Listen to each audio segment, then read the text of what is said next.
Hold on, hold on, hold on. Hold on, people. Let me go get my activation juice, aka I drink in a can.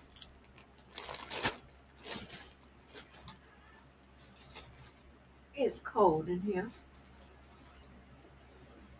Oh, God.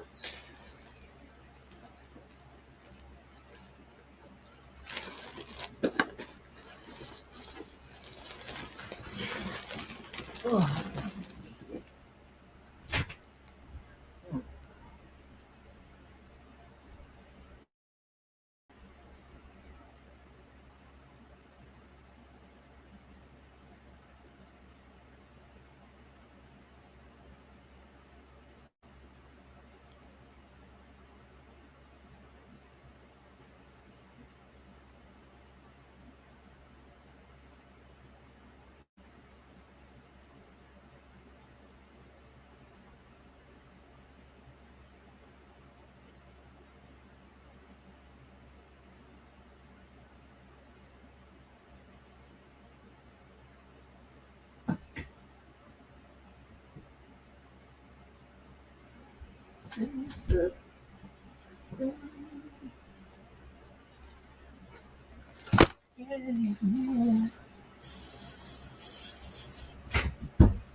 I've been drinking.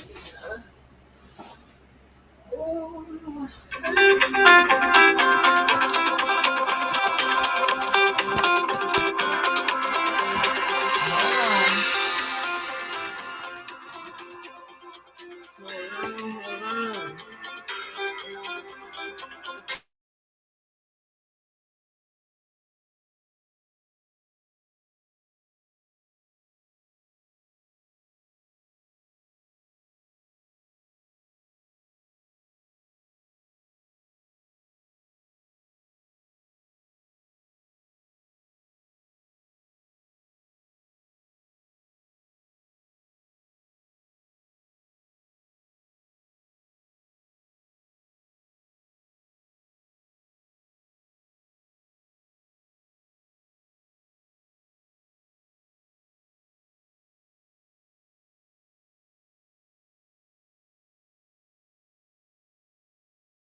People.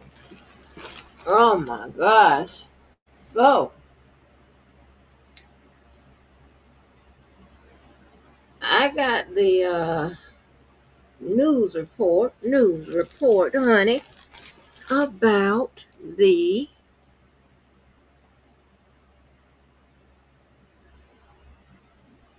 the gridlock on one of the charges in the Diddy case. Now, I know y'all hate to give it to me. I know y'all, because I told y'all R. Kelly's going to get 30 and 20. You got 30 and 20, right? Now, when I gave my prediction, I was going down to the wire. I said that I feel he'll get anywhere, what I said, anywhere between 10 and 25, right? Why did I start off with 10? Huh? Anybody know? I ain't start off with 10 with R. Kelly. Why I start off with 10? He could have definitely gotten 10. Why did I start off with 10? 10 because of one, I know how to calculate the over somebody's face, and that's number one. And two, I know how to calculate what somebody could possibly get in how it's ran, right? But I said 10 first because RICO carries 20. I thought that he was going to be, that they would understand RICO, the jury. I would have started off with 20. I would have said 20 to 30 or 20 to 35. I said 10. I wasn't sure.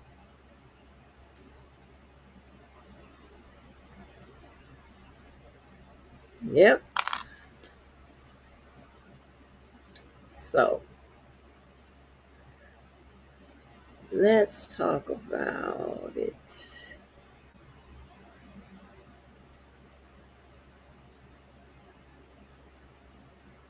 Let me see how far it goes.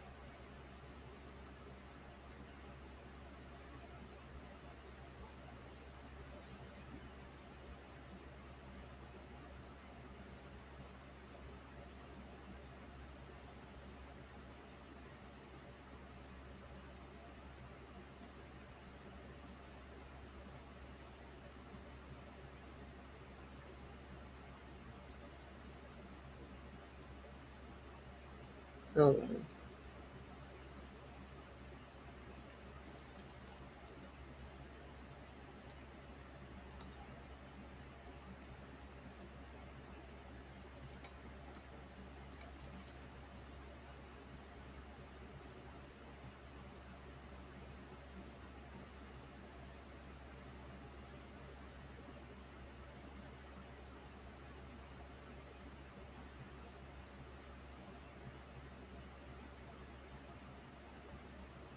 Okay, let me see how far. Post that. Okay. Woo! Child, we're gonna get up out of here. At the Sean P. Diddy case, look like they'll be probably done by tomorrow.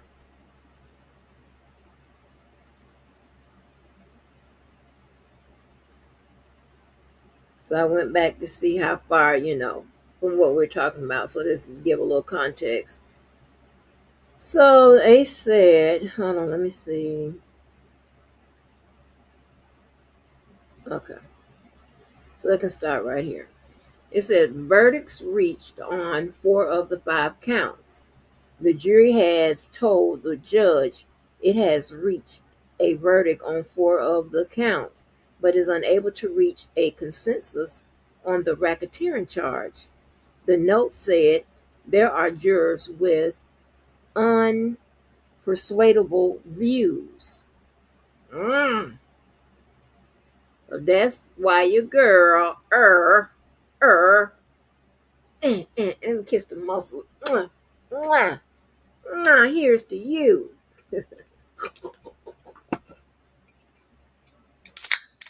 Yeah, that's the ginger ale, honey. Hound life. That's why I predicted as low as 10 to 25. That's why I did that. I said 10 to 30. I might have said 10 to 30. But I know I started off with 10. It's on the wall. I could have said 10 to 30. It would make sense for me to say 10 to 30, not 10 to 25. Well, let me change that. If I said 10 to 25, I'm going on record saying, and this is gonna be my final because it could be life, but I'm going to go with 10. It says your devices isn't connected. Wait a minute, hold on for a minute. Let me see if that goes. Okay, all right, you good? Can you hear me? Yes. Okay, Can you you hear good? me? Yeah, you good. Okay. So I'm going on record, What are, y'all, and I'm changing it from 10 to 30 if you don't get life. Go ahead.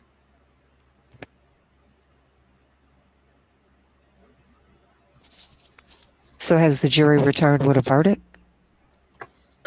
They are deadlock. Well, not I don't want to say deadlock, but they got to continue to deliberate on racketeering. They got a verdict Oh, from 4 to 5. From 2 to 5. Mm-hmm. oh wow. Yeah, That's crazy. yeah, yeah. I mean, it's to be expected. And Um, that's not good if they come back that quick, right? um, they usually say that, but I find that always that's not always the case. Usually that's a bad sign, but sometimes, you know, and from what they showed, I believe that they did find him guilty from 4 to 5. I mean, from 2 to 5. That's just my opinion.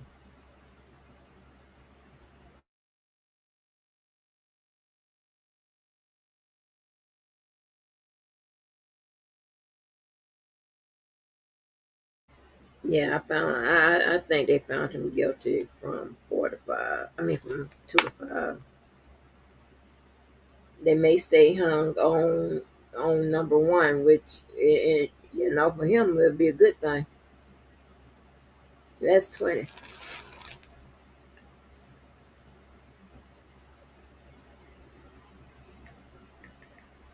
Can you hear me?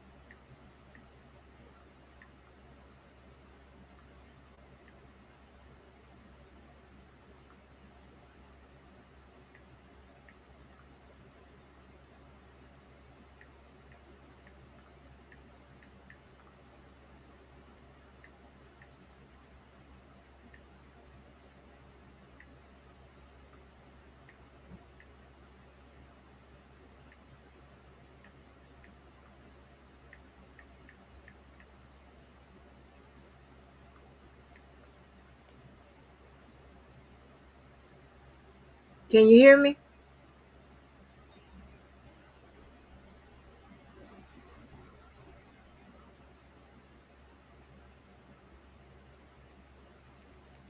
I don't hear nothing.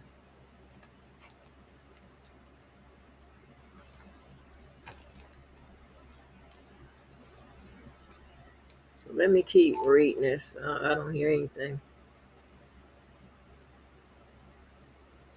It says both sides request the jury to continue deliberating. Attorneys for the prosecution and the defense have told the judge they would like to have the jury to continue deliberating on count one, the racketeering charge. Agnifilo told the judge that the jury has been deliberating only a short time and should continue. Comey also told the court that the prosecution will put together an Allen charge instruction.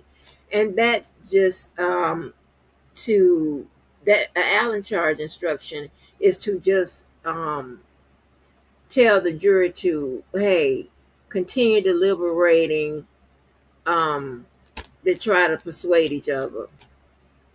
Pretty much that's what that means. that urged a jury to keep working in order to avoid a hung jury.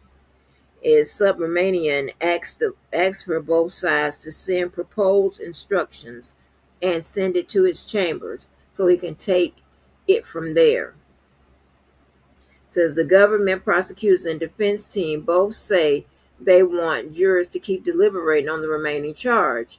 The judge would read jurors an Allen charge, which also informally called a dynamite charge, telling the jury to keep talking to find a way to agree to a verdict. Here are the four elements of the racketeering charge the jury must consider. The judge informed the jury yesterday that in order to prove Combs violated the RICO Act, there are four elements to consider. Subramanian instructed the jury that it must find that there was an agreement, whether spoken or unspoken, by at least two people to participate in the criminal enterprise. So that's where Sean Combs' RICO differs from whose? R. Kelly, because this is a conspiratorial RICO Act. R. Kelly was a substantive RICO Act, right? Which says that R. Kelly had to participate in the predicate acts. With Sean Combs, he had to agree to it, whether he carried out or not. He had to agree to it, so he had to have some knowledge about it. And it says by at least two people to participate in the criminal enterprise. They must conclude that Combs has also been a willful member of the enterprise and knowingly committed two predicate act crimes as a part of the criminal conspiracy. Okay? They added that. So that's something. Now they could have just went with the bare bone of a conspiratorial RICO, right? Him knowingly of it or whatever, and whether or not he did it or not or whatever, But in this case, they said that he committed two predicate act crimes as part of the criminal conspiracy, right? So the criminal conspiracy, hold on.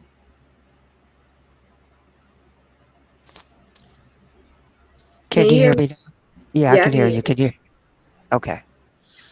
I figured out what to do. Okay. All right. So it says finally the racketeering activities must have affected interstate or foreign commerce to meet the racketeering charge threshold. Then it says Subramanian bringing back the jury into the court after taking input from both the prosecution and defense on what to tell the jurors in response to their announcement that they are deadlocked on a single count. The prosecution's suggestion is something less than a formal Allen charge, instead, a response urging the jury to continue deliberations. The judge seemed to favor that proposal. There's also discussion on logistics for what happens if the jurors don't have a decision by Wednesday, as the court is closed Thursday and Friday for the 4th of July.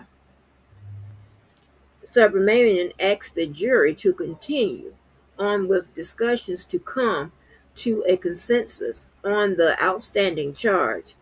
He urged the jurors to remember his instructions and added that they should not hesitate to change an opinion when convinced. Ms. Sherman, you can jump in at any time. It says Subramanian advised them that they must weigh their opinion dispassionately.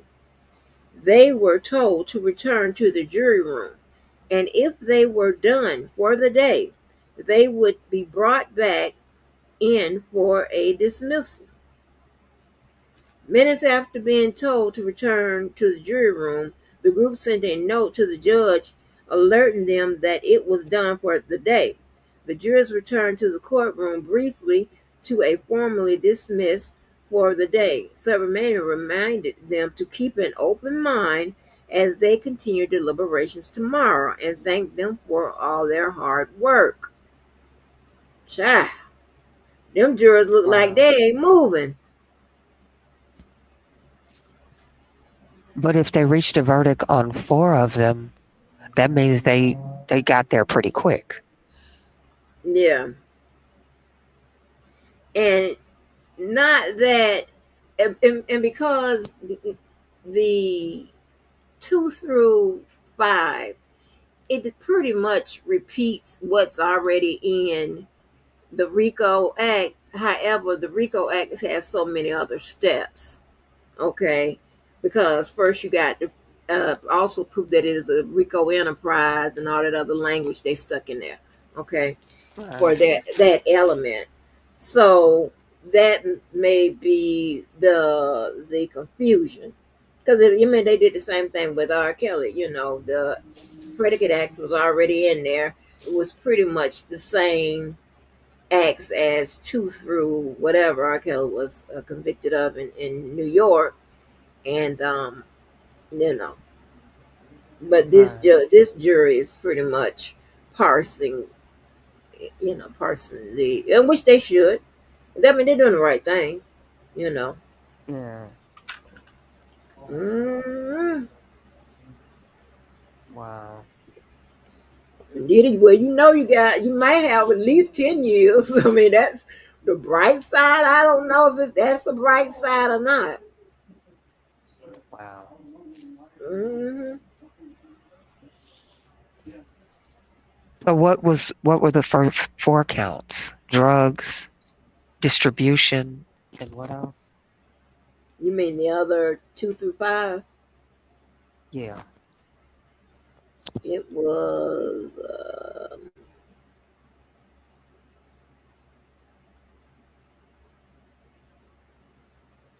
pull it up.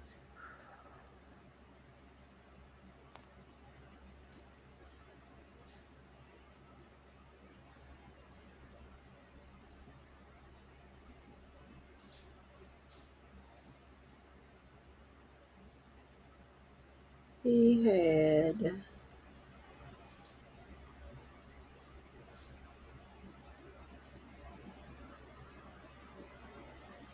2 through 5 was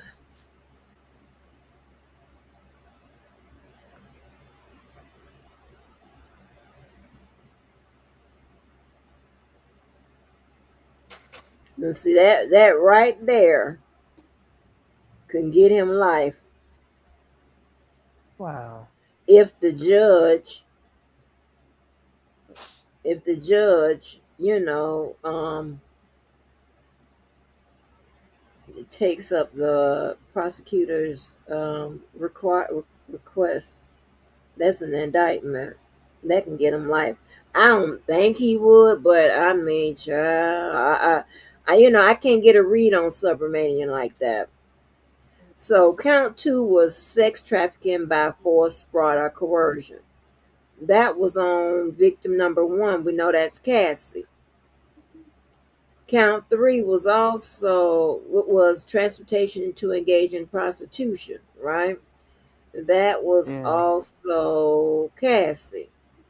Count 4 was Jane Doe number 2, sex trafficking by force and fraud and coercion.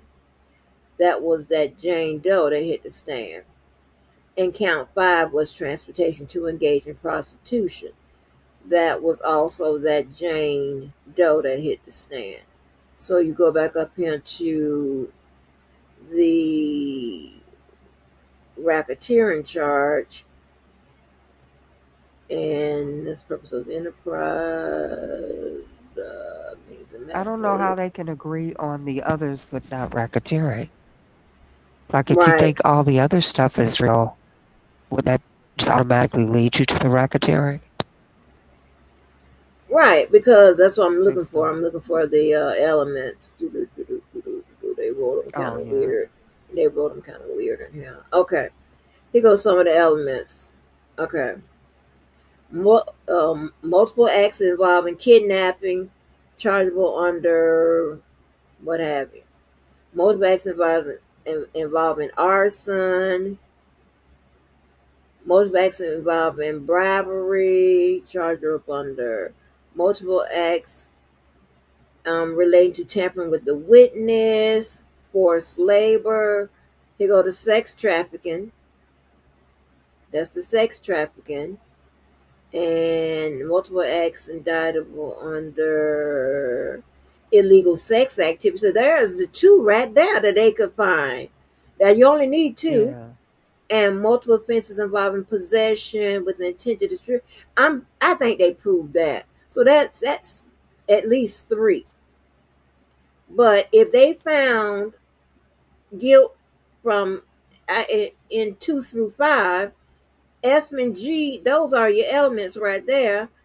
Um, that's Jane and Cassie. So I don't understand. Well, I mean, I understand why they. This is the reason why they having problems with the rest of it, because that ain't the only thing they got to prove up under RICO.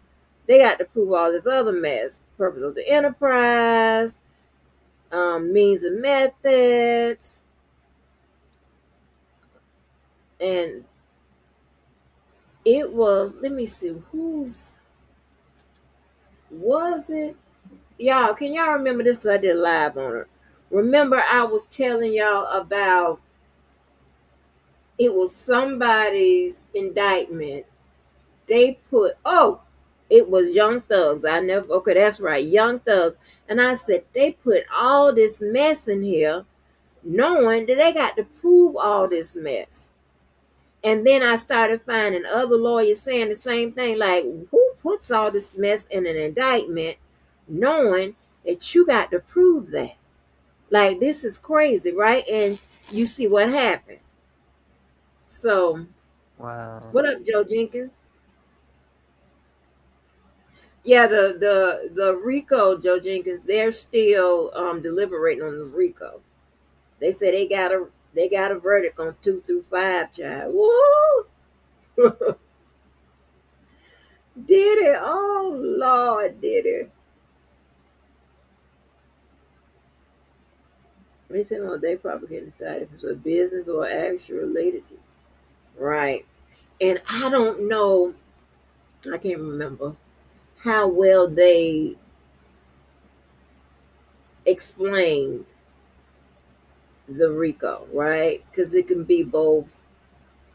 I mean, there's a pattern of racketeering activity going on. I mean, duh, that's why they're there. But they also can be a company that is to carry out day to day, everyday work duties, right? Like Right. Yeah. fixing coffee, picking up laundry, making appointments,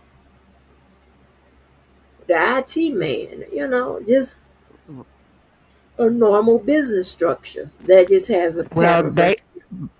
but they had his people making the room uh freak off ready, making sure the baby oil was there, making sure Uh, he had all the things that he needed for his uh, 3-day extravaganza.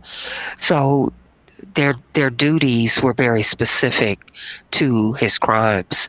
Whereas in the case of Robert, these were his drivers, people getting food, people booking travel. It was very different. yeah, I mean, It, with Sean Combs, he had people in there doing regular everyday task in his enterprise. The thing is, they didn't put as many people to speak to that in his case as they did in R. Kelly's case, right? Because they had Cheryl Cole, all those people. I don't know all those people they put in there. They had a lot of, but with Sean's case, they had more of the entertain, the prostitution yeah. and all that.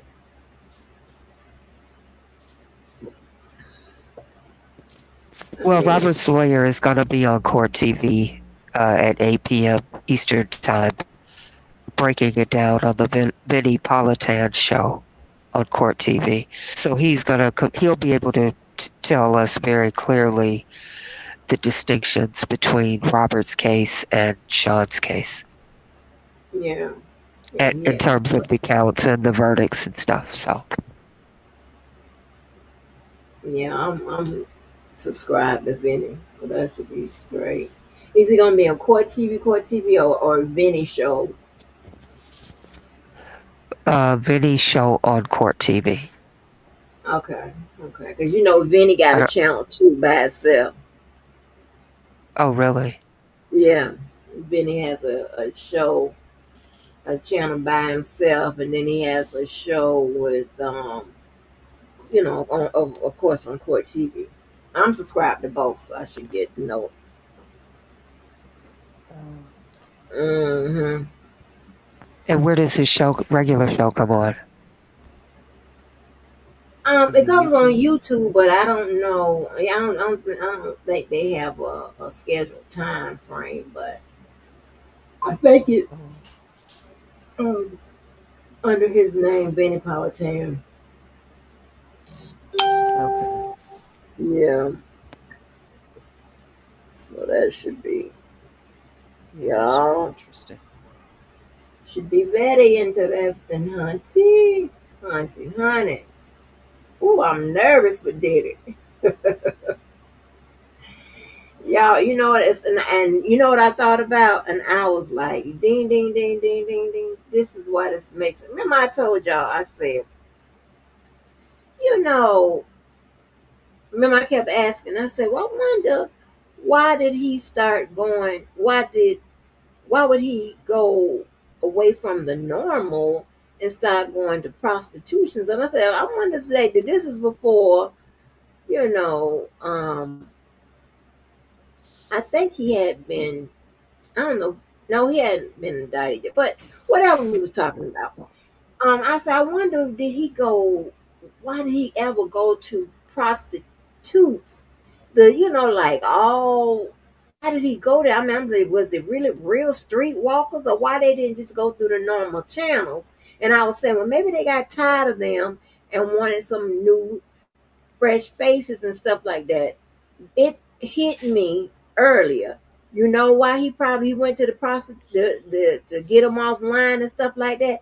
Because he was ordering men for casting them and all of that.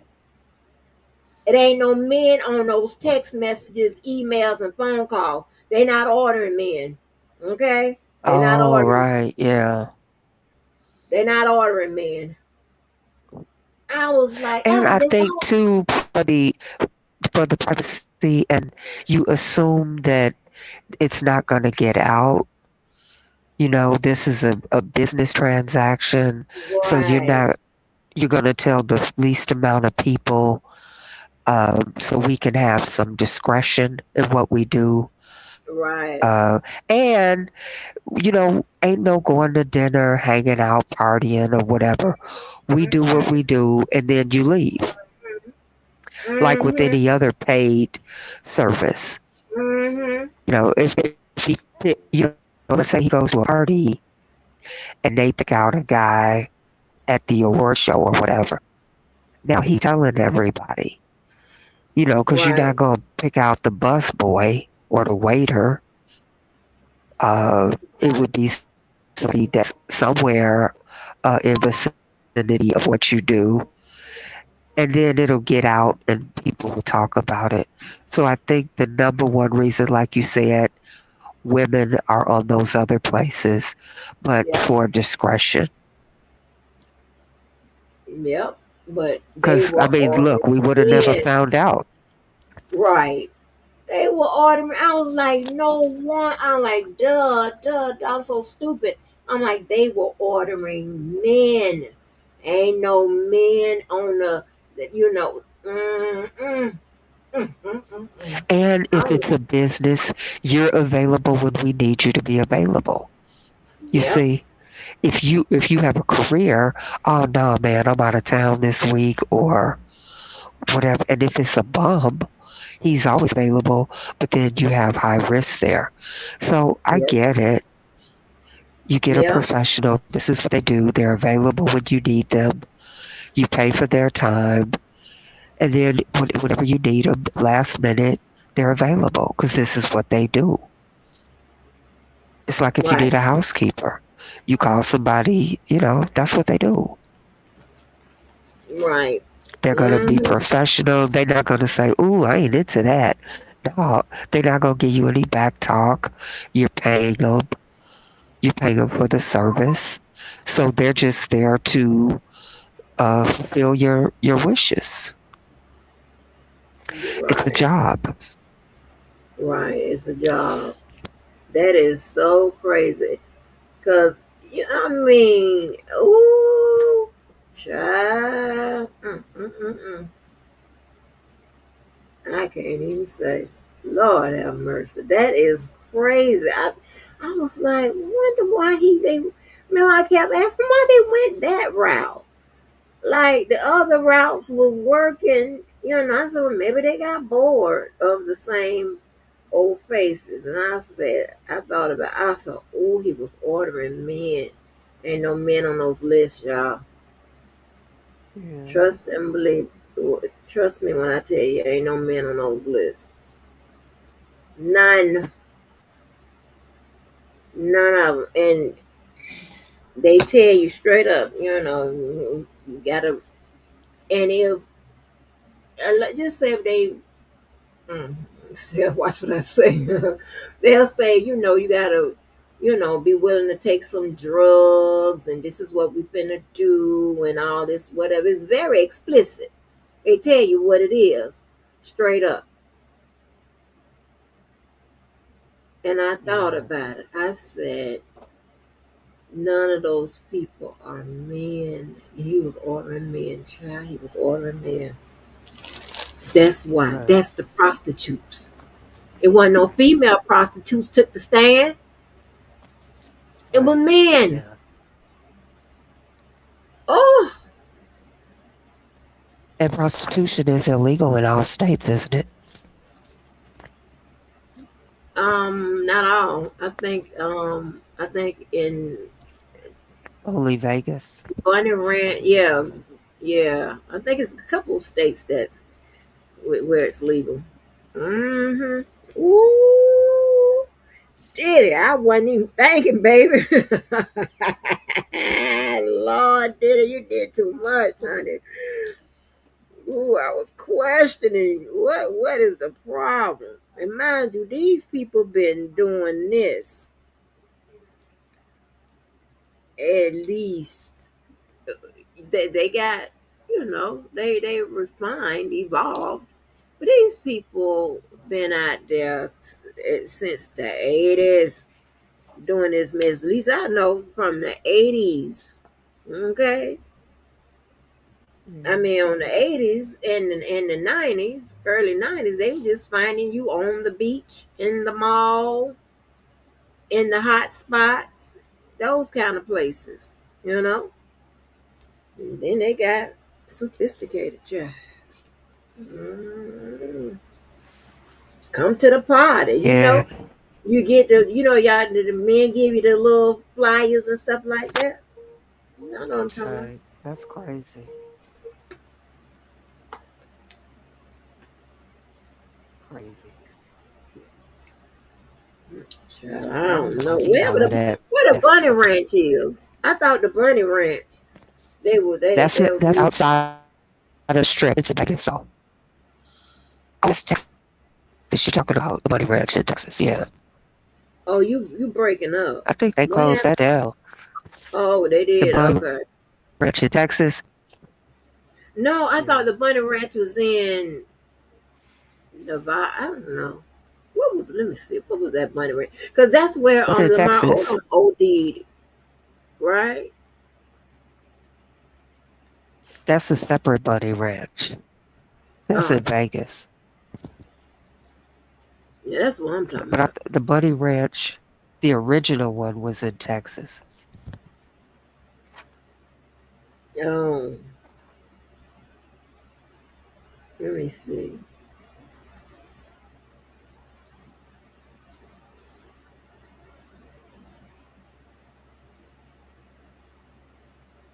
Oh, the one in the not. It shut down during the pandemic. The one in Nevada. Let me see. What states has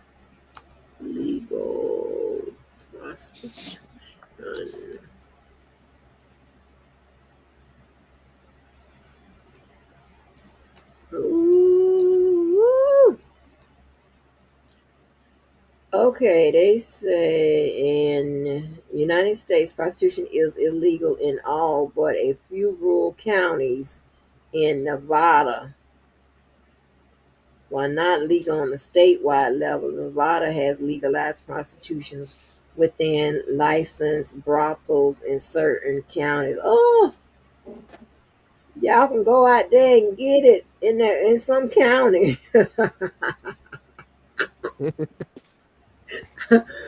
Girl, that's crazy. That's why Lamar was there for days on end. Yeah. Remember that? He'd been there for like a week. Mm, mm. I guess, y'all. People, back in the day, people had all kind of ways to make money, selling that moonshine and selling stuff, something else. Yeah. They were gonna pay their bills, honey. And then he Mm, transported them across the state line. That's the problem. He's yeah, flying about the country. So he had to, yeah, he just kept him in that region. I think he'd have been okay. yeah, yeah. But then, And then it just would have been soliciting a prostitute. But when you take them, to the islands, and there's plenty of guys in the islands that would have gladly had sex with Cassie right. or any of the others. So that wasn't even.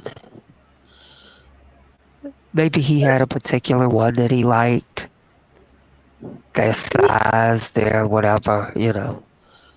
And they, don't Crazy. seem to run their mouth, you know. So there's a lot of Yeah. trust factor there too. You got to be on the low, on the low with it. Yeah, that's why he used the same guys. Yeah. Oh, that thing hit me. And I was like, why did he do that? I mean, it's I know every people um get sloppy, but it's a lot of people getting down like he get down, and they maybe not on the magnitude where the people got to have rejuvenated IV drips to come back to life or whatever. I mean, like my God. The Diddy party. So I'm like, baby, I can't hang with this. Mm-mm. But I'm like, there's a bunch of people out there. That's why everybody went quiet when Diddy got. Remember, it looked like the whole industry went, oh Lord, and because if baby, they weren't doing it at his party, they had their own parties. exactly. They had his own party, That you could believe. Yeah. own party. And I'm certain they attended his parties. His Oh parties yeah. are legendary. So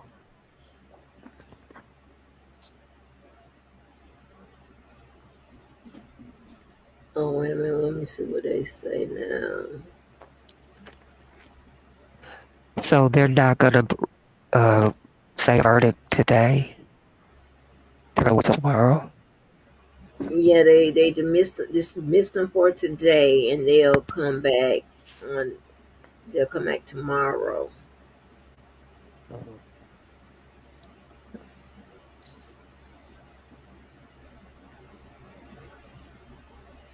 And you don't want a hung jury on nothing because sometimes, hey, purple, sometimes they will eh, decide to try you again. Which, in my opinion, I don't think they'll try them again. For that because they'll run into jeopardy issues, double jeopardy issues. So if they try them again.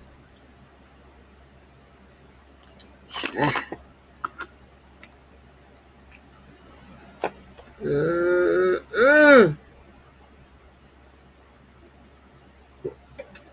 Could run into statute of limitations issues too, depending on how far it goes back.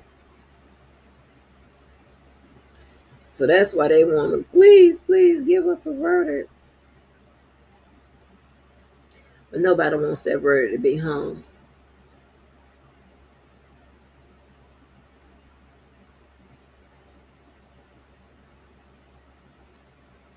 Mm-mm. Y'all, I'm sharing. This is where I get a little, I won't say messy, but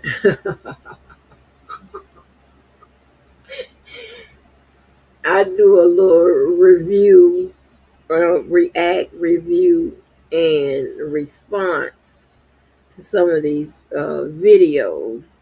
Oh, she's already gone. To some of these videos that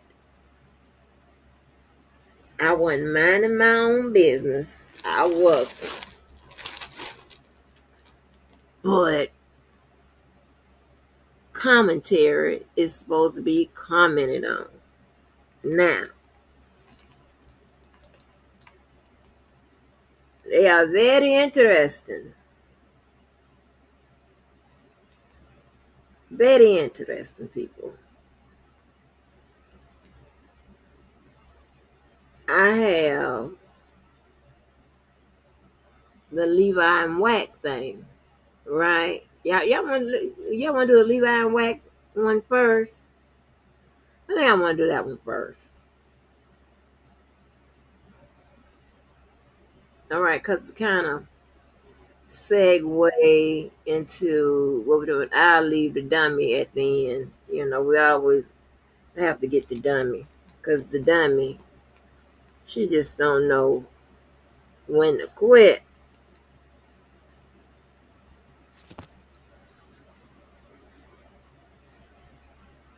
You didn't know that one. Yeah, they will Yeah, have it. so everybody tune in and watch Farandella. Can you hear me? Yeah, I can hear you. Oh, everybody watch Farandella on Court TV at 8 Eastern Time. Let's hear his comparison between the two cases. 8 Eastern. Yes, ma'am. We will tune. I'll probably still be live, so we'll tune in on that. Let me pull up.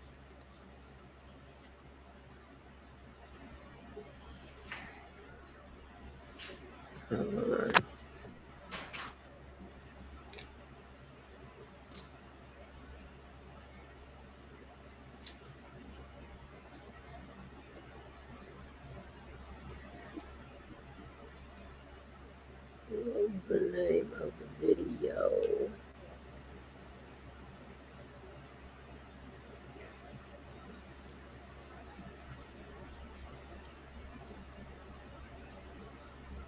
Hold on, let me find the video. What was the name of the video? I found a whole video, y'all. Mm, mm, mm, mm. A whole video on what? Well, I do a little review, a little react, review, and response. And I got 3 videos. I have Audr and Dana, Wack and Levi, and this wolf I've been arguing with. Uh,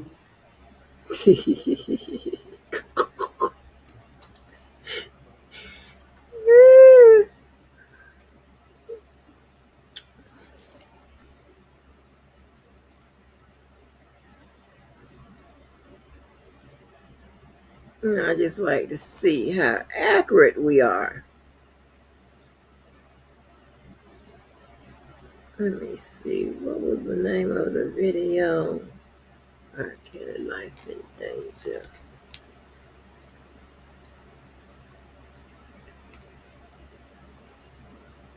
R. Kelly's Life in Danger.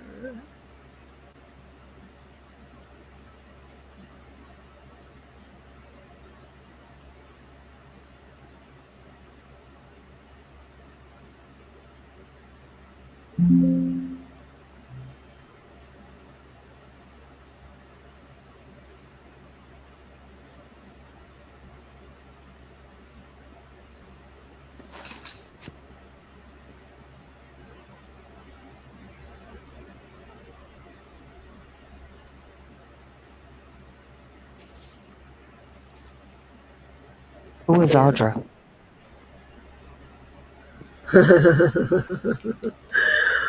um, um, she's a girl that she just came on the scene, you know, rather late, and she is challenging stuff.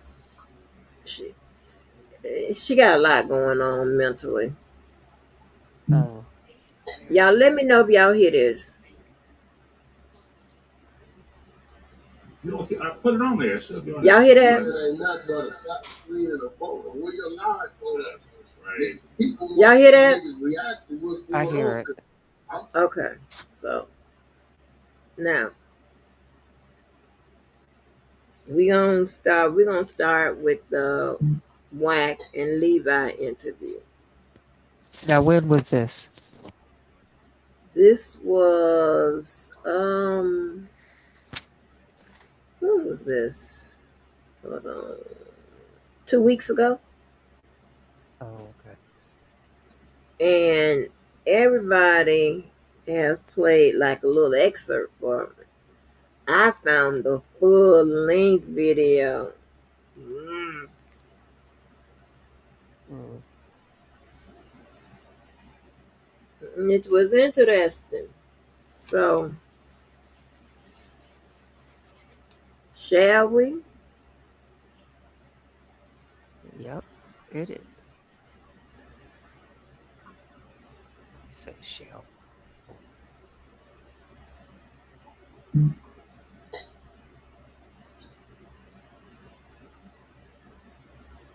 It's playing. He just gearing it up.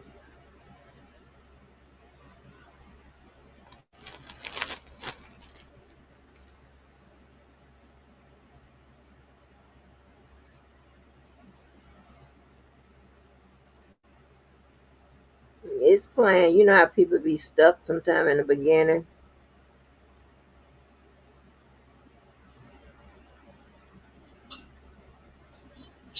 Yo, they couldn't hear me. I don't know. Y'all can hear me now?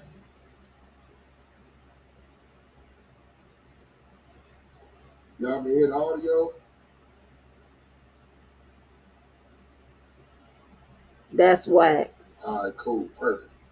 Y'all got this dude named Levi. He always, every time, pop up about R. Kelly. He go to giving his opinion and whining and crying about it. We're gonna see if he pop up. See if he show up today. Hey, what's up, bro? Oh man, can you hear me? Y'all always late. Why you late? No, I was on time. I gotta work this app. I'm used to using StreamYard. Work what? Just the link? Yeah, but I'm used to using StreamYard. Can you hear me? Yeah. All you do is hit the link. Yeah, I have to go on my phone and get put some permissions on or something. So I was able to do for that. YouTube? The StreamYard don't go to your YouTube? No. Hold on, y'all. Let me do something different. Hold on.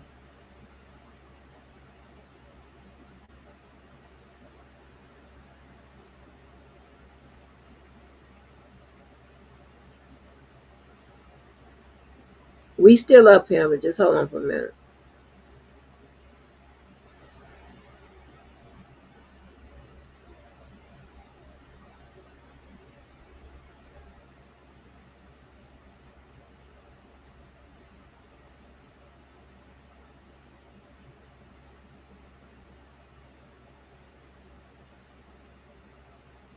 I had to go on this thing, and I had to go in my settings, it said, and get permission for the mic and camera to do that.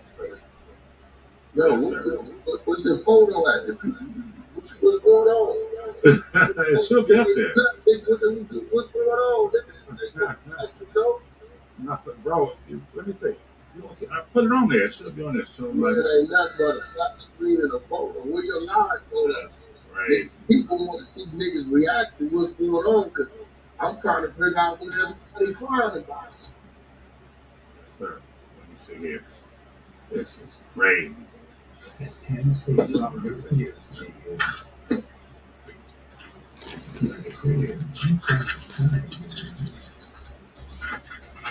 I ain't like you, Wack. I ain't used to these apps and stuff, man. You feel this shit out of. Everybody know how to use this shit, but I know how to hit a link. Yes, sir. That's crazy. I'm trying to. Right. Word. Let's see. Let me see. So right now, you see what you say? Look like it's great. Damn. Let me see. You don't see a picture right now? No, we just see a black thing with a little bitty picture of somebody. You don't see you. These people don't know what the fuck as I'm talking, I'll work it out. As I'm talking. We still up here, y'all.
You're up here. I just got us blocked.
If you're in debt over $20,000 and have a credit score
Y'all, I'm still up here. I think y'all can hear my voice. I don't know how many times we went around a mulberry bush, jumped up and down on the branch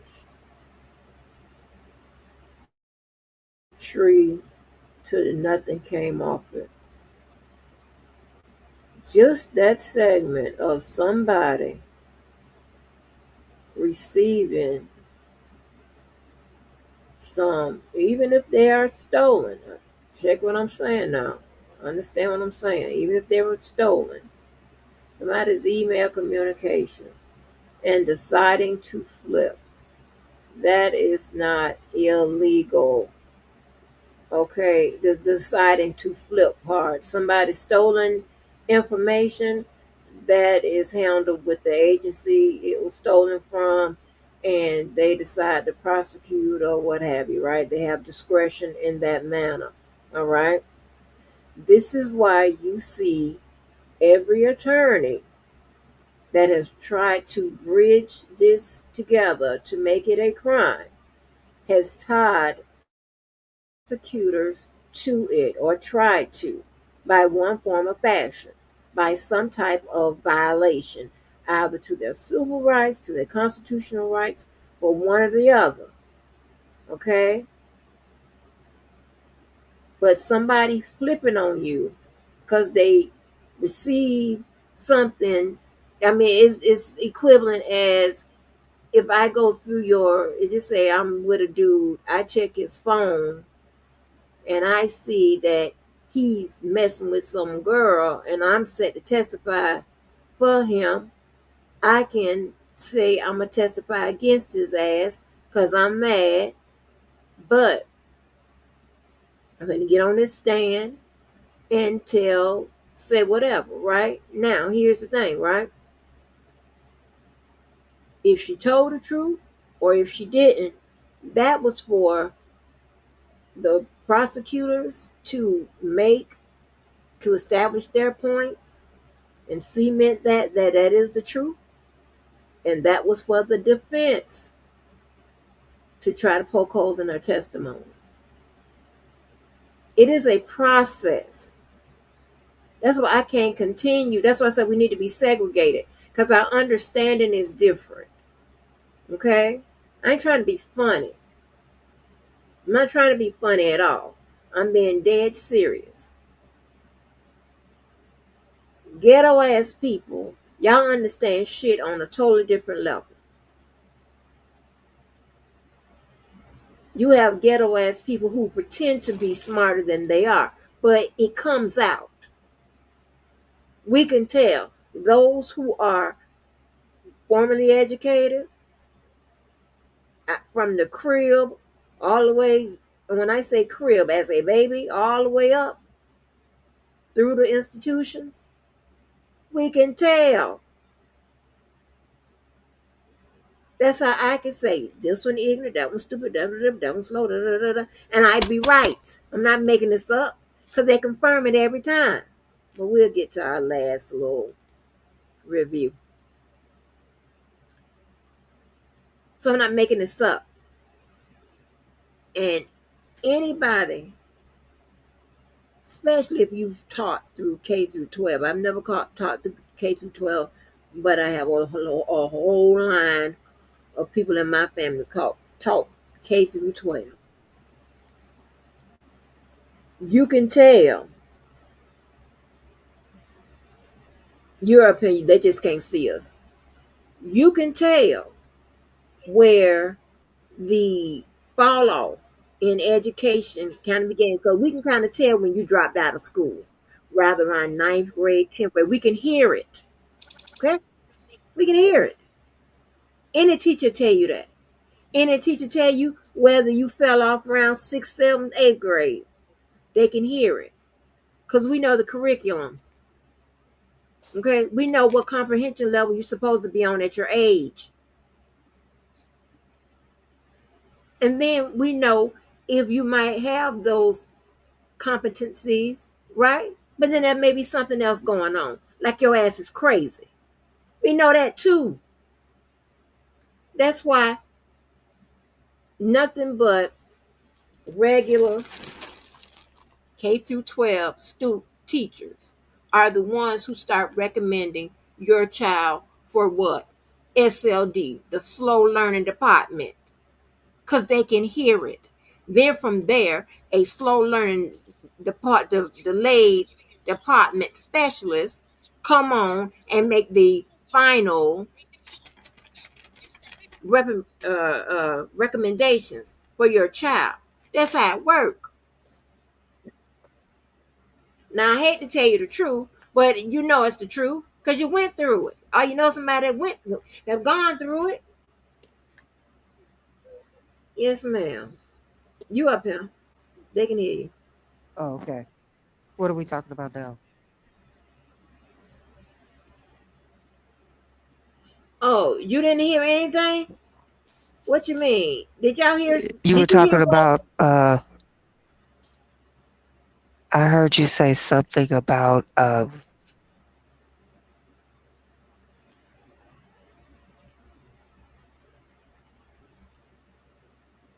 No, did you hear Levi and Wack? Because I got them playing. You hear that? Did y'all hear Levi and Wack?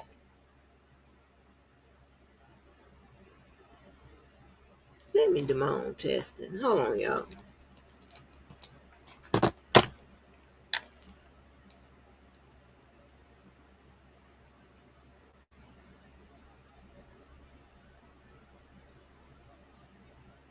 Hold on, let me play this real quick.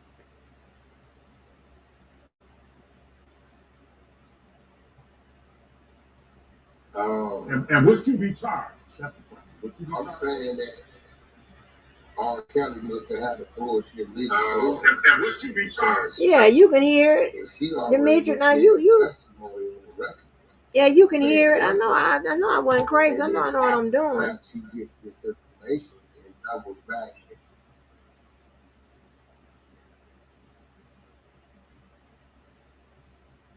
Yeah. Y'all don't get thrown off by the fact that y'all don't see us. You can hear us because I got it blocked off. I got it blocked off like this for a reason. Y'all can hear us, but you just can't see us.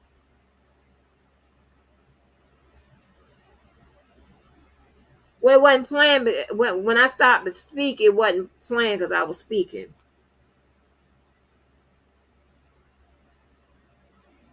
What you mean, Lavelle? Listen, I told you. Y'all didn't like nice Angie. Y'all didn't like Angie that tried to keep it, you know. Y'all really want me to act how I act. Well, I'm telling you. But then, listen here. They can stop all of that by trying to shit the people. Stop trying to shit the people. We know you ain't up to par, okay, where you should be. We know who the dropouts are. We know the slow people. We know if your ass half crazy. Okay? We already know that. We know if your ass is legally astute and all this extra shit. We know that. They point out everything else, right? We're gonna point out the facts. But what we know, because we hear it.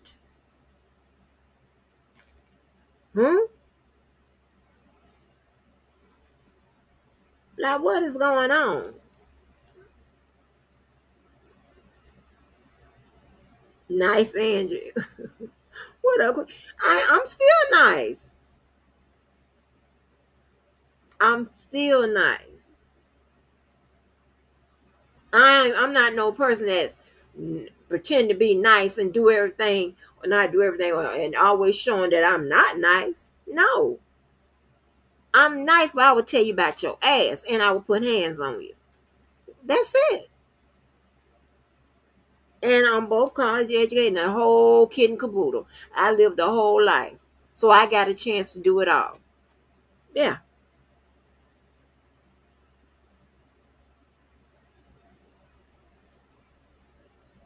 What we talking about? I like to keep it real with you. What we talking about? I would hope me keeping it real is what keeps you here. Brings you here. I'm gonna keep it real. I'm not gonna give you all this fluff. What I'm saying is that when you saw Jennifer Bonjean, starting with her, try to make it a Brady violation, right, with regards to the BOP and all of that, whatever, right? A Brady violation automatically moves that into the area of it being a prosecutorial misconduct violation, right?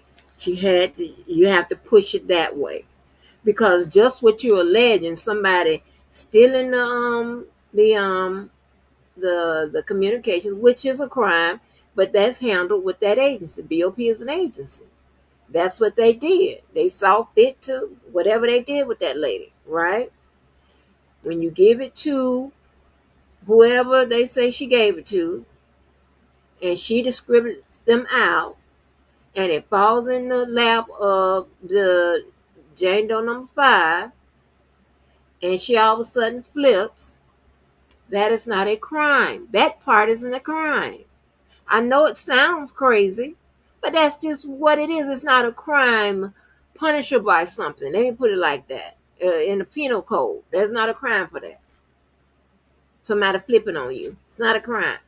They want you to flip on people.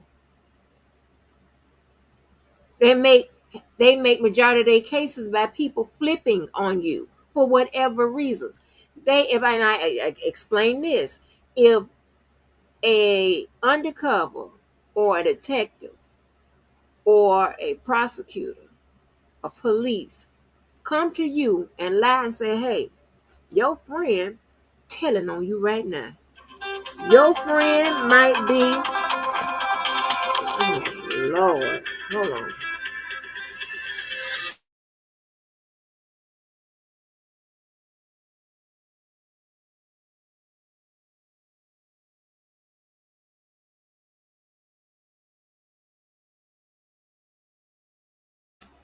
Your friend might be on the other room saying, I don't know nothing. I don't know nothing. I don't know nothing. But they'll come to you and say, hey, your friend telling us everything.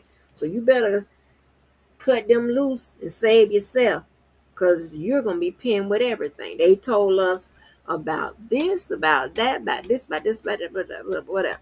Right? That's not a crime. They just lied to you. The officials just lied to you. So if you know if the officials lying to you ain't a crime to get you to flip, somebody getting some emails or whatever flipping, that's not a crime. Now, that's why both Bonjean and Bo has pushed it a little further, have made it a prosecutorial misconduct. Why? Because one, then that will play through an appellate issue, on appeals, on the Supreme Court, the habeas corpus, so on and so forth. Okay? That's why they have to connect those. They got to extend it. Okay? They couldn't just stop with the BOP, stole the communications, gave them to the Jane Doe. Some kind of way gave them Jane Doe. And left the prosecutors out. Couldn't do that, because there technically isn't a crime for somebody flipping on you. I don't care what you read.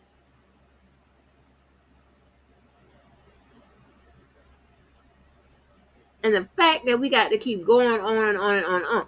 But now, when you introduce the judge in on, I'm not the judge, but the prosecutors was in on it, and so now it takes a different shape.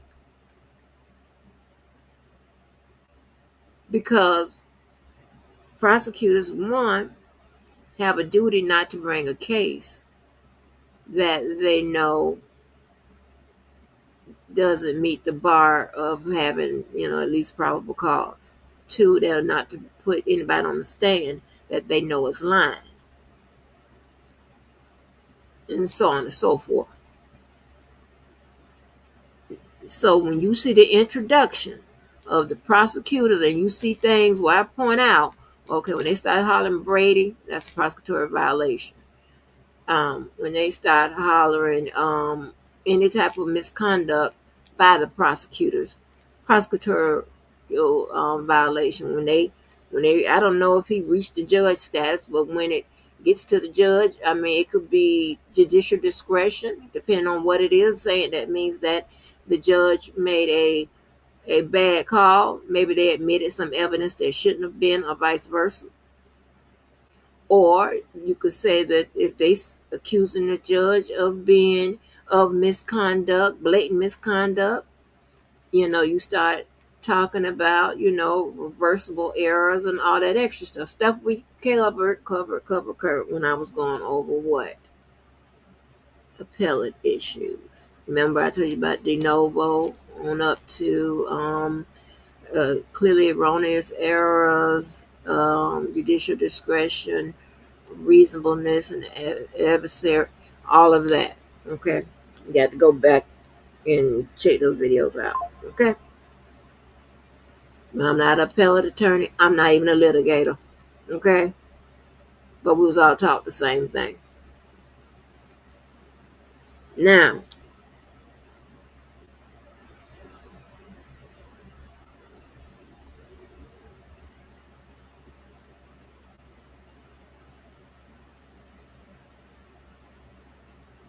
oh, y'all never heard it?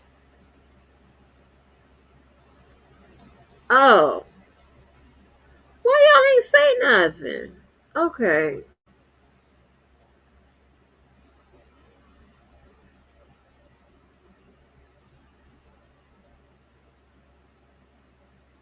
Okay, let me rewind it back. I'm sorry. I was finna get you.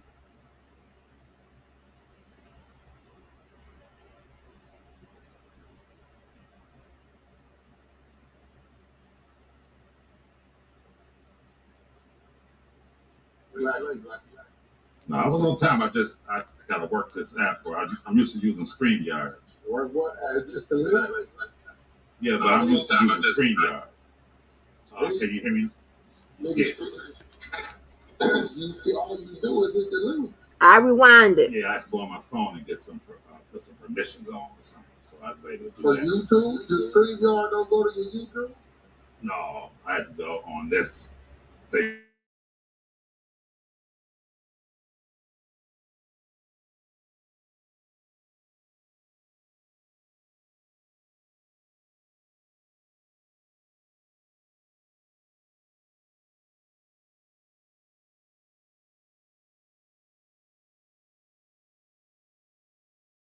Not but a flat screen and a photo. Where your live photo? Right. People want to see niggas reaction. What's going on? I'm trying to figure out where your live.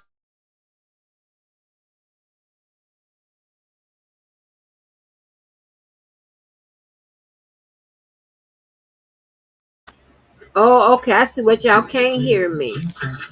Y'all can't hear it. Hold on. Oh, okay. I see what y'all can't hear me. Y'all can't. Everybody know how to use people. I know how to hit a link. That's crazy. I'm trying to. Right. Word. Let's see. Let me see. So right now, you see what you say? Look like it's great. Damn. Let me see. You don't see a picture right now? No, we just see a black thing with a little bitty picture of somebody. They don't see you. These people don't know what the fuck I'm talking to them. I'll work it out. As I'm talking, I'll work it out. As I'm talking, bro, I'll work it out. I'm on my phone right now. I'm on my phone too. I'm on the phone too. It's like, but my thing is, I see this R. play. And I think it's a play because I don't believe that an Aryan brother is going to risk his reputation and his life going to tell R. Kelly. They hear They me. try to get me to kill. Oh, okay. I said y'all can't hear me. And gave his life to the Lord, or he'll drop out. I can't see it. Well, I understand, and that is most people are saying the same thing. The one thing you know for sure is that now with the Trump administration, I'm trying to work this camera out. Now with the Trump administration, Here comes the play. No. With the Trump administration, you can understand that Trump has appointed his own director of the FBI. He's appointed his own people over the same Justice Department that he refers to as the Department of Injustice. He himself has openly spoken about the corruption that has existed within the department, considering that they actually prosecute. Go ahead, bro. We know it's corruption in every department. Trump motherfucking corrupt certain pastors and certain things. I got you. What that got to do with R. Kelly all of a sudden? Because Trump in office and he partnered people. All of a sudden, R. Kelly got the inside information from an Aryan brother that he's been contracted to killing by the motherfucking institution. All right, well, there's another individual also who has alleged that while he was going to court and when he would leave his cell, that the government also had this individual stealing his mail from his attorneys, bringing it to them. These are the allegations, bro. The allegations are the allegations. And if there's merit to it, we ought to know. No, if not, because I thought, wait. Hold on. You know I'm an excited. yes, sir. Why would a nigga, or why would the institution need to have R. Kelly steal his mail when they go through your mail before you get it in? Not they don't have the right to go through his privilege mail with the attorneys. However, let me say this to you, bro. You of all people, you are the only media, mainstream media person who actually uncovered and exposed what was done with the Tasha K situation. And if you read the paperwork, the Tasha K situation is dead center. All of this is corrupt. You already exposed that. She didn't admit it to that. I don't know if she admitted where she got it from, but we know for her to get it, it had to come from the institution. So, absolutely. You know that. I'm trying to figure out, is R. Kelly going to No, sir. No, sir. So, this Aryan Brotherhood dude, he put his life in the line. And does R. Kelly got some type of proof for this dude is saying these things? Well, they say they have a sworn affidavit. They say that the guy is willing to undergo a lie detector test. This is what they're saying. This is what's alleged, that they have 100% proof. Go ahead. So this dude is saying the prison guard or somebody within the prison. What is he saying? Or is he saying? I'm trying to understand. Okay, let me bring it to you like this, because I'm tripping over here because I'm like, Wack don't even know he's at the center of it. You're at the center of it. Yes, sir. I'm not at the center. This the thing. Yes, sir. Are you on your Bluetooth? Because you echoing. Yeah, you calling the echo. This the thing, right? R. Kelly. Can we pause that a minute? Says that yeah, hold on. is supposed to be taken against him. But we And correct that lie. Can they hear me? Yeah, they can hear you. I want to correct that lie. Wack was not the first person to expose this. I'm the person that brought this to Robert's attention and before we started interviews.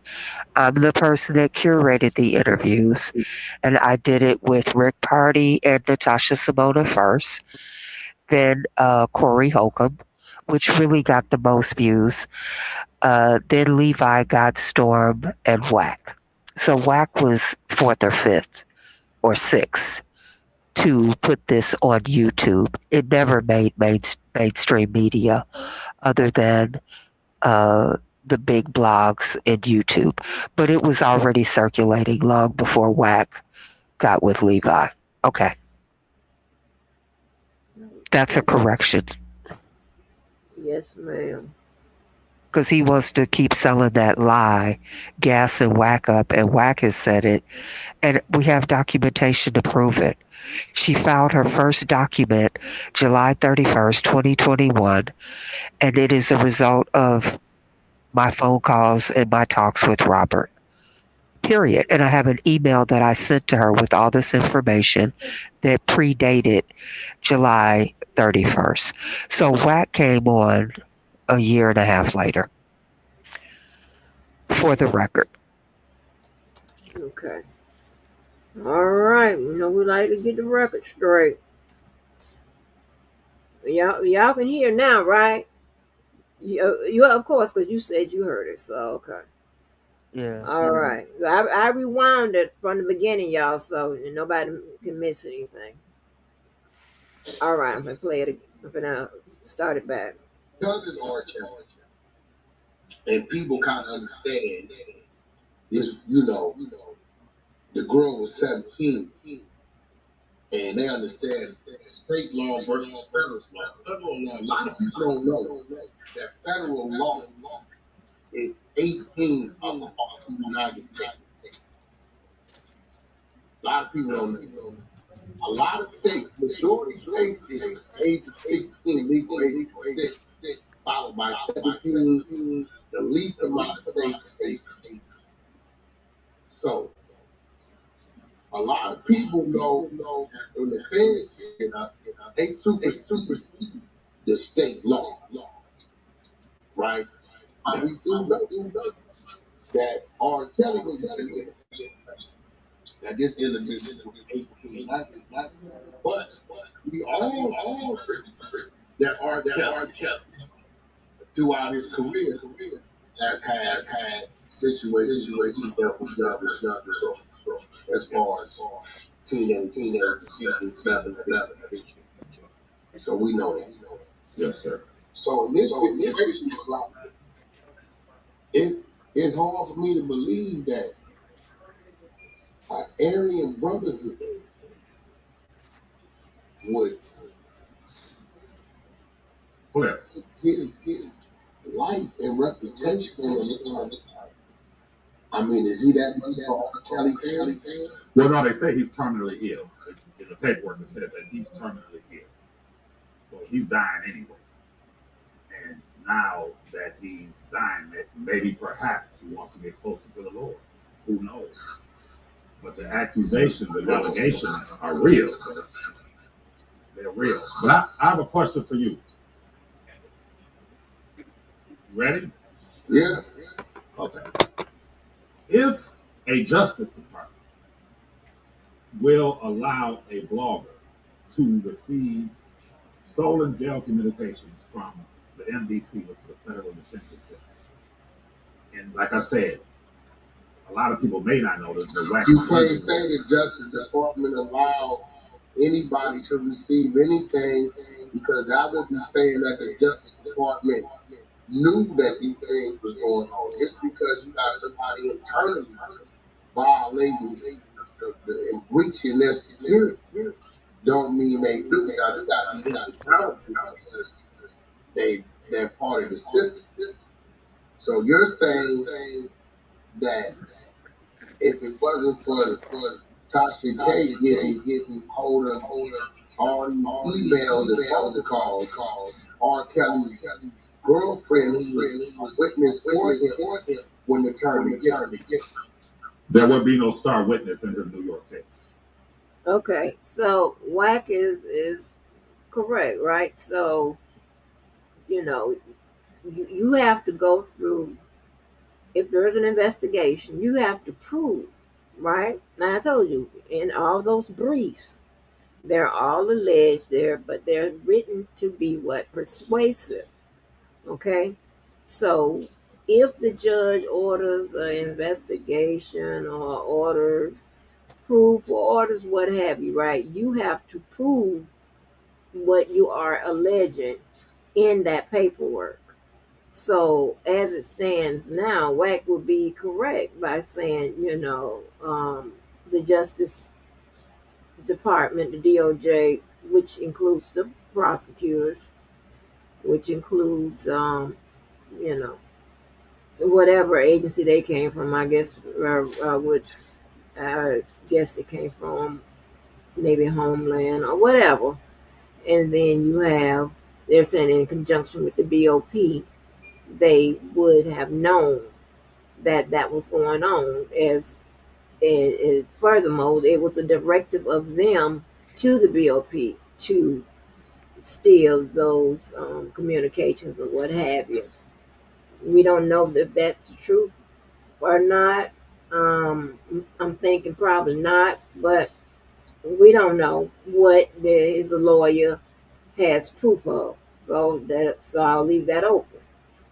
And so Wack is right by saying, you can't say that they had insight that the lady was doing that unless they have proof that that lady was doing that on behalf of prosecutors. Go ahead. For me, Oh, yeah, I thought you had some. well, I wanted to add that Bo Brindley made it very clear the investigation is still ongoing, meaning Right. he's still looking, he's still uncovering things. Things are still pending. And like you said before, when you file a motion, you're still looking for things. So you may add some things, subtract some things as you make amendments in this process. And it's an ongoing, just like the government does that, it's an ongoing Right. investigation. Right. It's ongoing investigation and things are uncovered. And some things you may include, some things you may not until until maybe until they tell you exactly what you have to, include, whatever. So who knows? But I'm just telling you pretty much how it goes when it comes to filing this paperwork. Um, Let me push play. And I want you to imagine, brother, if one of the employees at the NBC sent you the exposures, WAC 100, Diddy's, all of his jail communications, all of them, and sent them to you. Now, it's no crime. You didn't do anything. You look at your email like, wait a minute. But within that email, you have all of Diddy's, because that's what Robert was, NBC, NCC. You have all of Diddy's visitors list, his emails, his the mail that comes, that's like you said, that is recorded. In addition to that, his private conversations with individuals. And imagine once you receive that, you, WAC 100, went on the exposure show, the WAC 100, yo, I got all of P. Diddy's jail communications from the New York Federal Detention Center. But you took that information, let's just say hypothetically, that Cassie was not poised to testify. She had no interest in testifying for the prosecution. WAC 100, you took that information and gave it to Cassie's father, and gave it to Cassie's father. When Cassie's father gives it to her, she sees that this nigga is talking to Young Miami about her. She seen that Diddy is talking to his attorney, saying, "Let me tell you something. I ain't thinking about Cassie. I love Young Miami. I was never planning on marrying her. I'm marrying Young Miami." And that fell into the hands of Cassie, and instantly she said, "You know what? I'm about to get this nigga." And she became a star witness in this movie. Are you saying that's not seriously, egregiously illegal, bro? And would you be charged? That's the question. Would you be I'm charged? saying that R. Kelly must have had a bullshit legal team, because if she already gave testimony on the record saying one thing, and then after the fact she gets this information and doubles back and switches it up and says another, I'm going to say she got a credible witness for either side. Absolutely. And see what kills me. Oh Lord, I hate when he does that. Say absolutely to something that is so categorically wrong. God. Urgh. So check this out. Again, I already gave my spiel when I thought y'all heard what was saying about what is legal and what's not legal, illegal. So if this whole BOP situation, whatever, happened, right, during the New York trial. Now, I don't know if it came up in court. I cannot remember the transcripts. I don't think it was on those transcripts. I don't know if it came up. Um, and I don't know. Okay. But I know it didn't come up when she was questioned on the stand. Okay. Or anything came up after she got off the stand, because it could have still came up in the courtroom, and she could have come back, right, if needed be. But his defense team was supposed to question all of them on cross and try to flesh out if they're lying about something, and maybe their motivations for testifying and so on and so forth or whatever. Okay. I guess in their line of questions or whatever, it never came up about the BOP communications. Never came up. Let me address that. Let me Go ahead. address that. They were not alerted until 2 weeks before the end of the trial. By then, Jane had already testified. And when they alerted Rob's attorneys, they simply said his records were taken. It doesn't impact anything. And Bo Brindley addressed that in his last motion. He said they were told before the trial ended, but they were also told by the government that it had no bearing on the case. In other Okay. words, they minimized it and they trivialized it. Okay. And as they should. I know you might not agree, but as they should, because here's the reason why. When and if that issue is addressed on on on habeas, or whether you can do, um, you can make another petition to the Supreme Court for that reason. If it is addressed, they're going to ask the question, okay, if it's considered an error, okay, then would that error impact the outcome of the trial? That's what they're going to address. So this is why the language, is familiar. You said that they said it wouldn't have affected, it doesn't affect anything or whatever. Doesn't affect anything they had going on in the trial. Maybe because what Jane Doe number 5 testified to had nothing to do with the stolen communications, meaning the stolen communications, the information contained in them wasn't relevant, reliable, or relatable, or the information that was stolen in the communications, it does not constitute as Brady, meaning something that could show that he is innocent. So it could be an array of reasons why the prosecutor responded as Miss Winbush alleges, right? So that makes totally good sense because the judge apparently did nothing else with if it was that egregious, the judge would have dealt with that right then. That's how it works. She's not and y'all seen how careful Aunt Donnelly is in responding to that Rule 29 and 33 and some of the others, right? How careful and detailed she is. If you don't think that she would have went on the record, given a whole dissertation about that BOP situation, come on now. So, but yet, hey, we don't have the records. We just have, most of them. And what, Well, what Bo Bridley is saying is the information. That's when it was known that the records were accessed and passed. As time went on, more information came to light. So what was known during the trial was minimal. As the time went on and things were investigated, more things were brought to light and there was more evidence.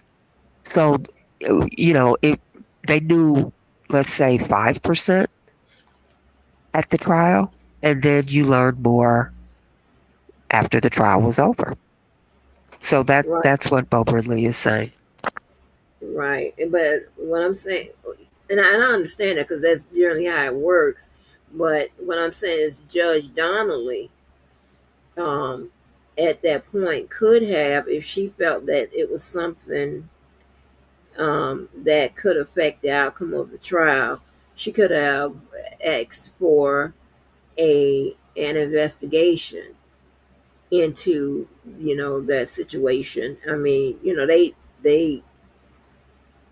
they will pause a trial for much less. So if she didn't ask for an investigation or do her due diligence, I'm looking for her name to be in one of those filings, saying that she was derelict in her quest to find out what happened. So then we have that.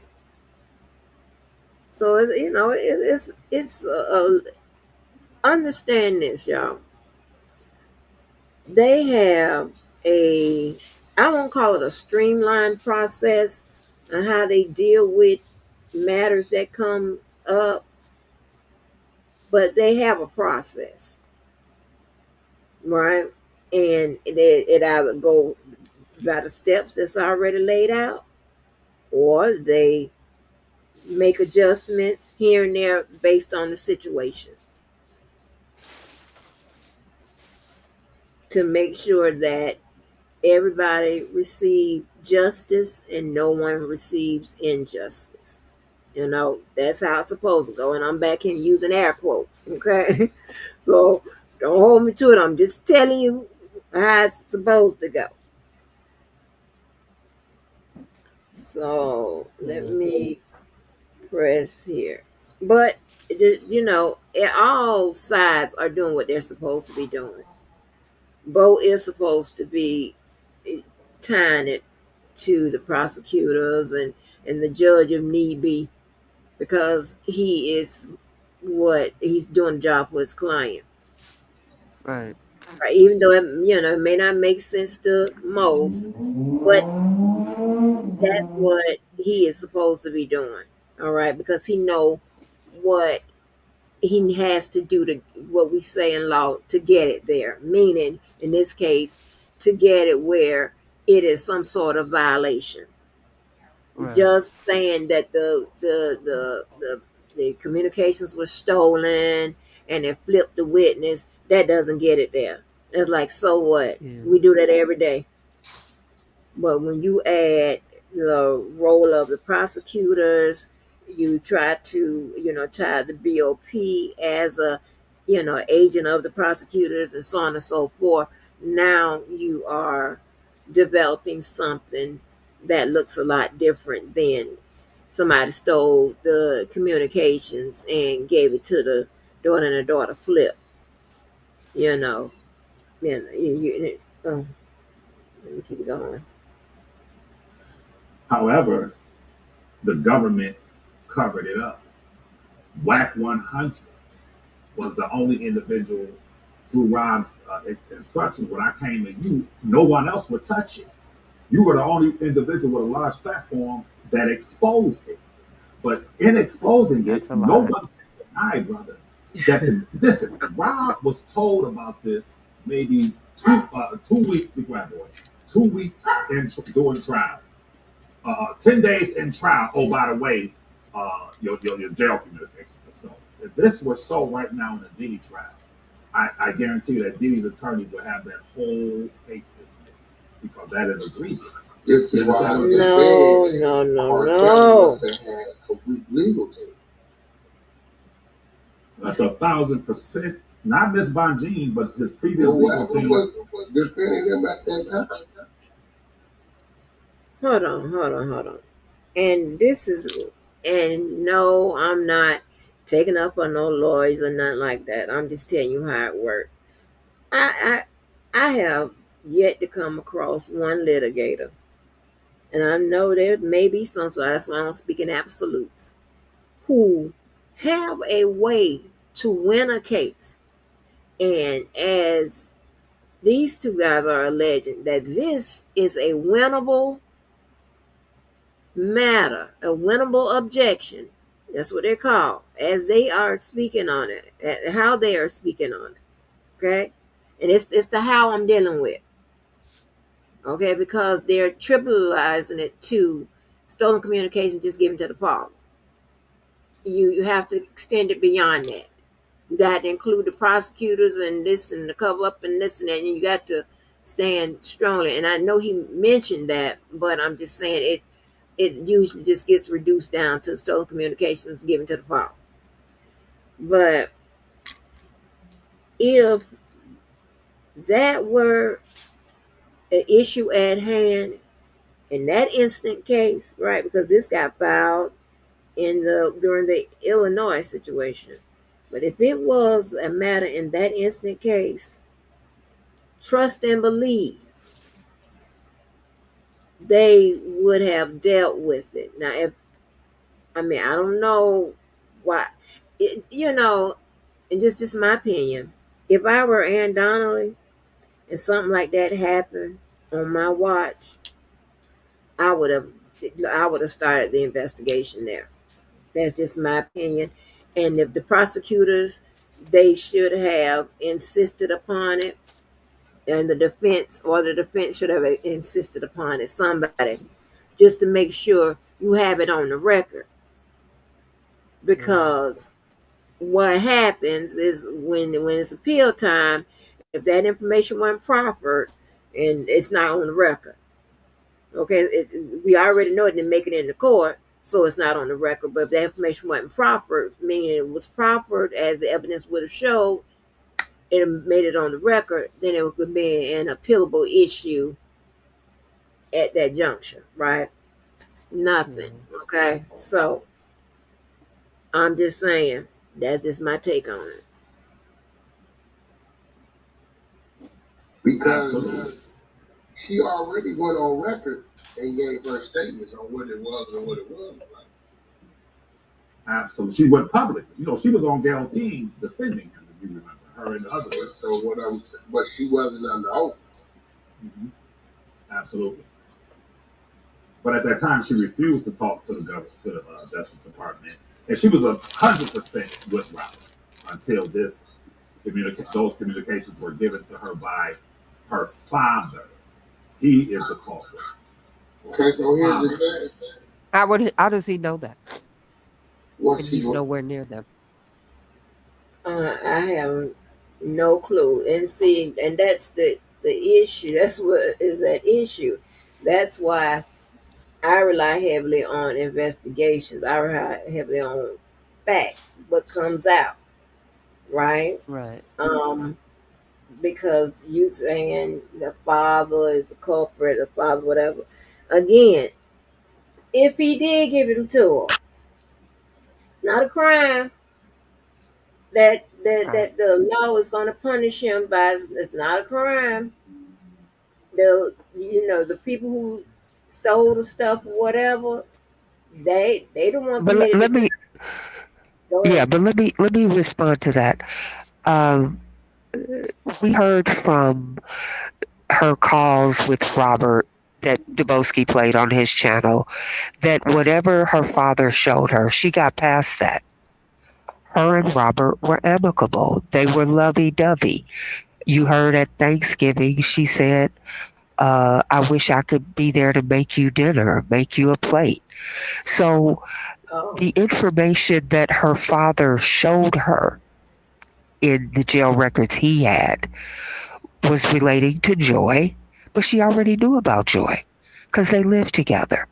So all she found out was some piece that she didn't know that made her angry enough to leave. But Robert smoothed that over with her because we heard the phone calls between them. What happened oh, after that? So the father didn't flip her. We have jail calls that prove she didn't flip. oh. And we know that she flipped January 8th, 2020, because that's when she asked for the feds. So him trying to put it on the father makes no sense. A father can't flip his own child. A father has a right to persuade his daughter to do whatever they feel is in her best interest. If that's get away from this man, then that's what the father wants.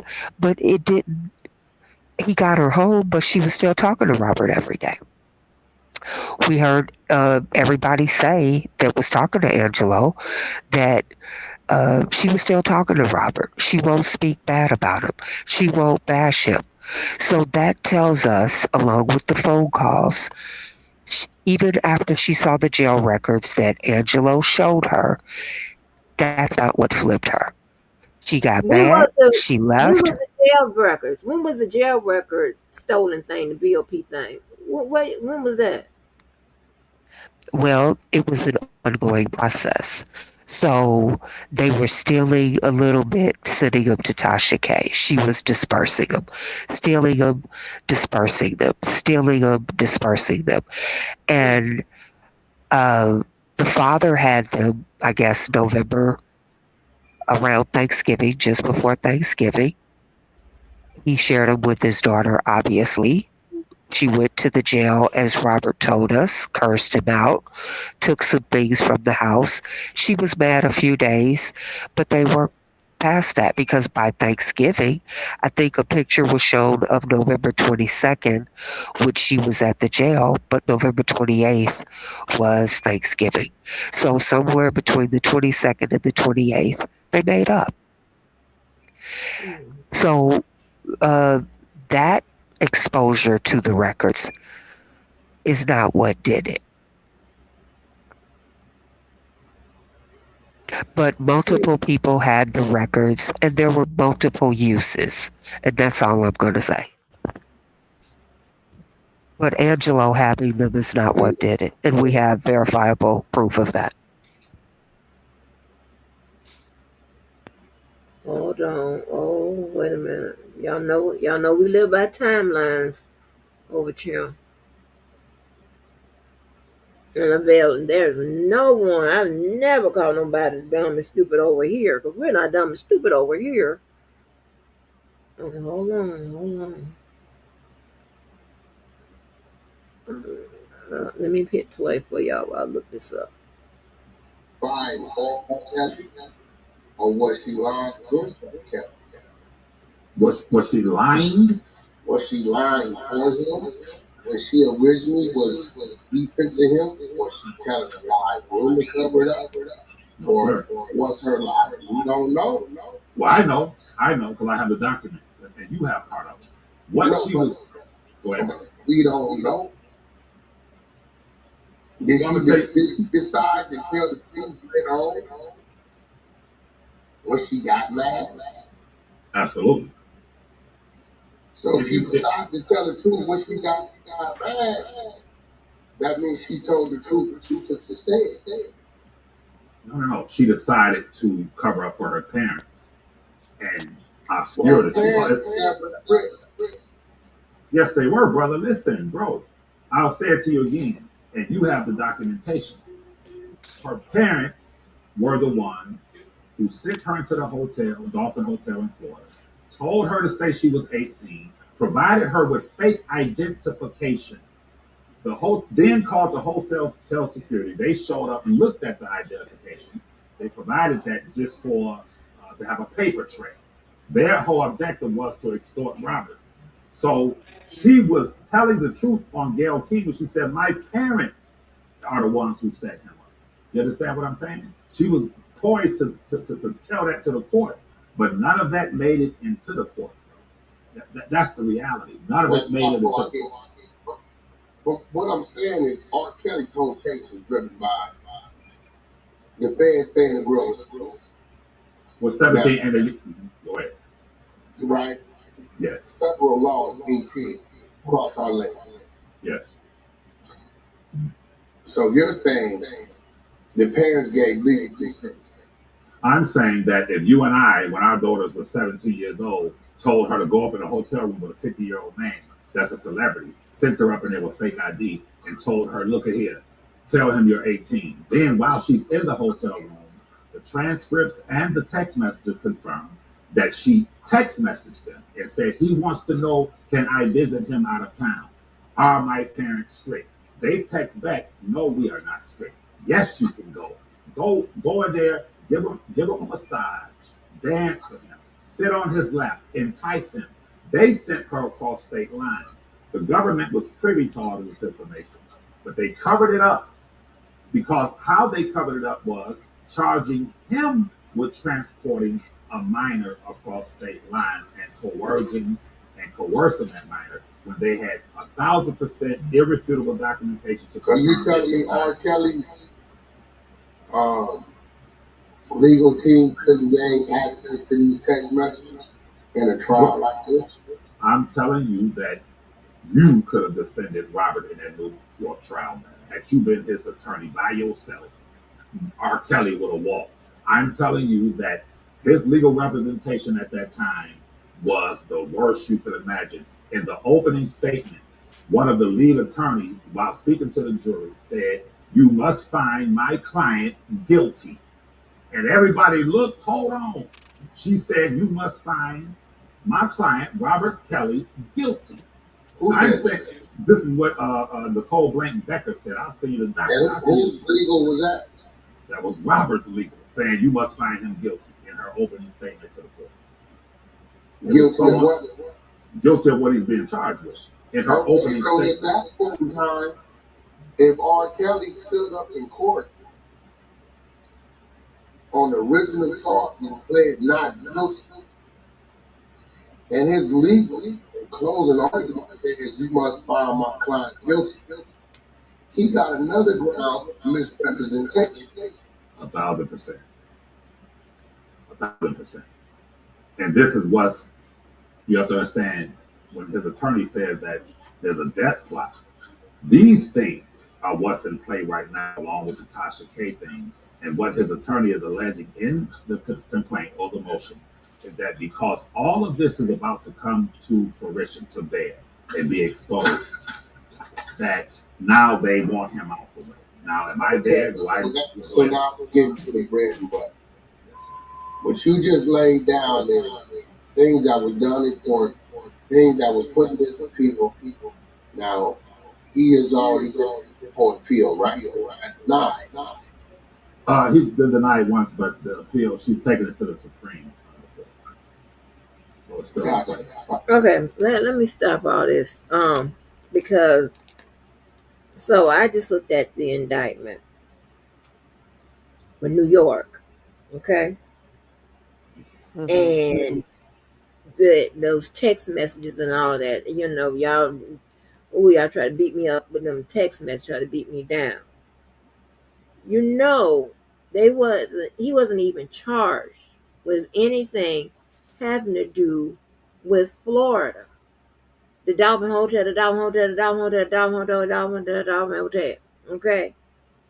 And he had allegedly, I don't know how they got in contact with each other, but it was had to be prior to the Dolphin Hotel because that's how she come to go to the Dolphin Hotel. So I don't know with the concert, I don't know about the lighting crew or none of that. I don't know nothing about none of that. I just deal with the facts. Okay.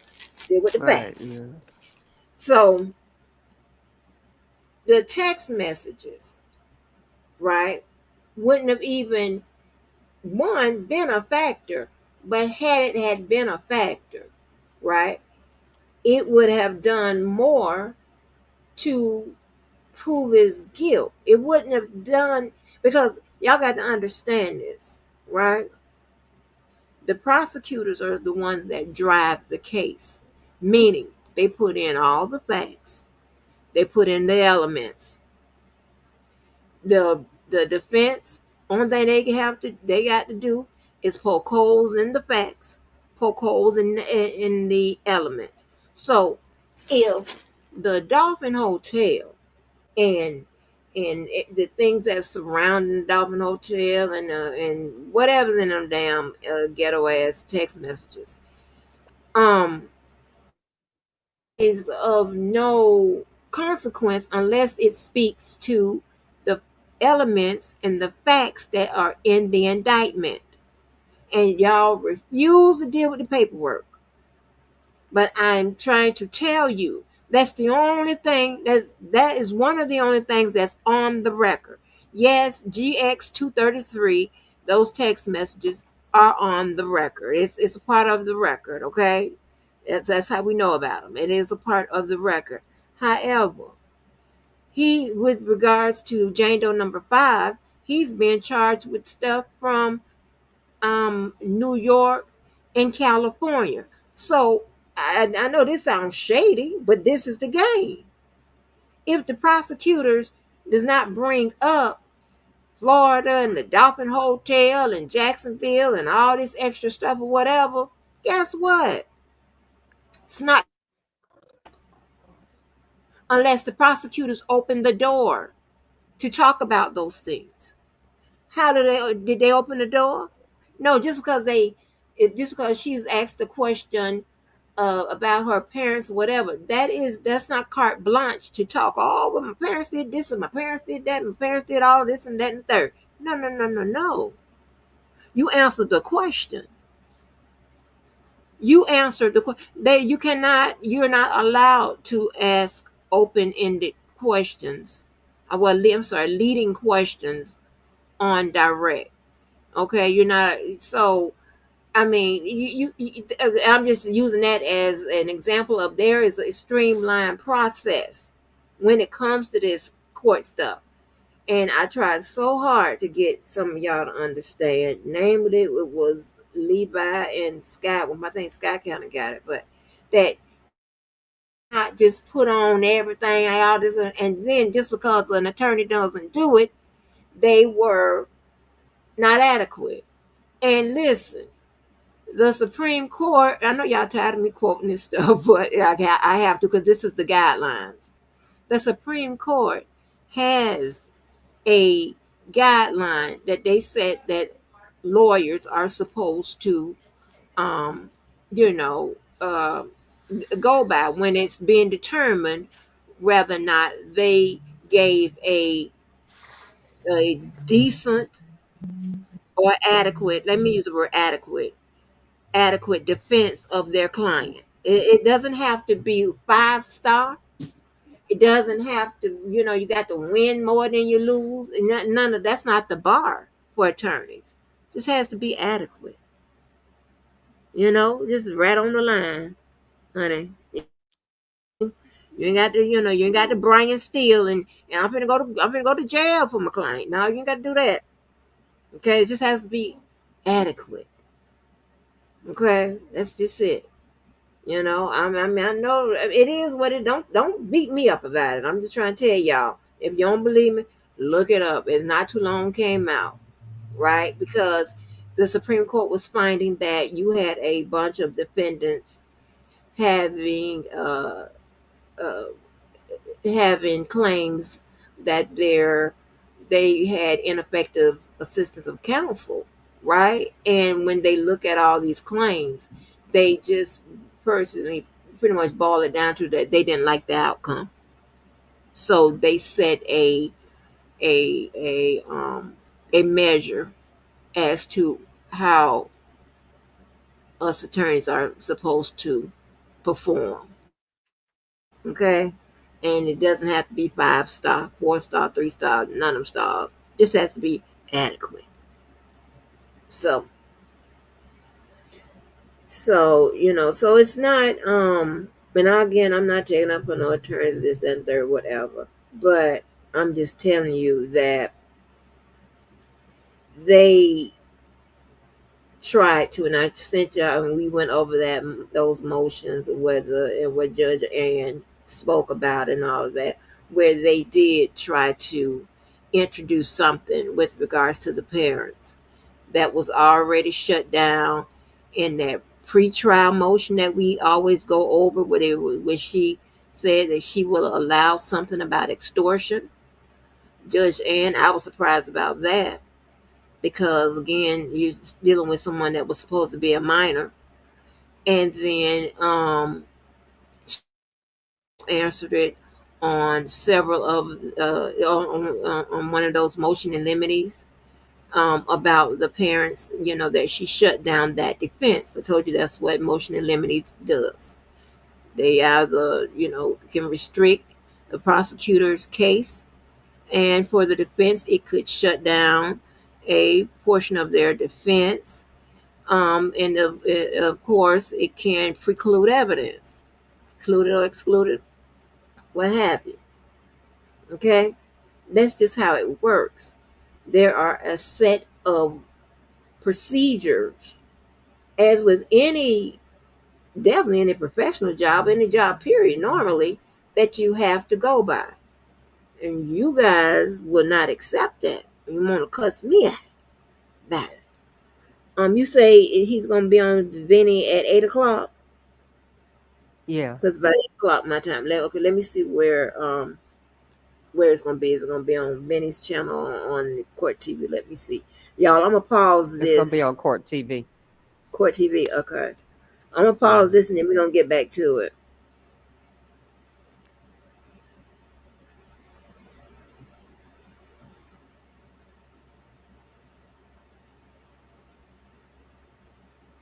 We're gonna get back to it. Let me find Court TV.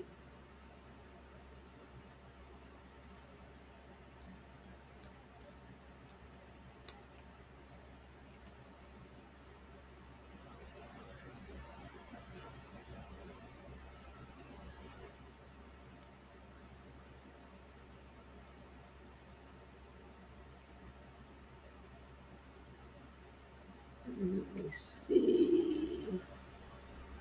Diddy.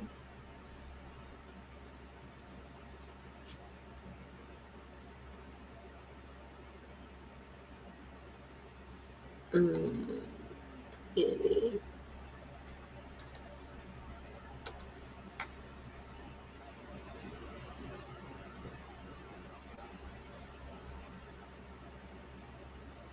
I'm trying to see.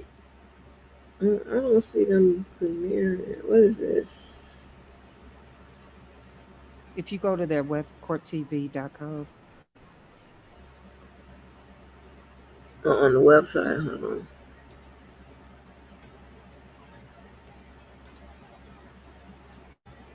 and then say watch live.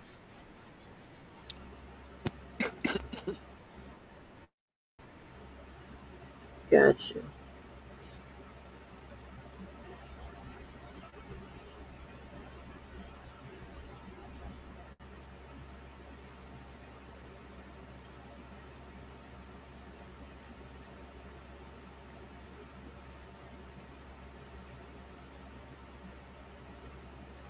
Okay.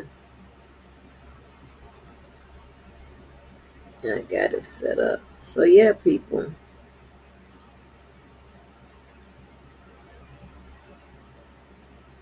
this sound going? Oh, And it's not that people don't understand you. They want to push their agenda. Like they're pushing their agenda. It's not that they don't understand you. They're pushing an agenda and they want everybody to follow their agenda. yeah, but this is in my opinion.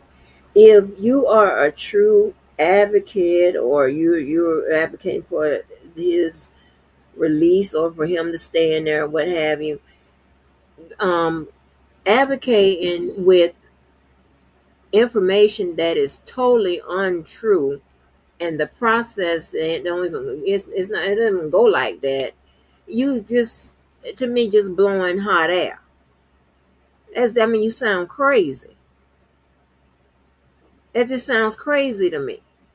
Like, now, and understand, and there are strategies, and we went over that a little bit, not today, but I mean, I've taken you through strategies a whole heap, right?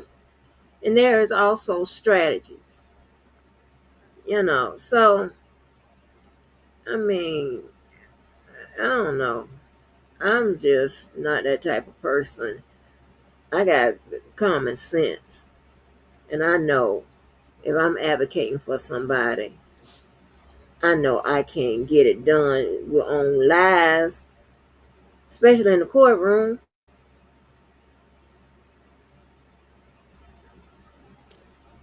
The other side But is they're not really definitely going to say, advocating. You got to realize a lot of people are pretending they support Robert. They're really here to make money and scam people. So they say whatever they need to get people to leave. That's why their arguments are ineffective. They don't go anywhere because they want people's money. They're not here for Robert. That's why they give so much bogus information. And I've said that time and time again. that makes sense. Because if you're saying one thing and it's never coming to pass, it's never coming true, and with everything I'm saying is coming to pass, coming true, apparently one of us got to be right and one of us has to be wrong. Like, I don't understand, you keep doing the same thing, you keep doing the same thing, and getting the same results, and you keep doing the same thing. So that means you insane. You insane. Like, it don't work that way. I promise you it does. Work that way.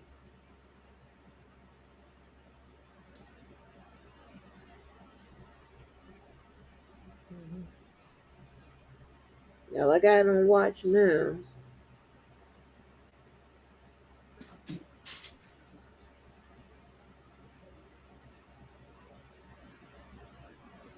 It's not quite 8 yet.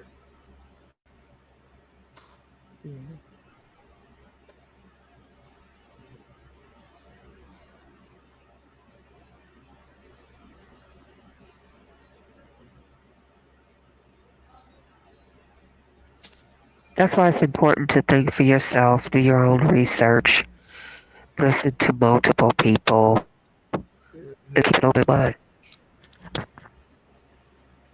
Exactly. Especially when you don't see nothing coming to pass. Just do your own research. And don't trust everything on Google. Pull up multiple Google searches. Yeah. Google will get it wrong, honey. But, I don't get it. I just don't get it. And sometimes when a lawyer has worked the angle that they can't get it any further, they'll move on to another angle. They'll try to get, or try to revise that original angle, whatever. These people just stick with this thinking it's gonna magically change. Like what? That's crazy. I don't have time for that. I'm running my pressure up. Because there's an agenda, and you have to push your agenda. And your agenda didn't change, then your story can't change. So you keep saying the same thing, even though it's ridiculous. I have, when you're working an agenda, you got to sell your agenda. Yeah.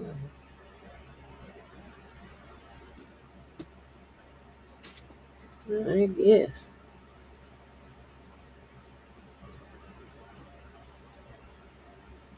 Or you just really don't understand this law thing as well as you say. I mean,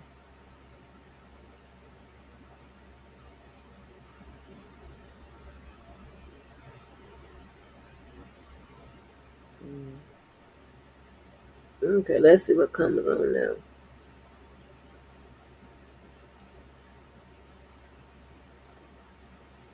As he entered a house party on May 14, 2022, hoping to diffuse tension between rival teenagers. Those tensions were stemming from an earlier fight and were reignited outside a Laurel Glen Drive home in Connecticut. Valley testified he felt terrified, pushed, punched, and overwhelmed by the crowd. Armed with a knife, he says he began swinging it blindly, flailing to defend himself and rescue a friend who was being beaten. He insists he didn't intend to harm anyone, claiming panic and fear drove him to act. Even though he admitted to stabbing 4 other teenagers, he maintains it's self-defense, saying he never aimed to kill. And now he's on trial facing murder charges and telling his story to the jury, and we have all the big moments. But first, Sean Diddy Combs' fate now rests in the hands of a Manhattan jury after a 7-week federal trial. 12 jurors, 8 men and 4 women, began deliberations on June 30th, tasked with deciding whether he is guilty of racketeering, 2 counts of sex trafficking, and 2 counts of transportation for prostitution. And tonight, we are live from New York with all the latest in the Diddy sex trafficking trial as the world waits for the jury to speak. I'm Vinny Politan. Great to have you with us here on Closing Arguments. A big day in the Diddy sex trafficking case. We learned something. The jury has questions and has had questions and has been sending notes. And now we know, along with those notes, is a partial verdict. A partial verdict telling us that they've reached a verdict on counts 2, 3, 4, and 5, but are still debating in deadlock on the most serious charge, count 1, the RICO charge. And the question is, tonight, as that jury's gone home, everyone having this information, is this good news or bad news for the defendant? My initial reaction was bad news, right? It would be easier to say guilty on the seemingly lesser charges and debate whether he's guilty of the most serious. But if you found him not guilty of the transportation and the sex trafficking, could you then still find him guilty of the first? I guess anything's possible with the jury. Sometimes it follows logically, sometimes it doesn't, but we do have some sense of where they are. And the real question here is, did he cross the line? Did he cross the line in what he did in his actions? Because one of the questions involves things that happened between him and Cassie. And obviously what happened in the hotel is crossing the line, but does it cross the line into a criminal enterprise, these actions of Diddy? And it has to be what they're trying to figure out here. I think they know that's the most serious of all the charges. I would think the jury would know that. It is count 1, but maybe they don't. We don't tell them a lot when they deliberate. But I think the question really, big picture, is Diddy the head of this criminal enterprise? Is he crossing the line, or is this a case of government overreach, where the government has tried to literally make a federal case out of something that should have been dealt with in normal state criminal court, the type of abuse and allegations against him? Is it really a RICO case? And I think those are the things this jury is debating. You know, sometimes a jury will look at the letter of the law, and sometimes they'll look at, well, wait a minute, what does this really mean? Is this really what's going on here? So we're close. We're close to the end of this case. We are close to a verdict, but we are not quite there yet. Let's bring in Court TV legal correspondent Kelly Craft, who's joining us live from outside the courthouse, the federal courthouse in New York City, where it's been raining all day. There's been a cloud over Manhattan. It seems that there's a cloud over these deliberations at this point. Let's talk about this partial verdict, how it came down, any reaction, and what the response has been to getting word from this jury that, hey, we've reached a consensus on 4 of the 5 charges here. Well, hi there, Vinny. Good evening to you. So, yes, partial verdict on 4 of the 5 charges. So that's 1 count of sex trafficking for Cassie Ventura, 1 count of transportation to engage in prostitution for Cassie Ventura, then 1 count of sex trafficking for the woman who went by the pseudonym Jane, and then 1 count of that as well, the transportation to engage in prostitution for the woman who went by the pseudonym Jane. So 4 of the 5 charges. Tomorrow they will come back here to continue their deliberations on that count 1. They had sent a note to the jury. This was at 4:05 p.m. Eastern Time, Vinny. And so we had heard there was a note. So everyone rushes back inside. And before we found out what the note was, the reaction from Sean Diddy Combs was something I have not seen before. We have been covering this trial since May. Most days he walks in pretty good spirits. If the trial went on, we would notice he would get a little tired. But today, when his attorneys were showing him the information that was coming from the jury in regard to what they had said and that they had reached a partial verdict on 4 of the 5 charges, he was distraught, almost despondent. He had his head down. He sat back in his chair. He put his hand up to his head. He rested his head in his hand.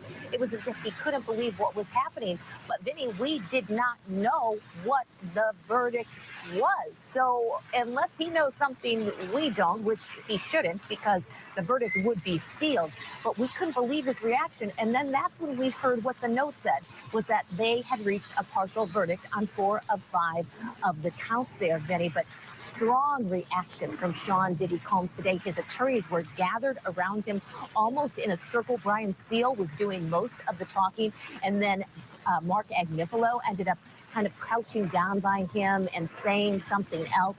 We did notice at the end of court proceedings today, Diddy had turned around and he mouthed to his family and friends, "I'm going to be all right." But he was really distraught, Vinny.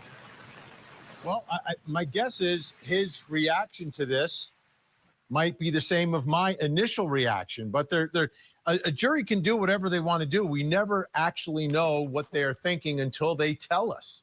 And sometimes it doesn't follow logically what you would think the conclusion that they're coming to and what they're debating. I've seen very confusing verdicts in the past, so I'm still wide open to anything. My gut tells me it seems like he would be guilty of those charges. When we talk about the difference here, RICO is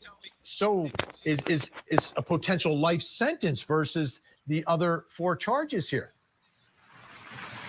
Yeah, and Vinny, so when we talk about transportation to engage in prostitution, the maximum there is 10 years. But then if we talk about the sex trafficking, there's a mandatory minimum of 15 years, up to life.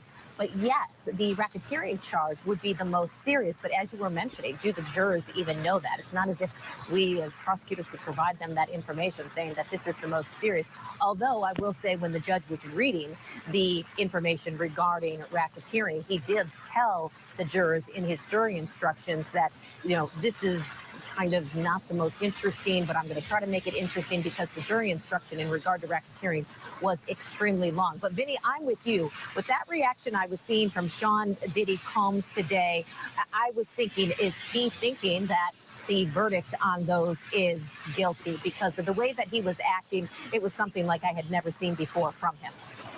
Now, I want to put the pieces together here because this note came out, but they've sent other notes and had questions. And there was a question to review some of the testimony in the case, right?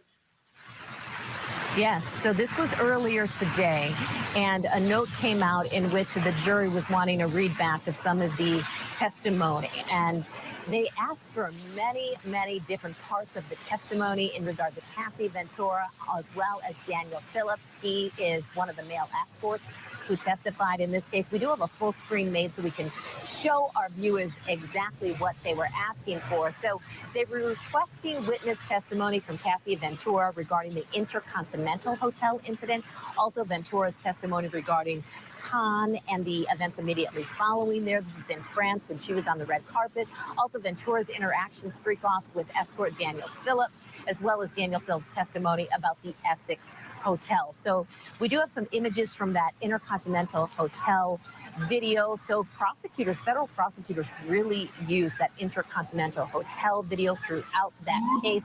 The jurors wanted some testimony in regard to Cassie talking about what was transpiring on this very evening, as well as we all saw these photographs of her on the red carpet in France in that beautiful gown, and she testified how Sean Diddy Combs took his hand and pressed down on that beaded gown into her thigh and how it was hurting her. She testified emotionally to that on the stand. Jurors wanted some testimony in regard to that. Also in regard to Daniel Phillips and some of his information regarding the freak-offs that he would have with Cassie Ventura, in particular one part of that testimony in which he said that Cassie Ventura, as far as he knew, was not on any drugs when she was taking part in the freak-off, except for maybe one time when he showed up to do a freak-off and Sean Diddy Combs told him it's not going to happen tonight. We do have a little bit of testimony from AI that was generated from AI, going back and reviewing a little bit of Daniel Phillips' testimony. Why don't we go ahead and play that?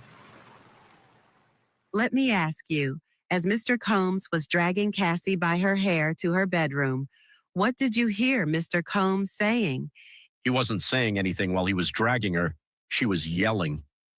What was she saying? She was screaming. And he, Mr. Combs, pulled her into the bedroom and I could hear him. What sounded like him slapping her.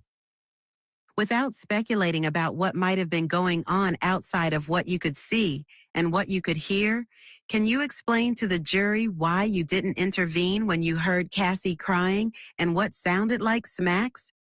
I didn't know what to do. I was shocked. In my mind, it was going through my head that if I tried to do something, I might lose my life. So tomorrow morning, 9 a.m. Eastern, jurors will be back here in Lower Manhattan to continue their deliberations on count one. That's racketeering conspiracy. Diddy, I also just want to tell you that when we heard there was this partial verdict, people outside the courthouse started chanting, "Free that man, free that man." Unbelievable. Unbelievable. All right. Kelly Craft outside the courthouse, thank you so much. I know tomorrow's a big, big day. Hopefully it's not raining, and we will speak again tomorrow night. Let's bring in some of our guests that we have tonight. Joining us, Matthew Mangino, defense attorney, former district attorney, and trial lawyer Thomas Farinella, who represented R. Kelly in his 2021 RICO sex trafficking trial, and legal and pop culture commentator Marissa George. Welcome to everyone. Thomas, I want to begin with you. Do you see any other scenario here? If they've reached a verdict on counts 2, 3, 4, and 5, but are debating RICO, is it possible that they have found him not guilty of those other 4 charges? It's great to be with you, Vinny, and thank you for having me on. You know, again, having gone through the Roberts case, R. Kelly's case, and something very, very similar, there's an enormous amount of information. In Roberts' case, there were a lot of more counts, and there were 13 racketeering acts. So the fact that they were able to quickly figure out those the 2 through 5 demonstrates that they sort of they understand exactly, you know, where they want to go with those acts. But the main act, the racketeering act, it's, you know, I think it could be a timeline problem. Perhaps, you know, that they don't know if it was continuous. They don't know if this enterprise was designed for the purposes of facilitating criminal activity. So there may be some confusion there, and there may be some disagreement. If that's the case, then perhaps the question that you asked, the 2 through 5 counts could be guilty. Could be guilty. Matthew Mangino, do you see any scenario where he could be not guilty of 2 through 5 and they're still debating RICO? Well, yes, Vinny, I could see a mixed bag. I could see him being guilty, for instance, on trafficking and prostitution on those 2 counts, and not guilty on the sex trafficking, and they're still debating the racketeering. And the reason I say that is because, as I understand it, one of the predicate offenses of the racketeering is the sex trafficking. And so if they had found him guilty, say, of sex trafficking, then I think they might have had an easier time guilty on all 4 and getting to guilty on the racketeering. But if they found him not guilty on sex trafficking and guilty on trafficking and prostitution, they could still be debating the racketeering charges based on the other predicate offenses. Okay. So in other words, they could be doing anything right now. Let me ask you, Marissa, your thoughts about the description of Diddy today inside the courtroom from Kelly Craft. Unlike any other moment of this case, what do you make of that? You know, I think that Diddy has felt pretty confident throughout this entire trial, and he finally got hit with reality, in my opinion. I think hearing that the jury has reached a verdict on, counts 2 through 5 was very telling for him, and I think scared him quite a bit. So to hear that he was, showing a lot more emotion than usual was pretty significant. I think, tomorrow, hopefully we'll hear a verdict, and, we'll see what his reaction will be, but I don't think it'll be good. Thomas, what is everyone doing tonight? And let's start with the defense. Like, what are they saying? What are they doing? How do you prepare for tomorrow? What are you thinking about? Well, I can say this: in a case of this magnitude, with a high-profile client, you have to prepare your client for the worst. You have to try to get your client into the mindset that, you know what, things may not work out, but you have to maintain hope. And they're probably doing the same thing I'm doing: is going through the verdict sheet, trying to figure out where they were going with how they're going to, what their verdict will be. And if you look at one of the racketeering acts, they did want the definition of distribution, which is the last racketeering act under count 1. So, however you want to read the tea leaves, they are grappling with it. And I think that, at this point, you tell your client and you try to prepare for the worst, you hope for the best. And I agree with the other commentator that this could be, a mixed verdict in count 2, 3, 5 through 5. It doesn't mean that they have to find guilty in all or not guilty in all. It could be guilty on 1 or 2 of the counts and not guilty on the others. So, I think, though, as from the defense perspective, if they're grappling with racketeering and it ends up in a mistrial or they're deadlocked on racketeering, that's the worst of the worst. So the government will have to determine whether or not they want to recharge, but at least they're still deadlocked on that racketeering. And the other counts do carry heavy sentences, but the racketeering is what gets you the long time sentence. Yeah, that's potential game over stuff. Matthew Mangino, so we could be talking about the mixed partial verdict, which is the one everyone hates because it's partly guilty, partly not guilty, partly hung. I've seen it before. It's not as common on such a small, where we're only talking about 5 charges here. I've seen it in cases where we had 19 counts, but here there's only 5. What are your thoughts if it ends up mixed partial? Does the government try him for RICO again, or do they move on and spend our federal resources in other places? Well, I would suggest moving on, and this is why. I mean, they started out with, kidnapping and arson and jury tampering, and they had to let those go before they even got to the jury. There now may be some question, certainly there is some question about the validity of these other predicate offenses, and all they need is 2. So apparently they don't have 2 predicate offenses that they believe the government has proven beyond a reasonable doubt. So this doesn't look like the kind of case, especially if it's a mixed verdict on the 4 counts, that you'd want to try again, that just doesn't seem to have what you originally thought it did in terms of this criminal enterprise. Let me ask you, Marissa, if it does end up being mixed partial verdict, and let's say Diddy does 10 years and gets out, does he have, what kind of life would he have at that point? If he gets convicted here, goes away for a while, but then comes out when he's, 60, in his 60s. It's funny you asked that, Vinny, because I was on TikTok Live today talking to my, TikTok fans about what are we canceling Diddy or are we not?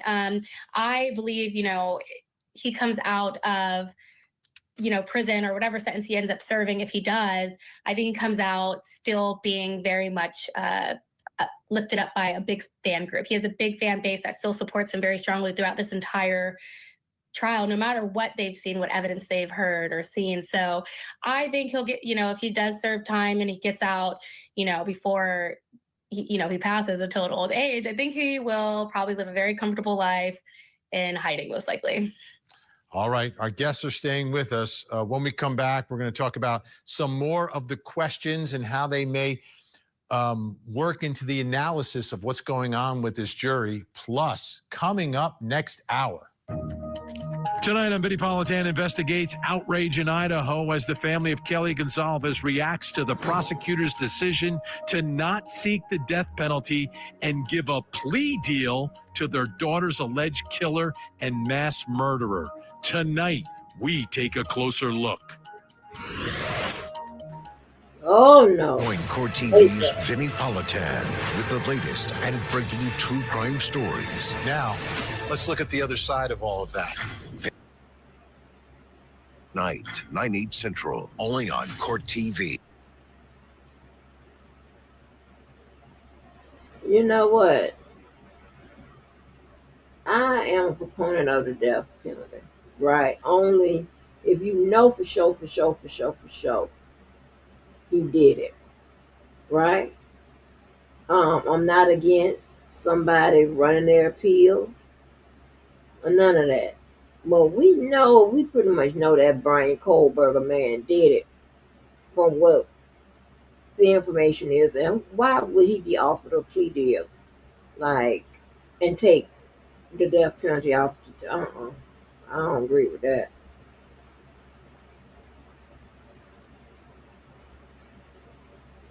PTV. It starts with listening. You told us about it at our Let's Hear It We event. hear you, your questions, your concerns, and we take action.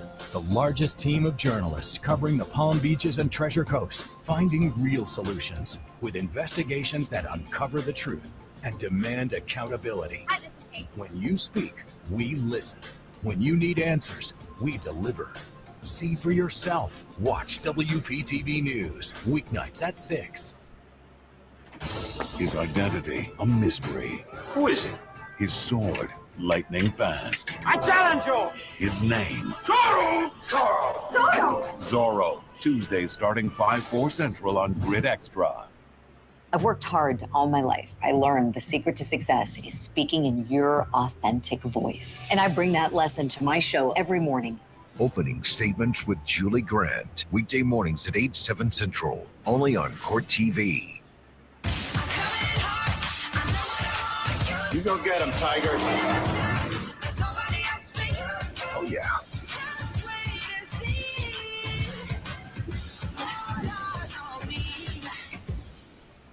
Ion is on with 3 networks to enjoy. Yeah, it's on. Yes, showtime. You're going to want to see this.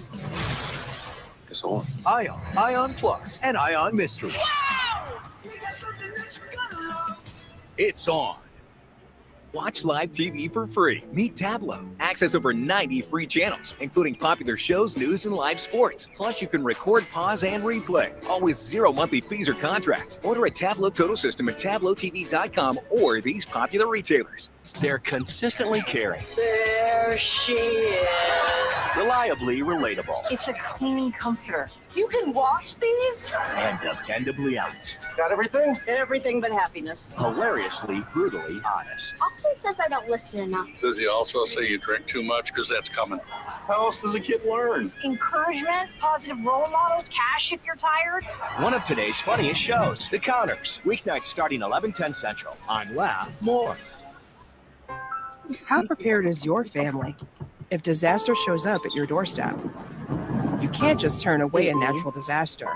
That's why it's important to go to ready.gov/plan before they show up. It has the tools and tips you need to make an emergency plan with your family. So if disaster comes knocking, let's go. You'll be ready to help keep your family safe. It's just a pizza. Yes! Make a plan today.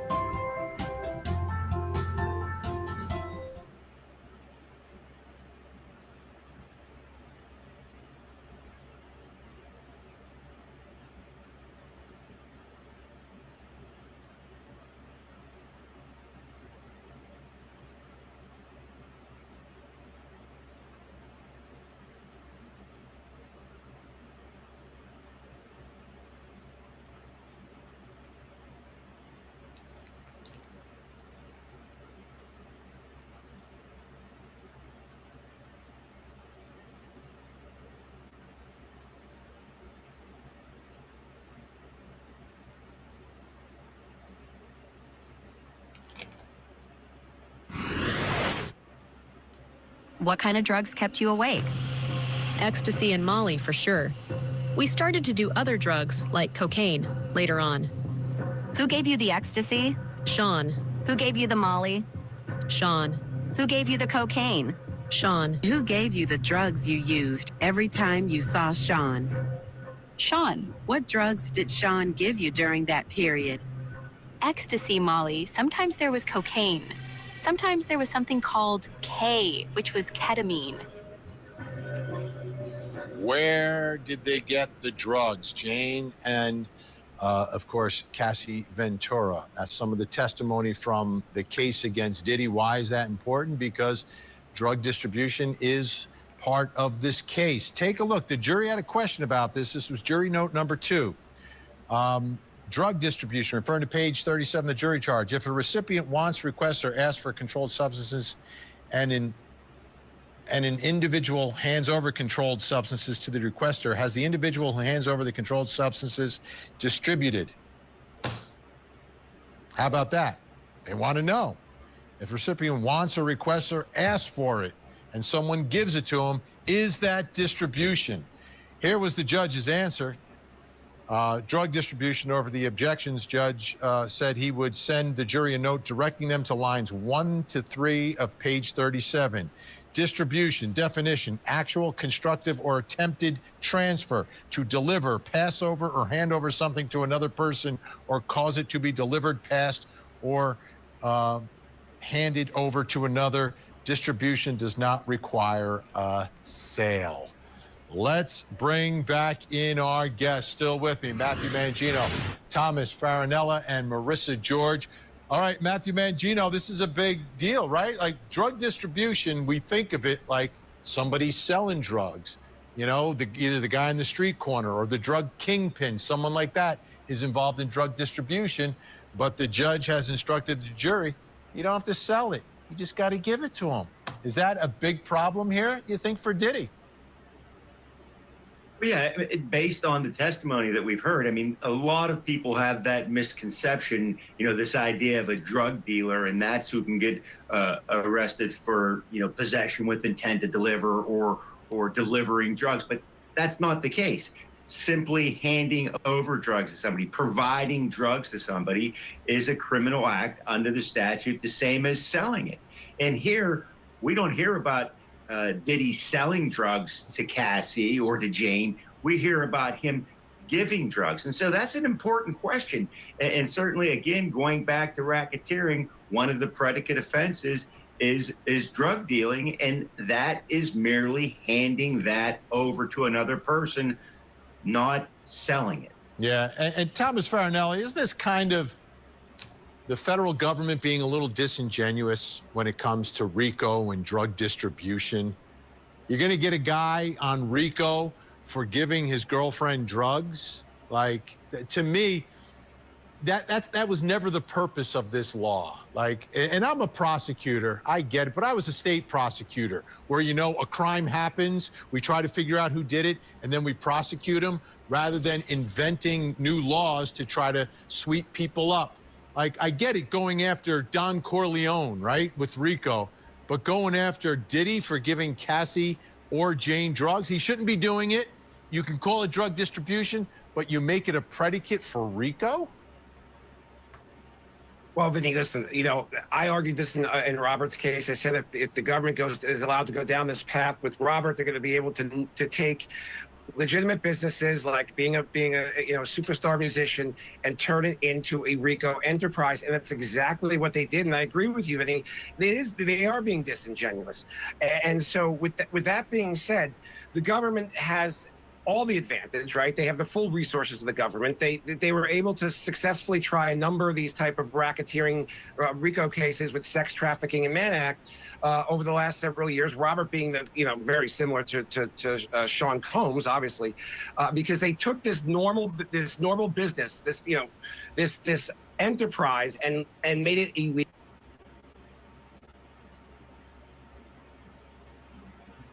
illegal. Made it illegitimate.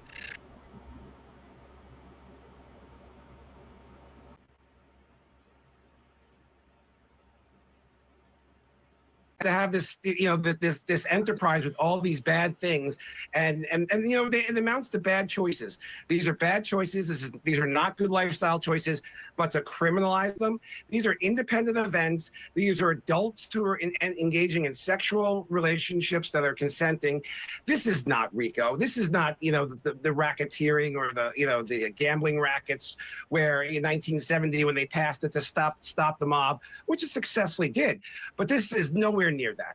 They're criminalizing legal behavior, and I agree with you. It's a huge government overreach, Vinny.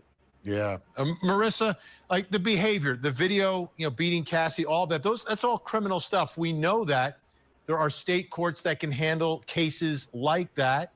This is, though, a federal RICO indictment. We're talking about a life sentence.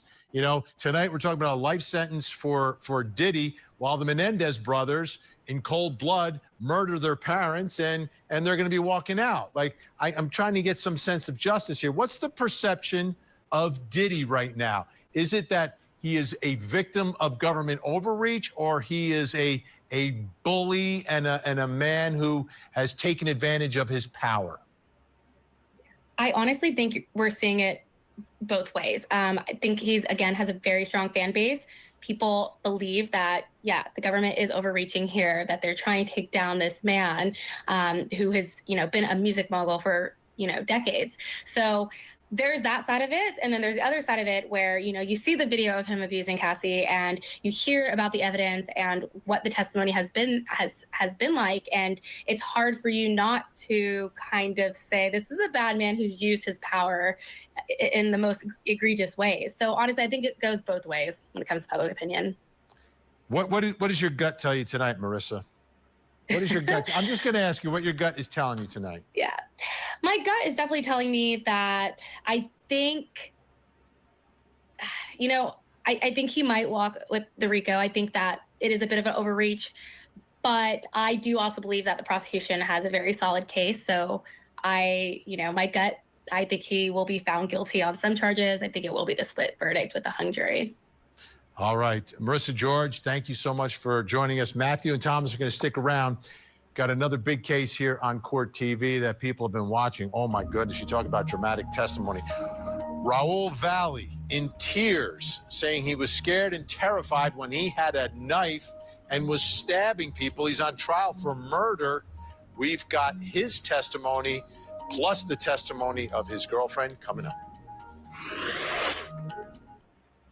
They're consistently caring.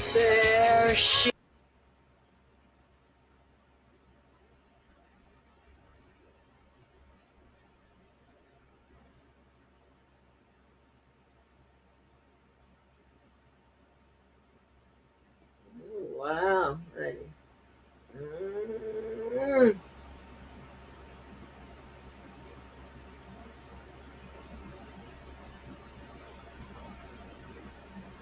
Yeah, so I kind of felt. Remember, I was saying, I'm like, how are they gonna say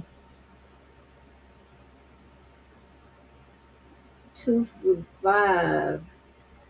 They got like verdict on those, but with the RICO, they're up in arms about that.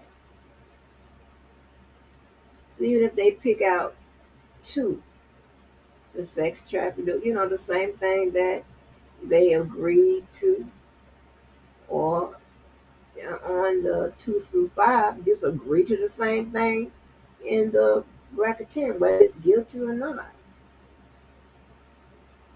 hmm This from start to finish, this case gonna be crazy. We can say that. Let me put my overlay on and get back to Wack and Levi.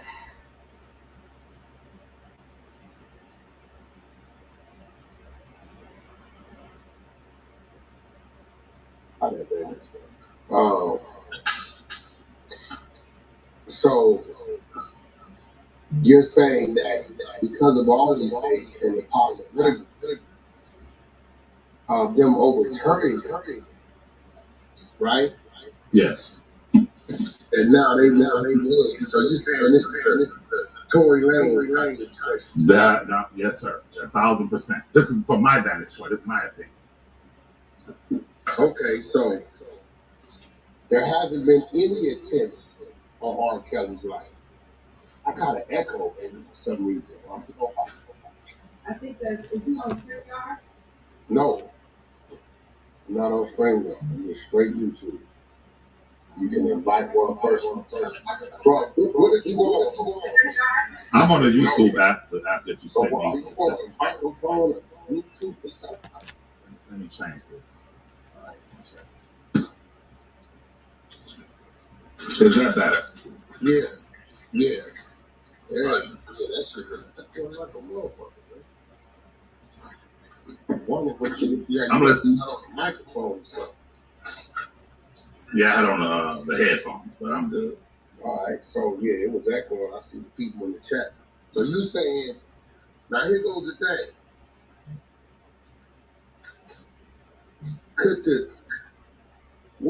They can get in trouble, I guess, because it was an officer that gave up his emails. You can't get in trouble because his attorney was a doctor. Absolutely. I'm hard to see the seriousness on the Fed side on what they will be facing. Now, the cold part about this individual who they say they went to assassinate R. Kelly. Do we know anything about him? Is he known for stabbing people? Has he got a history of this type of thing? And, like, what would make them select him? And I can't say. R. Kelly didn't know that this dude here is terminally ill and didn't sit down and come up with a situation for him with some promises to say these things because he's about to die. And if I get out, I can look out and take care of your family. How we know that ain't the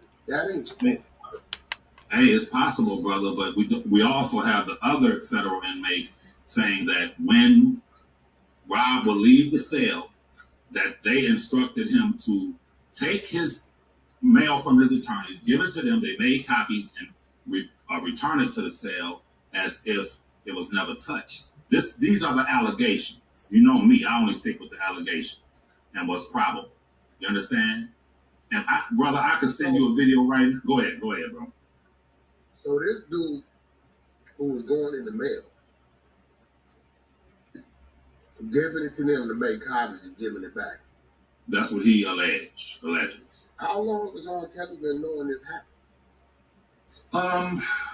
I would say I'm sorry, go ahead. No, I'm asking how long has he been knowing that went on? Well, the scotching of his jail records, he's been knowing that, like I said, during trial. The individual that came to him, I believe it was in March.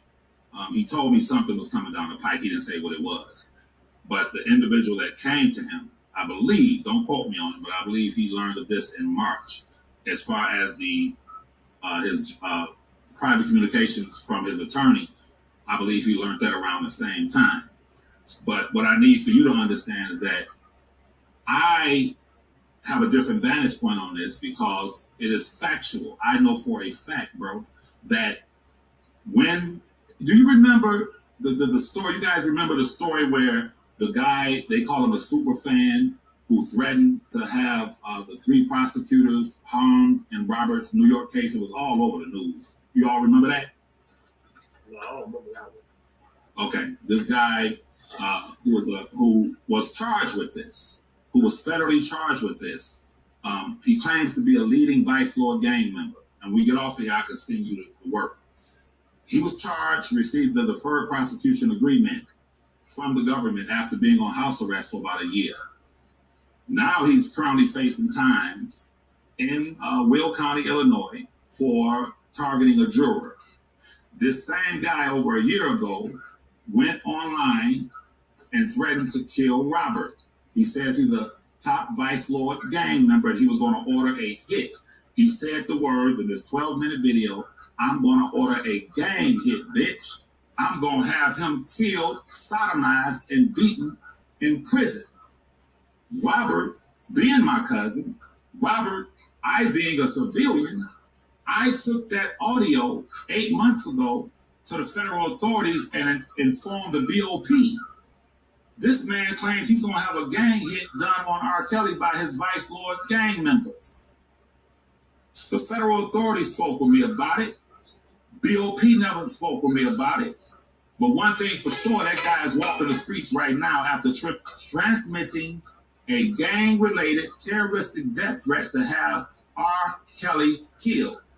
So when I see their failure to act, it only causes me to say, well, I believe what Attorney Bo Bridley and Robert are saying, because I myself experienced this, where the feds didn't do nothing. One extreme to the next. Are you insinuating that the Vice Lords contracted the Aryan Nation?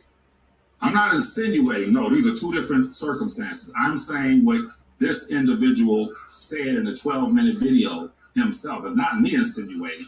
Who he says he's a Vice Lord gang member. I'm not saying the Vice Lords are doing anything. He says this. And I'll send you, when we get off here, I'll send it to you here for yourself. So, these two individuals that one is saying he was instructed to get his mail from his attorney, take it to the prison officials so they can make copies of it. And I guess they felt like maybe the prison officials gave that to the AUSD or DA, whatever they call it. And then we have another situation to where a dude is dying, white dude of the Aryan Brotherhood, Aryan Nation, has confessed that the prison, did he say what prison officials? Did he just say the staff? He actually names them in his affidavit. He names them. Dates, times, and everything. So, R. Kelly, so have they moved him since then? Because it seemed to me like they would have put him in a confinement situation since he's claiming his life is in danger. I understand. And I haven't spoken with him since you spoke with him. And you remember about, 10 days ago, I contacted you and said, bro, if he calls you, have him to call me immediately. If he calls me, I'll have him call you immediately. I haven't heard from him, so I would think that they probably would put him in PC under all of what's going on. I would think so. You understand?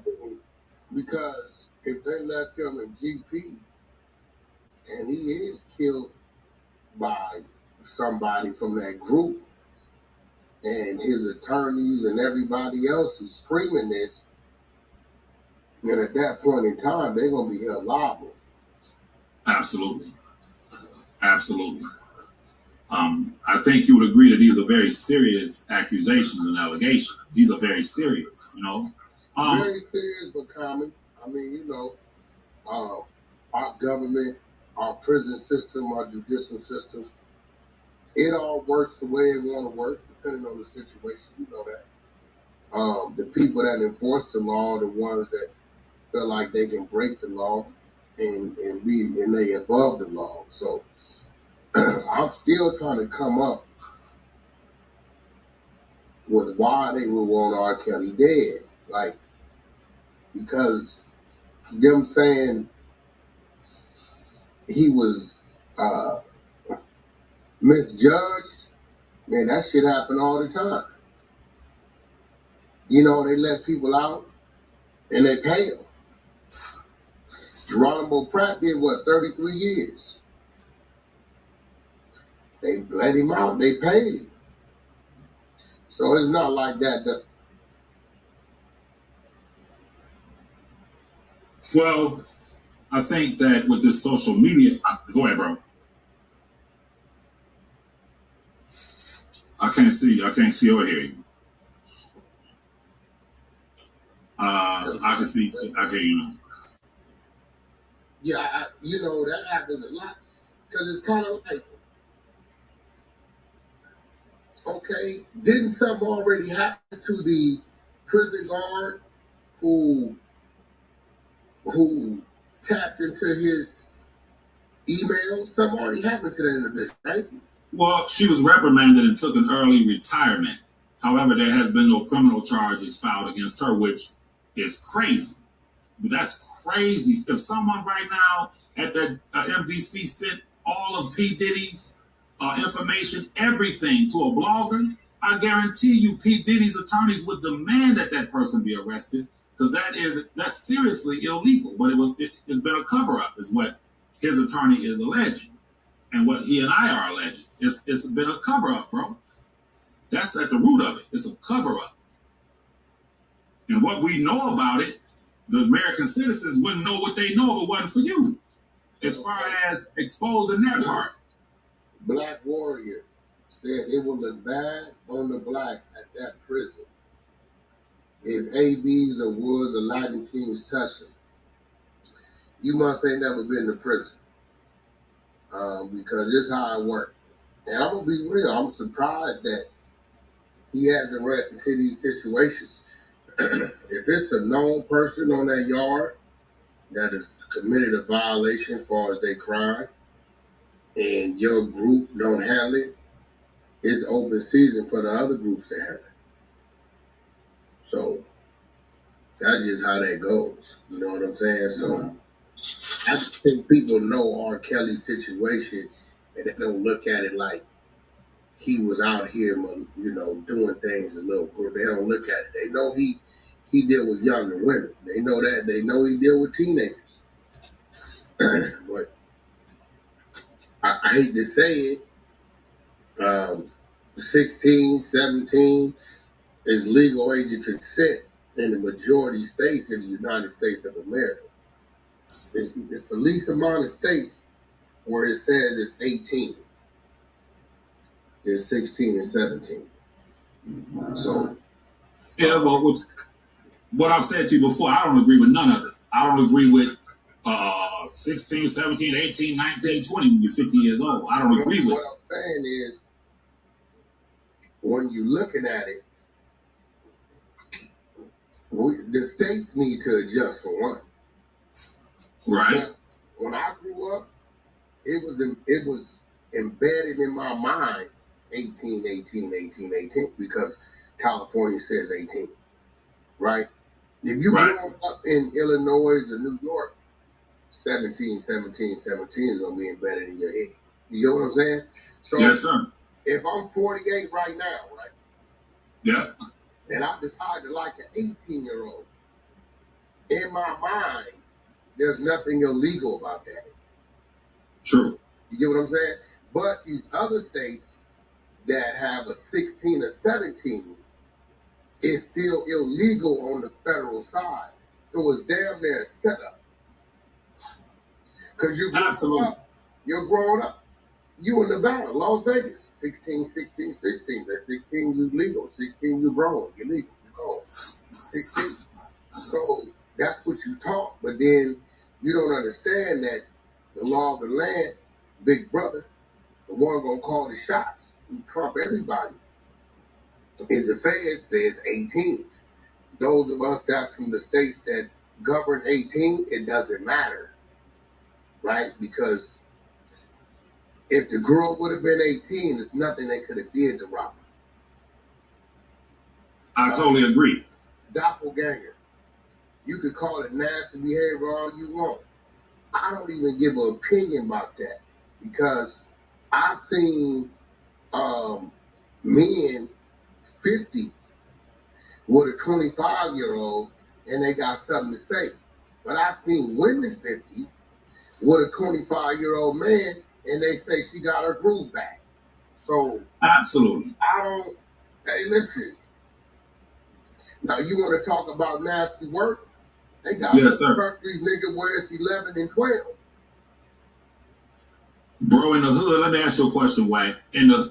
Hold on. So that isn't correct because the other issue with Jane Doe number 5, which was the same with Jane Doe number 6, was the Mann Act.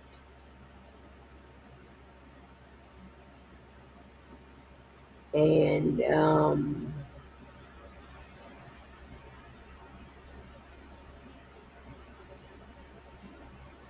hold on. Mann Act.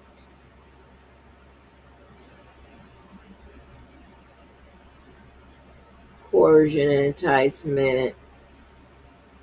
Mann Act transportation. So her age was just another element they had to prove.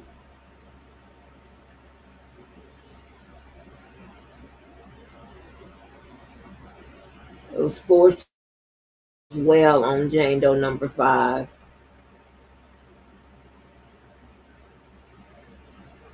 And so she had with Jane Doe number 5, she had the, without also on top of the Mann Act enticement or whatever, she also had a Mann Act of a minor and sexual exploitation of a minor, stuff like that. So I'm just being technical, but he could have been dealt with regardless when it came to Jane Doe number 5, regardless if she was 18, because you also have that exposure to STD.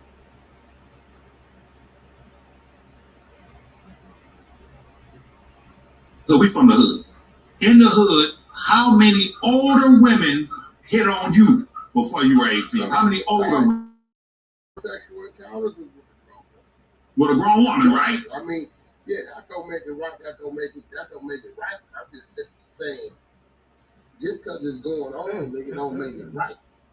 Absolutely. Right? But I'm simply saying that the setup is the law of the land should just be 18, both state and federal. Because if you tell somebody the state legal age of consent is 16, 17, and that's what they do, an 18-year-old could have sex with a 17-year-old in New Jersey, and it be legal. I mean, in New York, and it be legal statewide.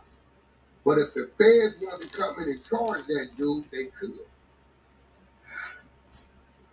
Absolutely. Because the law of the land is 18. And that's where the misconception is at. It's kind of like, be real, I didn't know the law of the land was 18 on the feds until you told me. Yes, sir. I had no idea that the feds had a mandated thing that said 18 across the board. Absolutely. Different states. I mean, personally, I got 18 embedded in my mind, period, because I grew up in the state of California, and that's what we're taught. But you go right next door to Nevada, to Vegas, and it's 16. Right. Absolutely. Jersey, I believe, is 16. New York, 17. Illinois, I believe, is 17. I think Georgia might be 16. Right? Absolutely. 16-year-old state did anything. Absolutely. So my thing is, So, R been in there, what, 5 years strong. and he hasn't had any attacks on his life?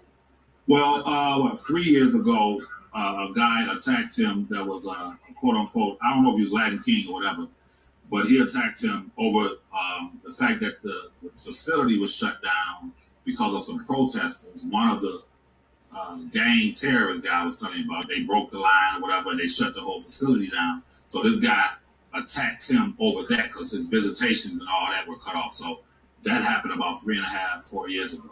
So that did occur. R. Kelly, because his visitation. Absolutely.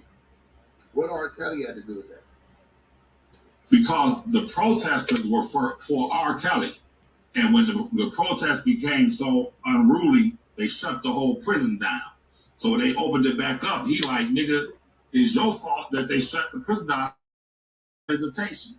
And he even alleged that some prison officials allowed him to have access to Robert. We don't know that yet, but that did occur. That did occur. But getting back to that, he hasn't been attacked for like what his controlling the fence is. Not at all. Not at all.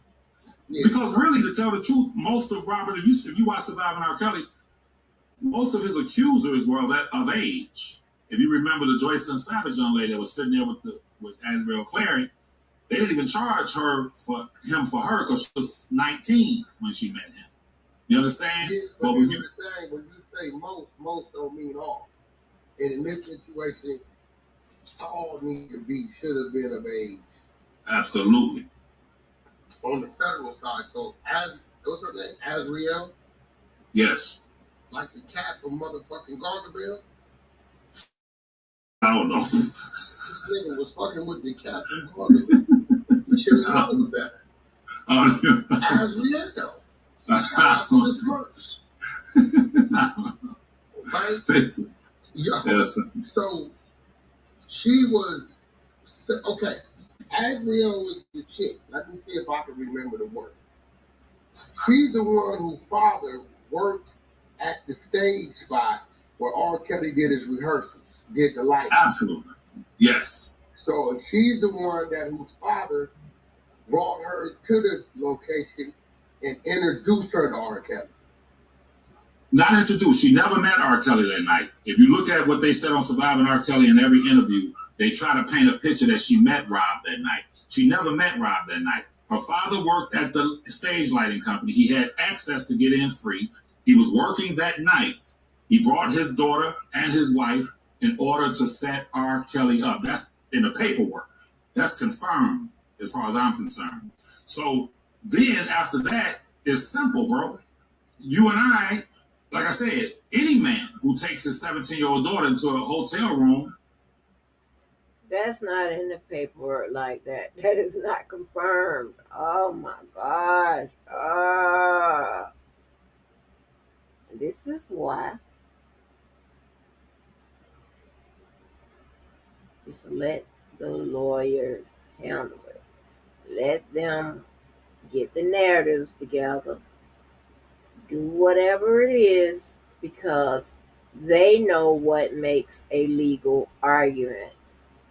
And they are going to even infer from whatever they read, they're going to infer something that can create a legal argument. Okay? Setting people up isn't always illegal. Tricking people ain't always illegal.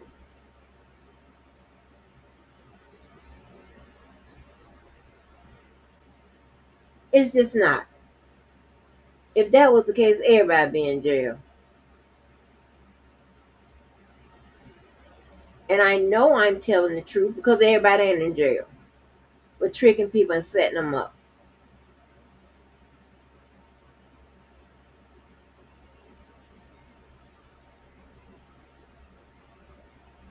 I'm just trying to keep people on a legal track because y'all get confused and all this and then run with all this extra shit. You don't stick, in my opinion, on it and run it as if it is fact and all of this and the third and whatever, and people get confused.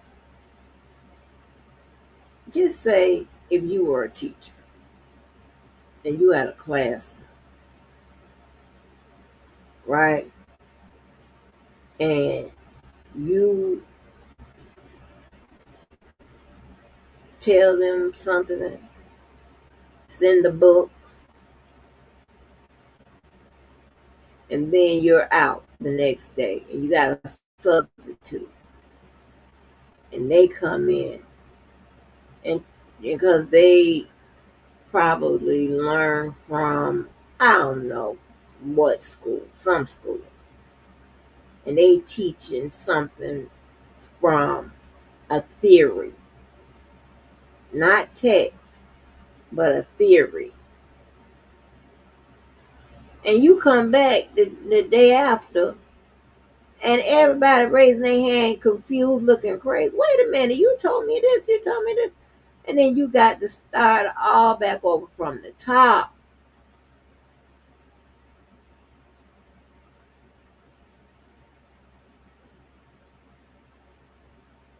I'm telling y'all, demand to see the facts, the paperwork. Don't know nobody's theory, nobody inference, not nobody, not even me.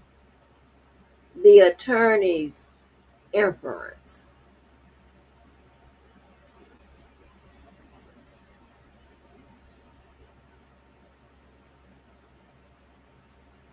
What the attorneys are doing in court. I cannot stress that because you're going to get confused. Because guess what? In the court of law, it's the only place it matters anyway. Your alternate theories, your conspiracy theories, your theories that's not qualified, supported by nothing, how you want to read something, you don't know the law, all that type of shit, it just gets,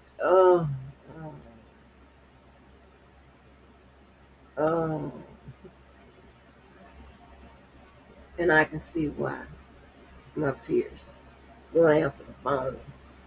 They screen their calls. I see why.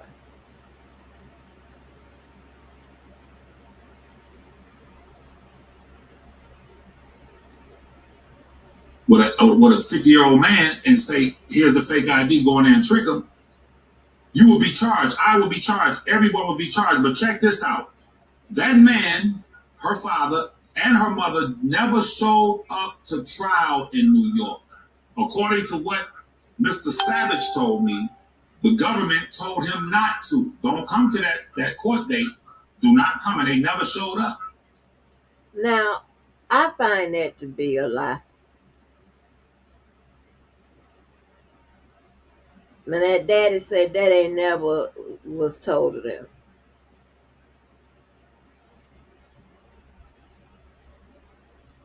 I find that to be a lie because the first time it was told, they gave one other reason. Now Mr. Savage done said it. Whatever. You know I'm gonna say what the fuck I'm gonna say. And all I'm to the point of, I'm not yapping. I just want you to know what you're gonna do about it. That's it. Prove it. So all they do is lie him. Lie, lie, lie, lie, lie, lie, lie, lie, lie, lie, lie, lie in the morning, the noon, and the motherfucking night. Y'all should be tired of that by now because I am exhausted. Prove it. I don't want to hear shit. Prove it or fight. I don't give a fuck about the rest of it. Or shut up. That's the other option. Just shut up. It don't even make sense. The whole premise was before, stay away from court because you may be asked to take the stand as the parent. What?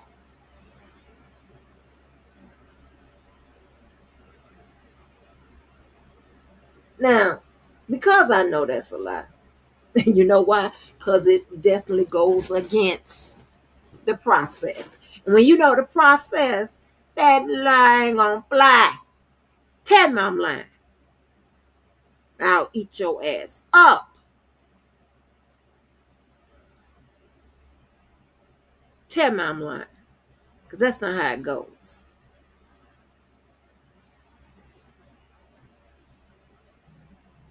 Okay, I don't give a fuck who said it. And you can relay it. They probably listen. Relay it. I don't give a fuck who says it. 95 either way. Sick of this shit. Like, god damn. You don't gotta do all of that. Hell. State the facts and get the fuck on. Listen. A subpoena. That little piece of paper can put damn near anybody's ass in a chair. Or put your ass in jail. One or the other.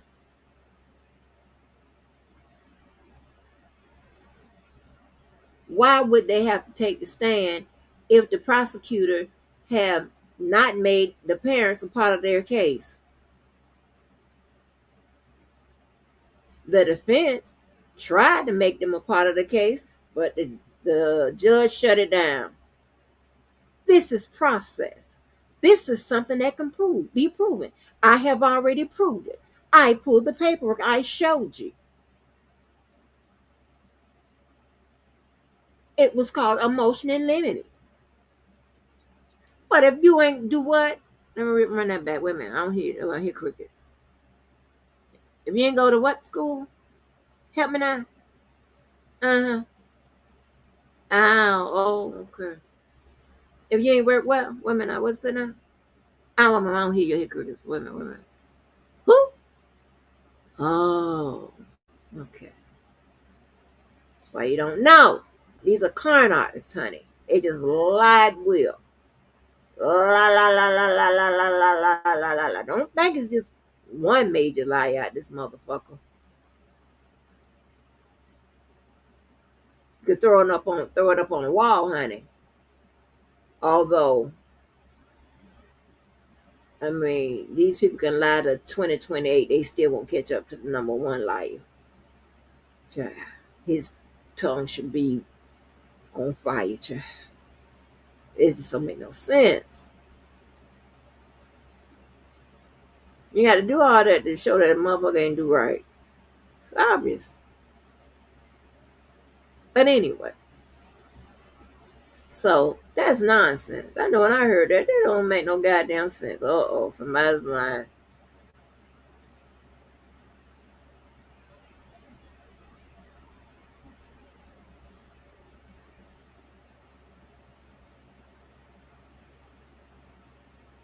Okay. And I ain't got nothing against Mr. Savage, but he done been caught lying too.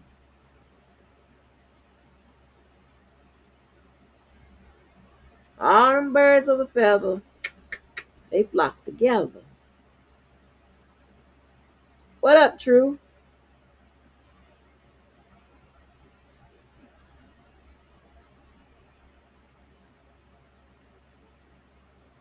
Yeah, they have a forfeiture in Diddy's paperwork. Yeah. So they describe exactly what funds that they could, take to satisfy whatever monetary judgment or whatever it is they're looking for. But yes, understand, if the prosecutor does not make the parents a part of the case, unfortunately, they won't be a part of the case unless the defense have a way to make them a part of the case. And unfortunately, when you're dealing with a minor, your defense is, what you gonna say?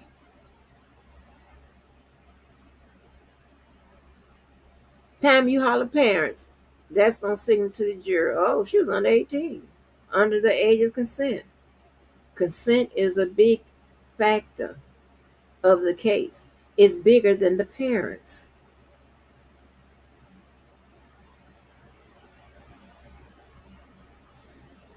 We don't know what happened at that goddamn Dolphin Hotel, to be honest. But we do know they're not even, the Dolphin Hotel and whatever happened is not even in the paperwork. That's not even on the indictment. So why would it make sense for the prosecutors to tell them to stay away from the motherfucking trial when nothing about the Dolphin Hotel and all that was even a part of the case? Huh? Answer that.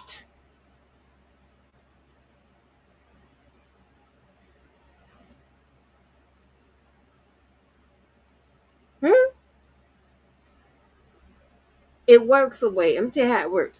But you wouldn't know it if you didn't do what? Run that back on here, What? You barely graduate high school with me, huh? What was it with that? What?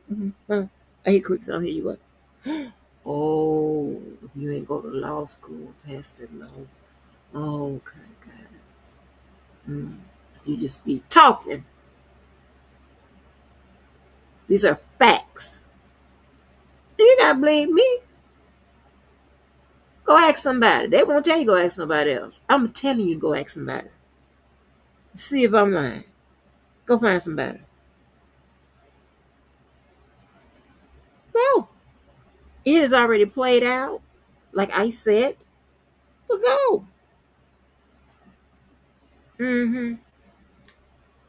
Dumb shit.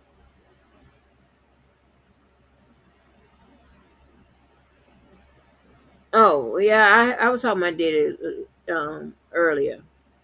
This is crazy shit. Stay away from the damn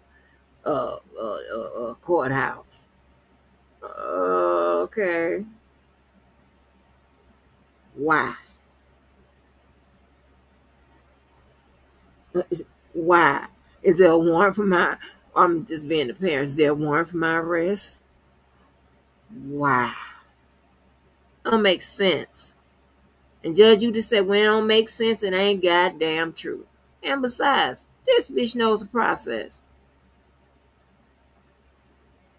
Can't tell lies about the process. This is like if there's a plumber amongst us and shit like this here.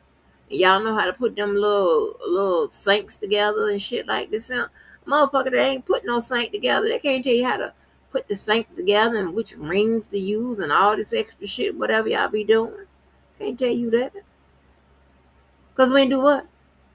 Wait a minute, whatever. Did we ain't go to do what now? And we ain't never put it together. Oh. We ain't never put no sink together or put enough of them together to see how it works. We ain't go to school for contracting and stuff. Oh, okay. Shut up.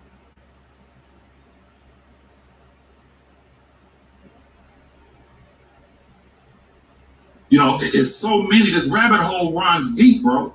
So I believe it when his attorney and Robert say that his life is in jeopardy, because when you start to expose these things, yeah, certain governmental operatives, though not the whole government, not the whole Justice Department, but those who work in that can think of such a diabolical plot to rid someone. If you look at President Trump, that was a politically motivated prosecution. They pulled out an old law that's never been used to prosecute Trump. So I think Robert's in a good position. But once Trump's Justice Department look into this, his attorney is asking for a furlough, that he be allowed to go home while they investigate it. But I think there's a great possibility that Trump is going to pardon Rob. I believe that. I think Trump's saving that pardon for Puff. Oh. He can do more than one. He's been doing them. But also, let me ask you this too. You being in the entertainment industry, if you look at Puff's case, this is I'm not getting off point. I heard them mention a law the other day that I never heard before called fraud. And for all of you entertainers, they claim if you fly a female out, the federal government, that's the Justice Department, if you fly a female out and promise her a burqa bag, promise her whatever, and once she gets there and have sex with you, If you don't deliver, you violated federal law because you coerced her to go across state lines. You being in the entertainment industry. That's kind of like double-edged sword, because if you give it to her, then they say you paid for sex. Absolutely. Without naming names, you being in the entertainment industry, how common? It's called fraud by something coercion. You Google it, it'll come up. It's called fraud, where you defrauded that chick by flying her by state lines. Even if you didn't promise, go ahead. No, I'm listening. This is crazy because yeah. Even if you didn't promise her to birth her back. What if something happened? I've never heard that you have to give a woman something that you promised to give her. I've never heard of it. Well, this is what they're saying. They're saying that if you promise, if you lure her across state lines, saying you're gonna give her this, that, and the third, and this is why I'm saying that what they're doing now game or manipulation. Yeah, that's what we call it, but at the same time they have a law for it. And with these entertainers, I would presume that most of them meet chicks and say, "Fly here, come visit me here, come visit me there." Trafficking by fraud or coercion. But here go the thing. Yeah, if you fraud somebody by coercion, that means that you are pressuring them, intimidating them, threatening them, that type of thing. If it's fraud by deception, that means you're promising them something and you don't deliver. I don't understand why y'all don't understand that is a crime. The word fraud, it starts off with fraud. That's could be a potentially a crime. And again, they wrote the program. They wrote the process. I did. Get mad at me. You're just interpreting it wrong, or you don't understand it or whatever. So yeah, if you promise somebody something and you don't give it to them, then depending on the other circumstances surrounding, you could be hit with a civil suit or you can be hit with a criminal suit. It's civil liability or criminal liability. That's pretty straightforward. So if you get her there and don't pay her, I would think you would be steering clear from the sex trafficking. Because you ain't. That's not how they see it. That's not how they doing it.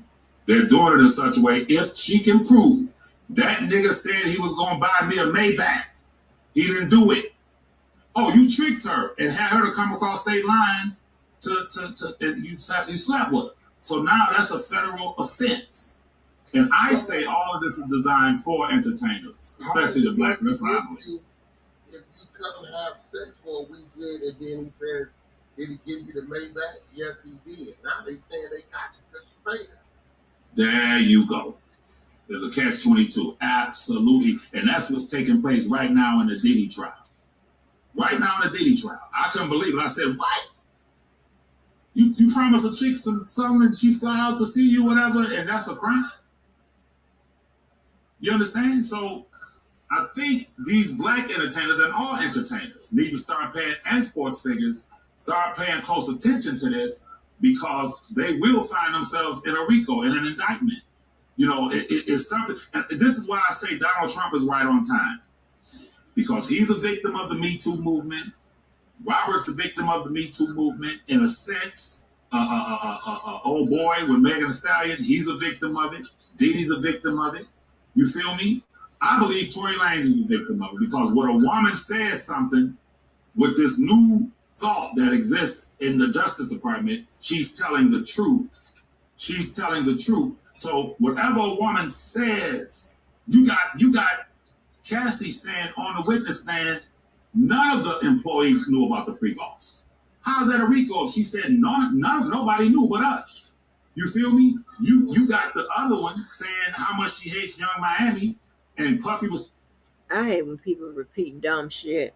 They be saying, how does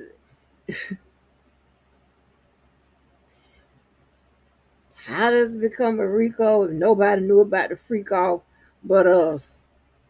Huh? Huh? God damn! I got to get up out of here. I'm trying. I am getting. I'm not getting dumb about it, because I know how to turn it off, turn it out, and tune it up. What do you mean?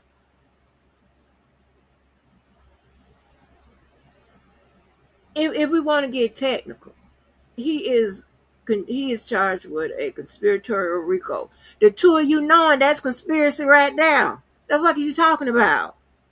What? But let me expand on it. Right? Just the two of them knowing does not make or doesn't make a for a RICO. The fact that other people were involved, there's a pattern of RICO activity going on, pattern of racketeering activity going on. There are a bunch of legal activity going on under the Combs Enterprise. That's what they call it, the Combs Enterprise. The Enterprise encompasses people who are doing illegal shit and people who are doing legal shit. Okay? So if just them not knowing and nobody else know, that don't make sense. Just, oh God, I got to get out of nigger university. I just ain't never been to nigger university. I've never been to nigger university. They have broke conversations and all this. They be doing broke shit to people and all this. I don't do this. My regular life. Damn. Shit. Yeah, and them status like that's what they screen your ass by asking all the motherfucking questions, and they'll know whether you belong here or not. But I was too nice for all of that. I should have known. Thinking, you come out, you see Dr. Rogers, you see Phases, you see Dr. Rice, and you think you hear some people that got some sense, and you thinking, oh, okay, this might be okay. Shit. I didn't even know the niggas was bubbling up on the goddamn surface, waiting to come through. Fuck. Nigga shit. Spending money on these younger chicks. So that did make her upset. You got them saying because Puffy was paying her rent, which was $10,000 a month. Okay, so here goes the thing. Federal law, I got a question. Let's say the dude is looking at the female on Instagram. Say, damn, she worth a million. Baby, I got a billion for you, you bring that to me. She say, okay. He come out there, he do his thing, he fall in and go left, he go right, nobody's home. And the walls is tore up. So now he like, well, it looked like it was worth a Benz, but now it's just worth $1,000 Uber gift card. Are you saying that the man can't make adjustments based upon the product wasn't what he thought it was? Nope. I mean, you gotta find some type of equal medium here, bro. I'm just saying, bro. I mean, bro, listen. We all didn't have the situation. Not unless she accepts the alternative. Nope. Well, you fell up in there and it was like, hello, right. hello, it was an echo. So I'm saying they can't hold you accountable, and you know what it can get to you, and it got an owner. You know, you can't tell the owner. They gotta start making pictures and videos where maybe smoke or something comes from it if it detects the owner. Like, it's a whole lot of other factors that say a man should be able to change their damn mind. Hey, that's the law. That's the federal law. But If the chick promise you a nice weekend and she get there and say, hey, yo, I'm on my monthly. We can't do nothing. And you say, oh, you got to go back home. You got to go. She say, well, where my Maybach?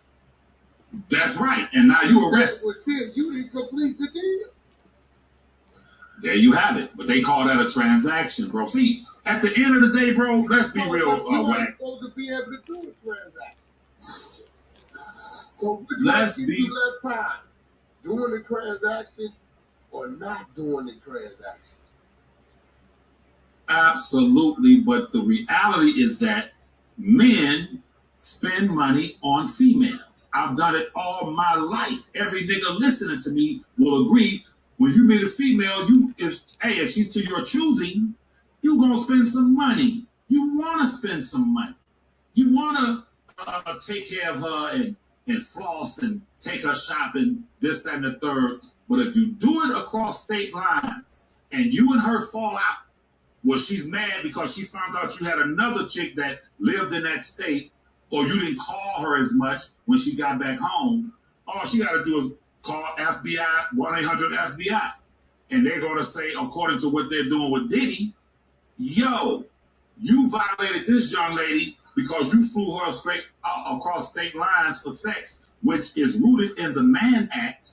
If they Google the Mann Act, Jack Johnson, that's right. And that was a racist law designed to stop black men from taking white women from the South to the North where they were more comfortable in having sex with them. So Donald Trump's the man. He can eradicate a lot of this, bro. From I'm concerned. Hit that like button, subscribe button. Let's get those likes up. We got a couple hundred people, about 300 people in here. Let's get those likes up. So you pretty much saying that it's to your best interest just to get a steady girlfriend and that's it. Like the player's world is dangerous. Yes, sir. And you better get one in the state that you live in. And you better not take her on no damn vacations, okay? Don't fly across state lines. One thing, what if you just go get them and pick them up and drive back? If you cross the state lines, B, it's over. That state line shit. With an adult, if she turns on you, if you have to understand that the chick, I ain't gonna say her name, that's testifying against Puffy right now, she was with Puffy when he got arrested. He was paying $10,000 a month for her rent. She said, they asked her, is he still paying your rent? Yes, he is. He breaking off $10,000 a month for her rent. But they brought up a text message when she wasn't acting right. And Puffy said, look, we have an agreement. We have a love contract, which was a love contract. I'm doing my end. I'm holding up my part. You better start upholding your part. Because she was complaining about him with other females, even though he told her up front, I got other females. But the mistake he made was that she was 35 years old when she met him. And he was messing with Young Miami and them who were younger, popping that thing. You feel me? They was young. And she let it be known. Yeah, I was jealous of that. He was spending big money on them, but wasn't paying, doing much of shit for me. $10,000 a month. Puffy gave that girl, according to what she said, over a period of 2 years, $150,000 he spent on her on shopping sprees. But guess what? He brought Young Miami a Maybach while he was buying her a bag. You know what I'm saying? What he doing? I mean, I don't know what old girl purpose was. You know what I'm saying? Young Miami was making him money as well. Absolutely. Absolutely. So on Revolt, so she was bringing value. So at the end of the day, shit, that's a different, whole nother different flow. But getting back to this R. Kelly thing, so you really, so all right, they trying to make an attempt on R. Kelly's life. Are they saying because it's the internal prison officials that's doing it, that they in fear that he won't be safe in the institution? Because they could just move him to PC. Yeah, but who wants to live like that? They're saying that because of what is now being exposed, about 2 weeks ago, his attorney, the same attorney, received 13,000 pages of discovery in the Tasha K thing, in that situation. And in that discovery, he's like, wow, look at what's going on here.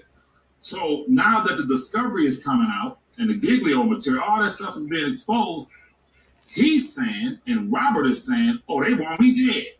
They want R. Kelly killed because they don't want this to come out, bro. It's like with old boy Tory Lanez, like, yo, it's one thing to be locked up unjustly, but it's another thing when a cover-up ensues, and when those who are in authority engage in a cover-up. That's some serious stuff, bro. And I believe it. I believe it.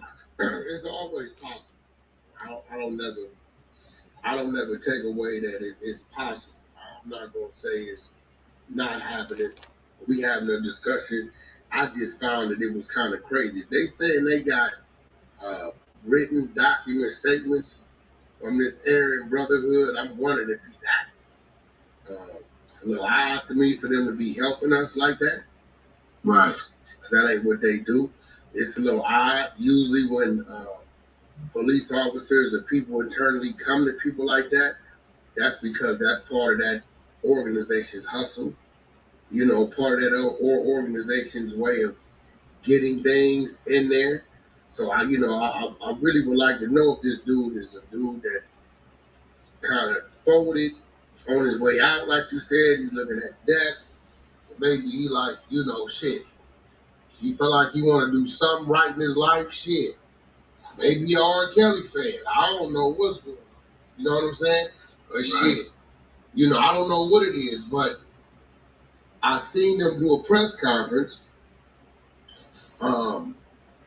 The bad part about it is they doing a press conference at the time all this ICE situation is going on down here, and it looked like it's spreading. So I don't know if it's gonna get swallowed up. I agree. The ICE thing is centered around Donald Trump. This thing that R. Kelly and his legal team is requesting is centered around Donald Trump. You know what I'm saying? So I'm curious to see. What the hell? I'm curious to see what type of attention it'll get right now, because this other thing is getting all the attention. Absolutely. Hot 97 is talking about it. Breakfast Club is talking about it. A lot of outlets are talking about it. But like you said, it could be smothered by that.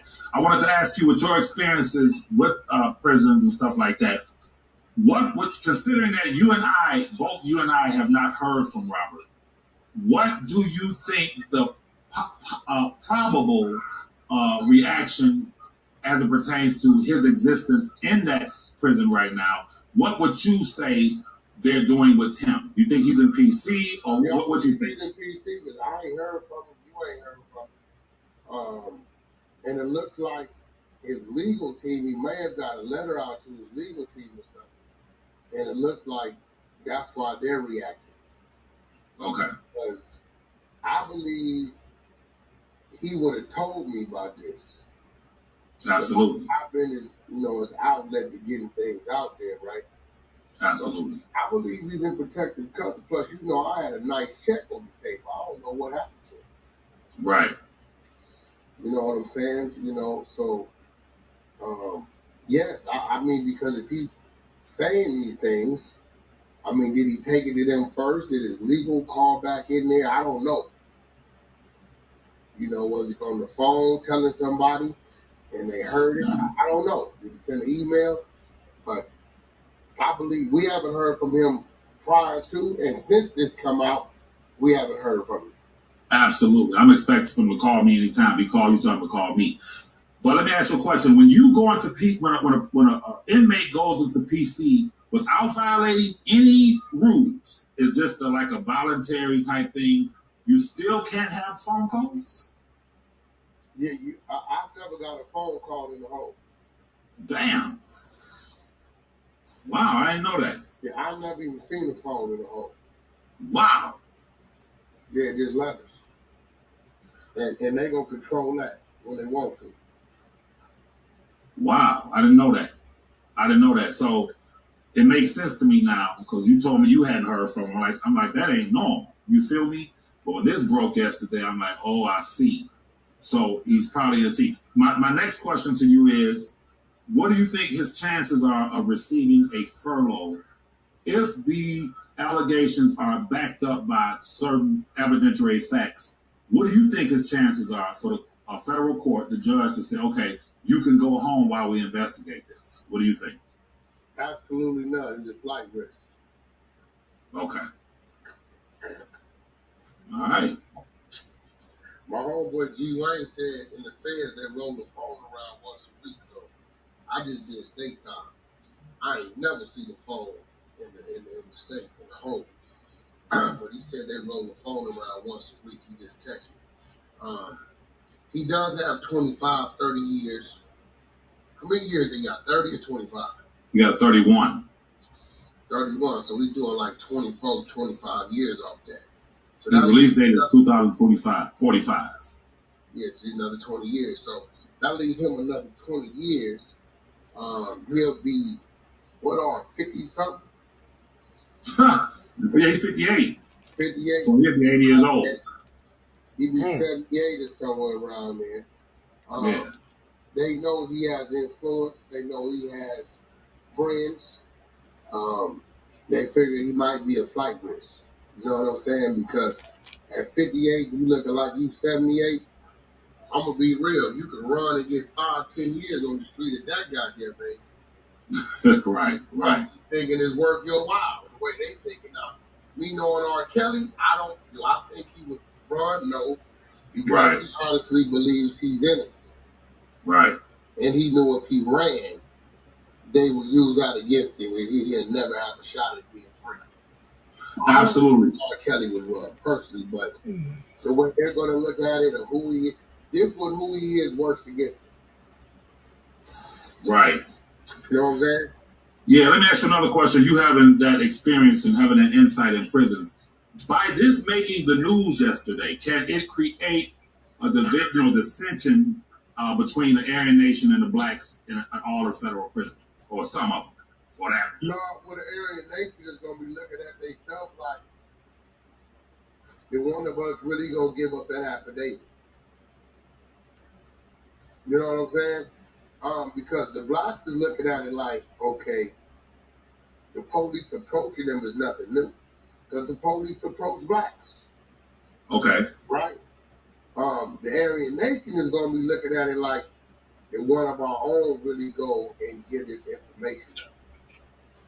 Because you got some people in there that's part of that. They believe in what they believe in. They despise us. Right. They do their time as they do their time, but they're not there to benefit us unless there's something in it for them or we're kind of needed to make something happen and vice versa. We don't deal with one another. We learn to coexist with one another. And even with that, every so often it's going to be a riot or some fights or some killings, stabbings. But the black kind of like, they really ain't got too much to say about it because the white dude didn't act on it. It's going to be the Aryan Nation that's going to be looking at their own like, did you really do that? What's going on? Got you. So they're not going to, the Aryan Nation shot callers are not, they wouldn't blame the blacks for one of their own flipping, right? No, hell no. They can't blame us for one of their flipping. Absolutely. Yeah, but that's crazy, that new law. That's crazy. I'm glad R&B didn't hear that. Yeah, so if you promise a woman something, you on the phone, yeah, baby, come see me. I'm going to send you a flight. I'm going to go get you a Birkin. Baby, I'm going to give you $50,000. I got a Rolex for you. And she like, oh, yeah, she comes out.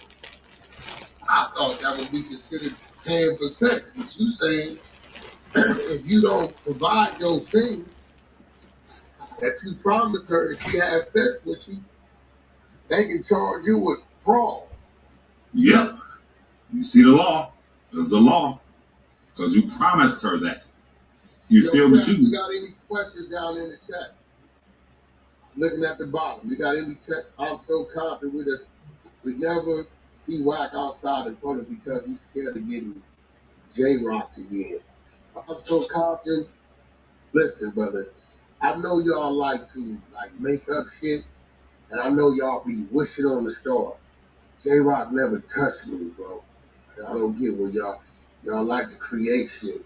I was outside all day yesterday. I'll be outside in a couple hours.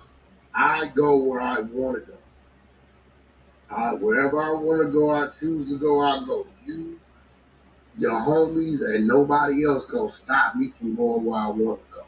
Until you kill me, or I'm no longer here to move around, Wack's gonna go where he wants to go.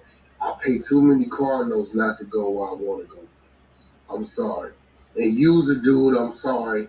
Watch this, I'm so confident. Your mama look like a beetle back pit bull. So, I'll be at No Jumper tomorrow, right, at 1 o'clock. Pull up. Compton ain't nothing but 5 to the 110 to the 105. So you come 105 west, 110 north, 5 north, come over to No Jumper. Listen, I'm so confident. Your mama look like a bat. Won't you come see me? How about that? I'm just saying. Go, cause why y'all all keep telling me to go to Gonzalez Park? Listen, I am from Pacoima. Every time I went to Gonzalez Park, it's because I was asked to go to Gonzalez Park by an individual. If I want to go, I'm in Gonzalez Park every day. My man there every day. Ain't nobody gonna do nothing to me. Only thing gonna happen is somebody will get hurt, like everybody else that got hurt trying to do something to the other man. And I'm gonna let all you dumb street dudes know I'm gonna keep it real. All these parks got big ass Bank of America cameras in them. So I'm so confident. Pull up on me at No Jumper tomorrow. Your mama's a man.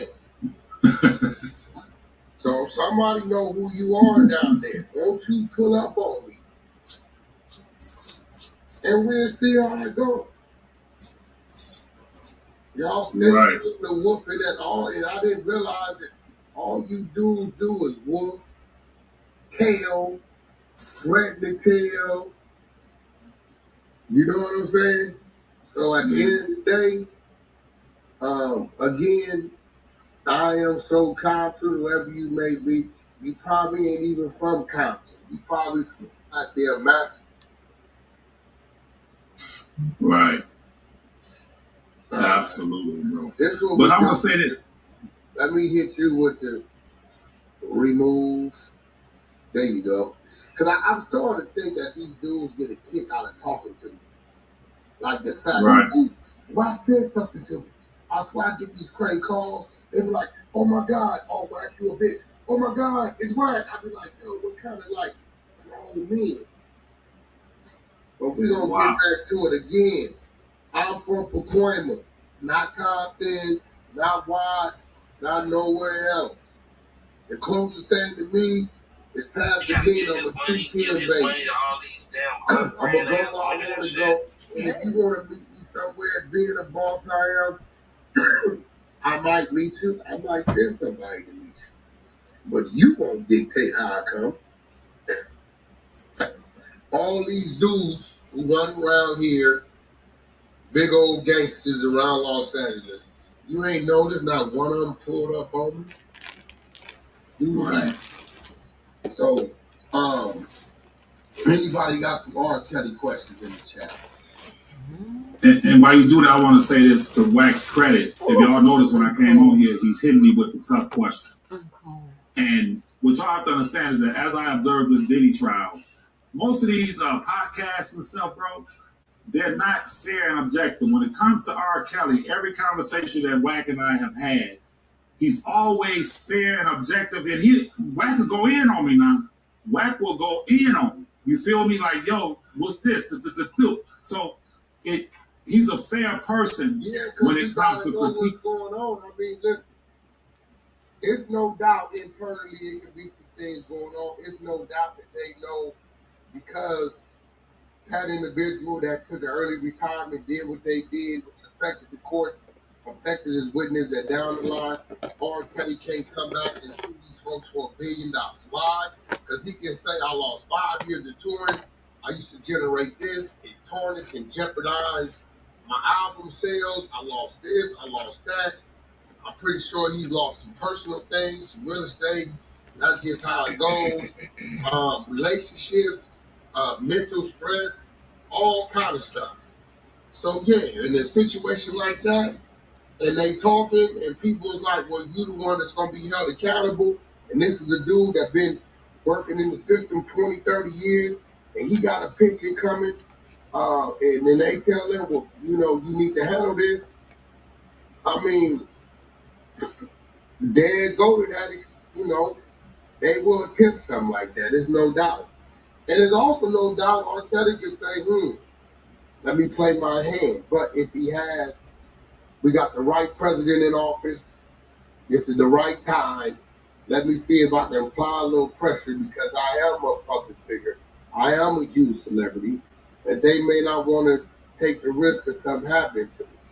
But if he has affidavits, written statements from these gentlemen, and they signed off on them, I'm gonna have to believe it. I haven't seen these things. I mean, you telling me that they do have these things. I've heard, I believe the attorneys may have said they had something signed from the guy, the Aryan Nation, and the dude with the mail. I did hear him talk about that. But they have those things. It's a strong possibility it may be an enterprise. I can't front. You're not talking about money. Absolutely. Absolutely. And I agree. But once again, you had to weigh it. You feel me? You had to weigh it. And I respect and appreciate you for that. You know what I'm saying? If Levi comes to sits in your ride and steals your wallet, and then somebody tell you that Levi went to their house and stole $50,000, you're going to be like, yo, wait a minute. He did steal I know he stole my wallet, so you're going to be more prone to believe it. And when I see how these people have conducted themselves, I'll say it again. Roughly 8 months ago, I gave them the actual video footage of Robert's life being threatened by a career criminal who claimed to be a vice lord gang leader in Will County, Illinois. I gave them the information, spoke with the people, spoke with the BOP. Hey, y'all watch my cousin. This dude is claiming he's going to send a kite and have him sodomized, beaten, and killed. The FBI called me back, said, okay, boom, boom, boom. BOP never even responded. And then all of a sudden, I'm like, what's going on? This dude is still out here.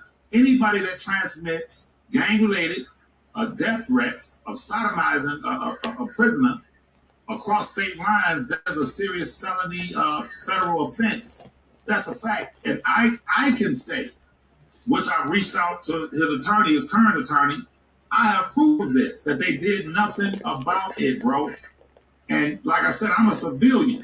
Wack asked me that day one, nigga, you ever been to prison? I said, hell no, nigga, I'm a civilian. You heard? So the street rules, I don't follow. I ain't into that. I'm just saying, when someone can make an egregious threat like that, it is not handled. And I think you would agree, Wack, that federal prisoners especially are supposed to be protected just like the president, congresspersons, senate. They're under the protection of the federal government. And when you make these kind of threats, there's normally swift action. So I hate to say it, I have little faith in the BOP. And now I'm elated that Donald Trump has appointed his people to look into everything, including his own case and the possibility of. Shout out Clubhouse Shenanigans, Clubhouse TV.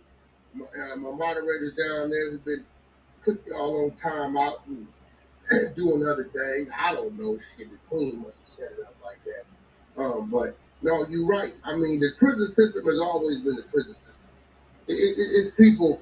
My man, he just hit me the other day. He said about 6 people been killed in the last 2 months in his prison.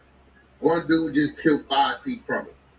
We watched the video of Tory Lane, and that was an attack on his life. 14 times.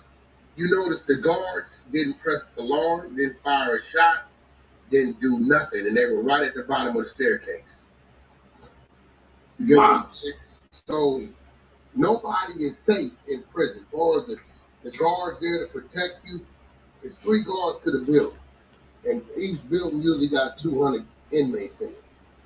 You get what I'm saying? So yes, only so much they can do. You get 2, 3 dudes, they come together and they coming at you. If you ain't got 2, 3 dudes to help you deal with that, right? Or you ain't getting 1 or 2 of them out the way real quick, you can have your one-on-one. You know, everybody's vulnerable, prone to the attack. You get what I'm saying? Absolutely. You know, in this situation, I think it's a money thing. They can care less about the nature of the crime. I think they messed up. They railroaded him. He got ways of proving some of these things. And the prison officials are involved as far as those emails and all these things that got forwarded to the father, which in turn gave to Tasha K. Right? And that alone could bring him back on appeal and cause them, he's been in there 5 years, they could cause them to have to forfeit a lot of money. There you go. There you go. Which I just found out if Puffy's convicted, that they have a right to take all of Puffy's money, bro. Is that crazy? How can they do that? Through forfeiture. Saying that he was running an enterprise. If he's convicted on the RICO, every dime that he has, they can take it. I just read that about a week ago.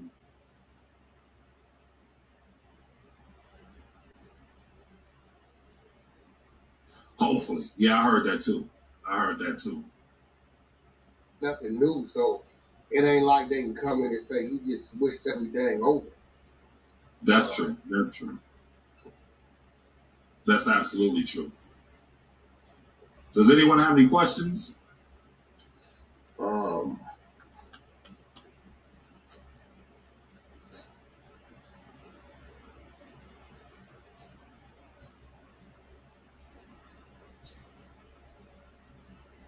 I have another question for you, Wack.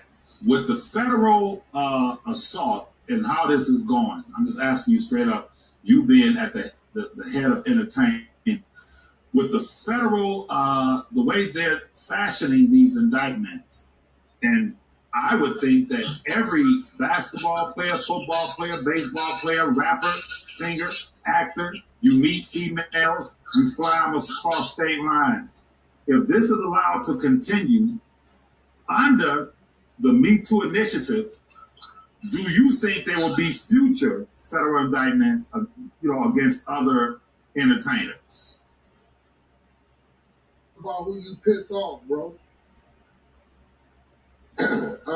Absolutely.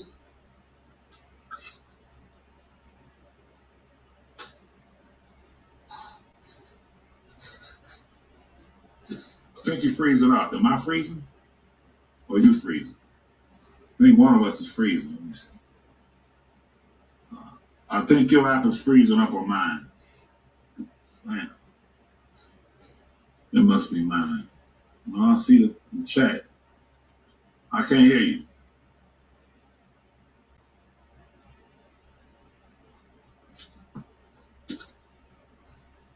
Yeah.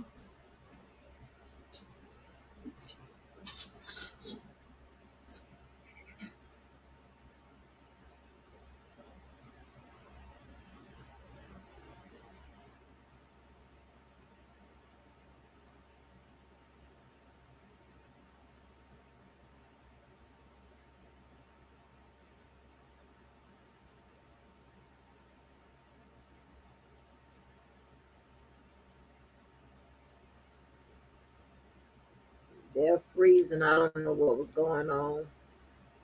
about at the end.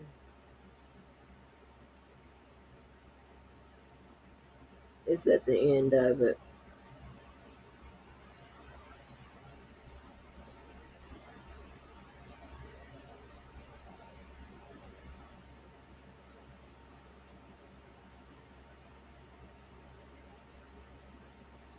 So now you see how misinformation gets out, and I don't understand for the life of me. Oh my God, what misinformation and lies and shit, whatever, do to people. And maybe I'm just too serious. You know, you heard my friends say, "And y'all ain't serious." I just don't have time for a whole bunch of bullshit. You understand what I'm saying? And if you're an advocate or if you say you doing something or whatever your agenda is, I expect for you to focus on the agenda and not the BS, right? And not add BS to it, you know? Because to make a serious legal, to mount a serious legal fight, it has to be built on all things legal.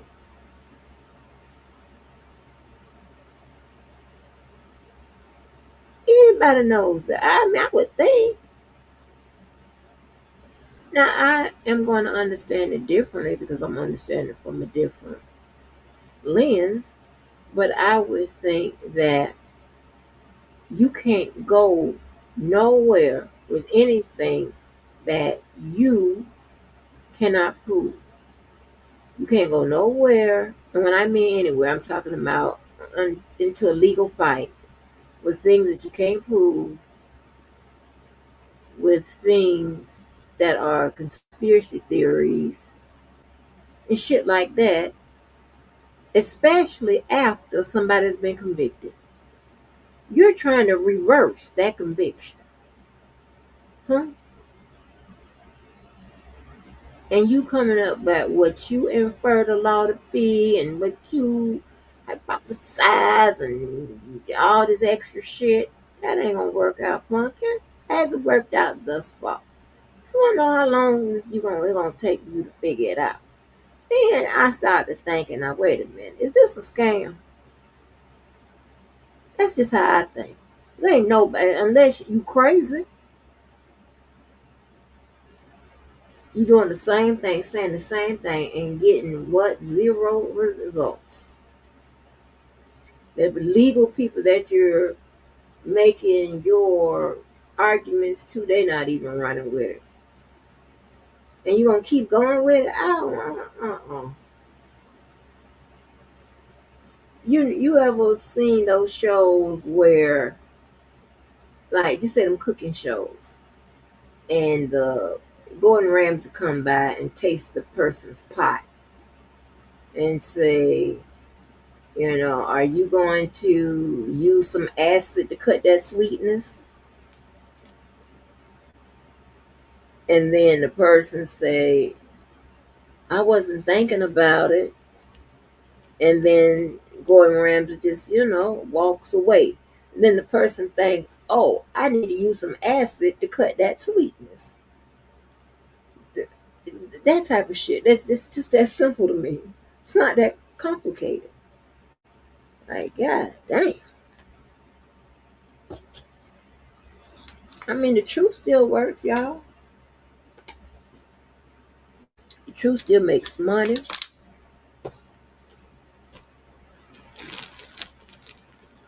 You can be a con artist and use the truth.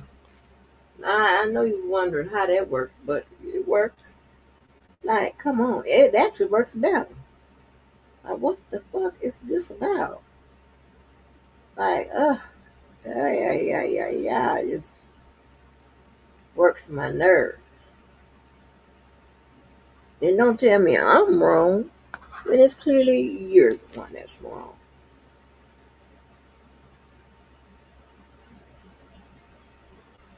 Like, I think so. I know some of you motherfuckers just shot out. And not everybody, just the ones that shot out. So anyway, I'm going to move on to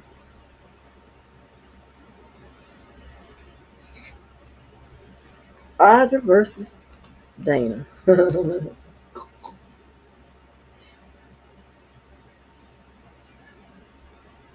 I guess this is the crazy portion of the motherfucking night. I guess. Y'all. Hold on, make sure I got the right one keyed up.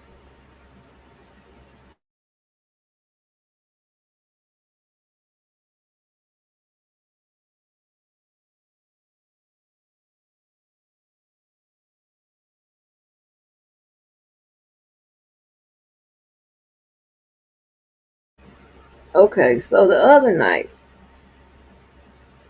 I wasn't minding my own business. And this guy I had never heard of before in my life, some kind of shank rock or something like that. Something like that came up. And I was like, oh, okay, who is this Shank Rock? He had a decent crowd. Never seen him before in my life. Never even heard of no damn Shank Rock. So I go, and first thing I notice, he shuts up and let the people talk. I like that. I like that. I don't want nobody interrupt, nobody stall, let the people get it. I don't know damn how long it take. Just get out. I mean, well, until Audr, he had interrupted her, but for the most part, he was patiently waiting. Then it developed into something between her and Dana. Of course, Dana goes and lies about how the shit jumped off because he said that Audra started with him, and that was not the case.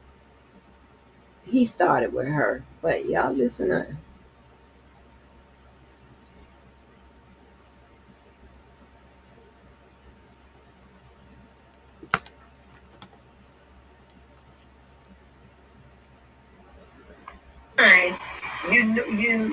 You say you feel like it was wrong, but your body was telling you something else. That's when I go back to when women, we as women begin to feel those feelings. We're usually around 15, 16. And the people that we deal with are usually older than we are. I digress. Appreciate that super sticker, Miss T. So Dana, did R. Kelly ever tell you that he was in a sexual relationship with Rashonda? Because you said on one of your lives that they had a special connection. Okay. See, I tried and I want to say this first, really quick, before you answer. Because I think everyone on the panel, they want to debunk the lies, right? We want to, because if we're going to sit up here and root for him, want him to be free, they want to know, are we protecting him? Or do we really believe that he is 100% innocent? I believe, and I know for a fact, that he is 100% innocent. And I speak on those three things: the marriage, the infamous P-tape, and Audr Clarity. Those are the three things that got him convicted, whether y'all want to talk about it or not. So you said it. So I want you to tell us, since you know R. Kelly, did he ever tell you he was in a sexual relationship with Rashonda Landfair, the girl from the infamous P-tape? Well, let's go here. From the infamous P-tape, Rashonda Landfair was not on the tape. That was not her on the infamous P-tape. Okay, so I saw it. No, you asked me a question, and I only showed one. Everybody and their mammy know that was Rashonda on that tape. Rashonda said that was her on that tape. Don't take me back to no 2008 trial because they have already said that he obstructed justice or something with regards to that. That's what brought us to the 2021 trial. You can't advocate, you can't fight, whatever, if you're going to use false narratives, lies, and shit like that. You can't go to the table with that. And keep in mind, his attorney ain't challenged none of that. So if his attorney didn't challenge it, I'm well in my rights with saying it. Okay? I'm going to follow them. I'm not going to follow y'all. Y'all, y'all know I ain't going to follow y'all. I'm going to follow his attorneys. Pay attention to what they say and do. Not y'all.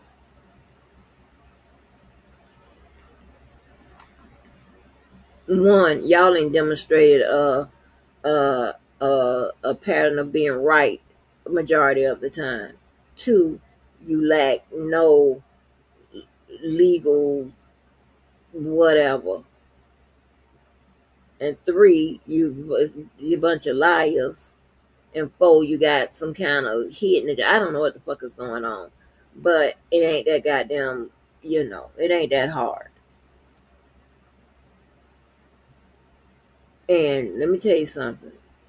You can sit and read the law all day and tomorrow, but you have to take your ass to them people's school.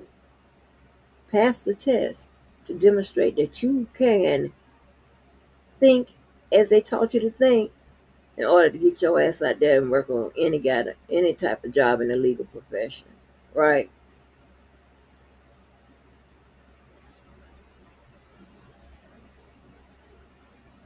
So you can self-teach your ass the law by anything I tell you to study. But for somebody teaching you how to think and what to do when and this and that and move him, go there and this, that, third, whatever, you got to sit in the people class. Because that's not in the text. Sorry.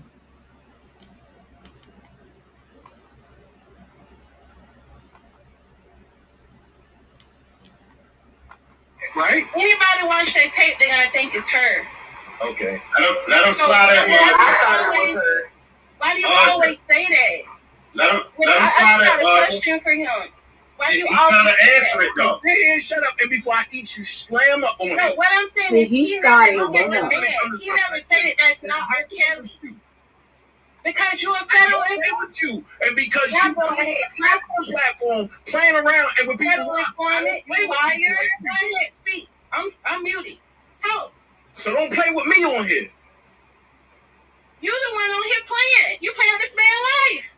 Hey, Audr, you know what? Go jump off a bridge, shorty. Wait, do y'all? Go ahead, Dane. So like I said, at the end of the day, what Rob do in his bedroom is his business. He don't got to tell me who he sleep with. Did you tell the people how you hit the man in the back of his head and went to jail? No. It's certain things you don't talk about. Tell us how you became a man in the back of his head. Prove that I'm informing you, stupid bitch. Well, you both of them because this is getting kind of ugly. Do y'all know each other? At the end of the day, don't nobody got time for that crazy stuff. You jump from platform to platform, spreading lies, doing stuff like this. Yo, nobody even like you. Move on. Move around. You're the one spreading lies. That's not him. Who? Move around, sweetie. I'm gonna bring you back up, Audra, but you gotta. Here's the thing, y'all, for everybody that comes on the panel, all right? If you ask another panelist a question, you gotta let them answer the question. It's only fair. So, go ahead, Dana. Here's the backstory, Shank. Let's keep it real. She was put on for every panel on outside because she do stuff like this. And then she run back and tell me, oh, you this, oh, you that. And listen, I stopped even talking to her. That's why I didn't address her. I didn't speak to her. I didn't say nothing. People like that, and you got to be real leery about people like that because she's a real weirdo. A real weirdo. So with that being said, I'm just sitting back and I'm like, and she asked me a question. All right, I'm gonna answer the question. For one, I done showed who it was on the PT. I got Adelina Prado. I know her personally. I played the audio of me and Adelino Prado talking. And she was like, yo, I'm not a victim. This and this and this. At that point, she was 21 on the tape. Shank, I sent you the darkroom pictures of when they was trying to put Rashana's face on Adelina Prado. So at the end of the day, it's like, yo, people try to get information so they can run back up. Oh yeah, Dana J said this. Dana J. Listen, I stand by my man $100,000. And for me to sit here and say Rob is completely innocent, you don't know what's going on. I'm going to say this: he's innocent for the charges that was given to him. And for me to sit here and say Robert is an angel and he's a completely innocent man about everything in life, I'd be lying. Robert has lied to some chicks. We all has lied to some chicks. So ain't none of us completely innocent. None of us. Second of all, he was not just convicted of a P-tape and of a Azriel. No. If you really want to know why Robert was convicted, it's because of a crooked justice system. But in order for him to get there, the same way that old man got there, the unsolicited co-conspirators that was hating on them went to the feds and said, look, I'll give you this, I'll give you that, I'll give you that, I'll give you that. And certain things panned out. And they called Lee. I'm glad you asked me that. Dana J, are you Rashana baby daddy? Watch this. No. But here's where that came from, and I'm glad you asked. Because I'm here. So here's where that came from. People kept saying that my son looked like Rashana. And I said, nah. So they kept running with it. So I said, I ain't gonna defend it no more. Me being me, I'm gonna go with it. So I said, yeah, I'm Rashana baby daddy, and I'm Ashanti McGee daughter baby daddy too. And them niggas ran with it like a firestorm. No, that's y'all dumbness.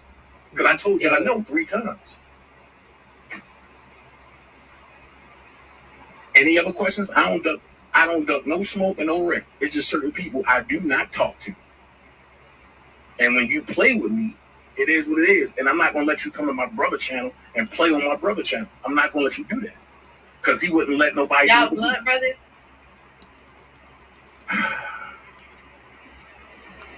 Shank, but you just heard him what he said, right? On his own channel, he said that R. Kelly was in a decade-long sexual relationship with Rashonda Landfield. I never said that. What she said at trial was true. I never said that. That's a lie. So tell us, what did you say on your live? You go look at it. I don't. So what did you mean when you said that he had a special connection with Rashonda? So hold on. He only said that's his goddaughter. That's it. Watch this. I'm glad we here on the Shank Rock show, because you just heard her lie on me publicly and then tried to switch it. We don't know who I rest lied. my case. Ain't nothing more to talk about. Let me bring it. What about the marriage license? Why you don't talk about that? Debunking that.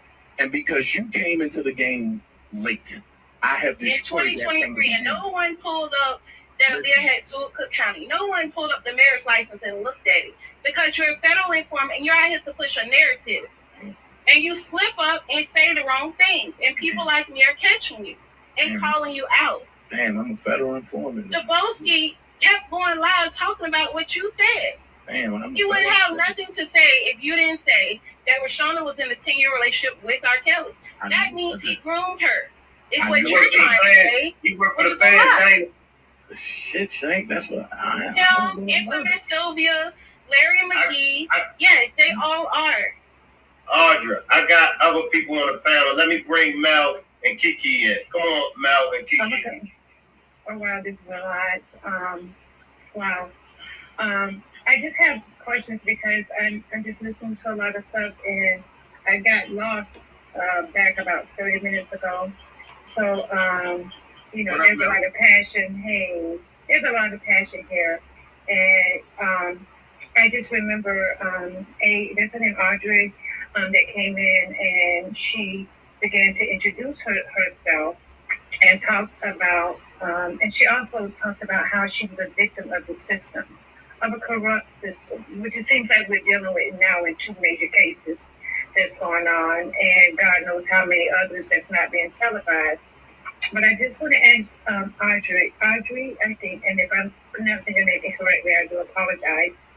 But you've been a part of a corrupt system and having to, go to prison or be incarcerated for something that you didn't do. Do you mind sharing with me what you were convicted of, and where did you experience the corruption in this system that it seems like Kels and baby old men are dealing with at this time? Okay. So I was originally charged with aggravated battery with a deadly weapon. Okay. Before you go on, I just want to ask a question, because I do remember you saying that you were raised in the church and everybody expected you to do well. And so my question with you being charged with that by a part of a corrupt system, how did you find yourself in that situation? Okay. So someone that had an issue with me for years, over a decade, they found an opportunity, blocked my car in, and came with weapons to kill me. And I was able to wrestle their weapons away from them, and they got hit with one of their own weapons, a 3-centimeter scratch, what they call a laceration. They did not get any stitches. They did not get a regular Band-Aid, just a liquid Band-Aid called a Star Strip. It was a scratch. No ambulance, nothing. But that was terrifying in itself, to think this could be my last day, right? But that's not even the tip of the iceberg. That's nothing compared to what the system did, right? I felt like I was betrayed by the police, okay? So the corruption started is 911 was called, but it took them over an hour to arrive. So because I let it be known to my public pretender that I would sue, I would file a civil rights lawsuit. They did everything they can to stop that. For example, the so-called victim in this case, they would not come forward. They left the country at least twice. They're from Jamaica. They left the country at least twice. And it was passed to me from my stepmother, who is friends with this person, that this person would not be coming forward. They were not trying to pursue me at all. But because I could sue, and also she could sue, okay, because 911 is supposed to show up, right? The state themselves, they continued my case. The public pretenders continued my case illegally. By law, you have the right to a speedy trial. That means they have to bring you to trial within 175 days, 180 days maximum. So they violated my rights to a speedy trial, which had that been, had they awarded me that, there would not have been a trial. I had to go to court for 4.5 years. In that time period, I saw cases get thrown out because there was no victim that came forward. And I'm sure you've probably known friends or family members that have had domestic violence cases, same aggravated battery cases. This girl just got charged with an aggravated battery with a deadly weapon this year, 2025. My situation occurred November 7th, 2011. But this person is still doing that kind of stuff.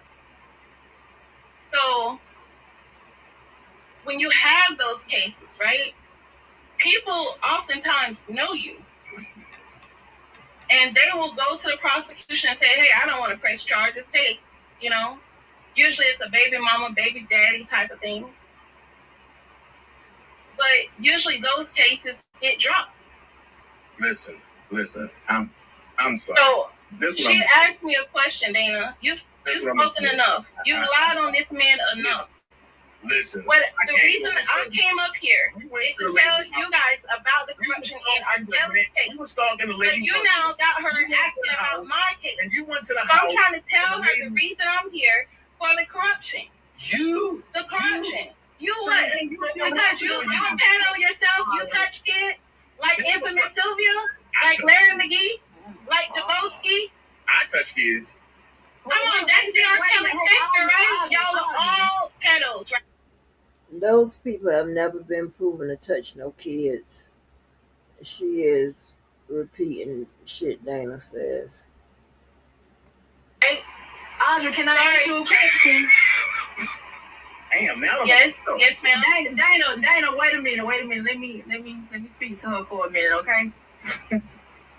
Audr, can I ask you a question? I was going to tell you about the corruption, okay? It's first going to start with a violation of your due process, okay? Christ. Like your constitutional rights, your right to speedy trial, things that you should have available to you automatically. Like right now, I know someone facing a case where the police officer was not supposed to search them or the car. They were a passenger in a Lyft ride or an Uber ride. So these are cases that are not just my situation, but other people are facing these. And when it came to my case, it was so corrupt that they would manipulate the police reports. They manipulated the 911 call, the CAD screen, the CAD screen, which is what you pull. It's like the history of the 911 call. So if 911 has to keep calling the person back, okay, or if you're talking to someone else on the other line, 911 can actually break that line and listen to the whole conversation. So they manipulated a 911 call, shorten it down from an hour down to 12 minutes on one tape, 14 minutes on another tape. They moved parts of the call around from the front to the back to the front. You can hear the in the tape. And I'm sure you guys have seen where video footage has been altered, right? Like if there's a police involved shooting. Okay, stop right there. Stop right there. Stop right there. Audrey, stop right there. You said a videotape was manipulated, right? I said a 911 call was manipulated. Okay. I'm sorry. But I'm just going over the things that I can point out in these trials that are occurring now. Right. Okay. Right, so the police report was manipulated. The 911 call was manipulated. All of the evidence was manipulated. Even when we got to trial, the so-called weapon was opened. So would it be safe to say that and there was no record of it being open. But let me finish. I'm almost done. I only got one more thing to say. Okay. And the last thing was the officer, the arresting officer, he even got on the stand and said, no, I did not write this in this report. He did not write what was in the report. And the last thing I want to say is that the trial transcripts were also changed. So what was actually said at trial is not in the transcripts. Okay, so would it be safe to say that R. Kelly's video could have been manipulated? What I'm telling you in regards to his video is that, number one, that is not R. Kelly on that portion of the tape. Okay, so we've already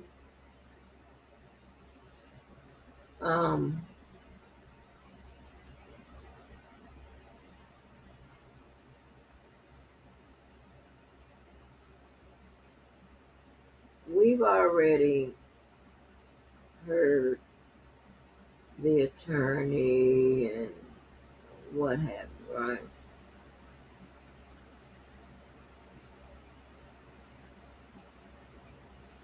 So Audr says that what happened in the courtroom didn't appear on the transcript. Yet I can't find a motion or anything challenging the transcript. Right? Neither by her attorney or by her herself. Nothing. So this is what we have. I'm sure y'all done heard some of this. Let me read it.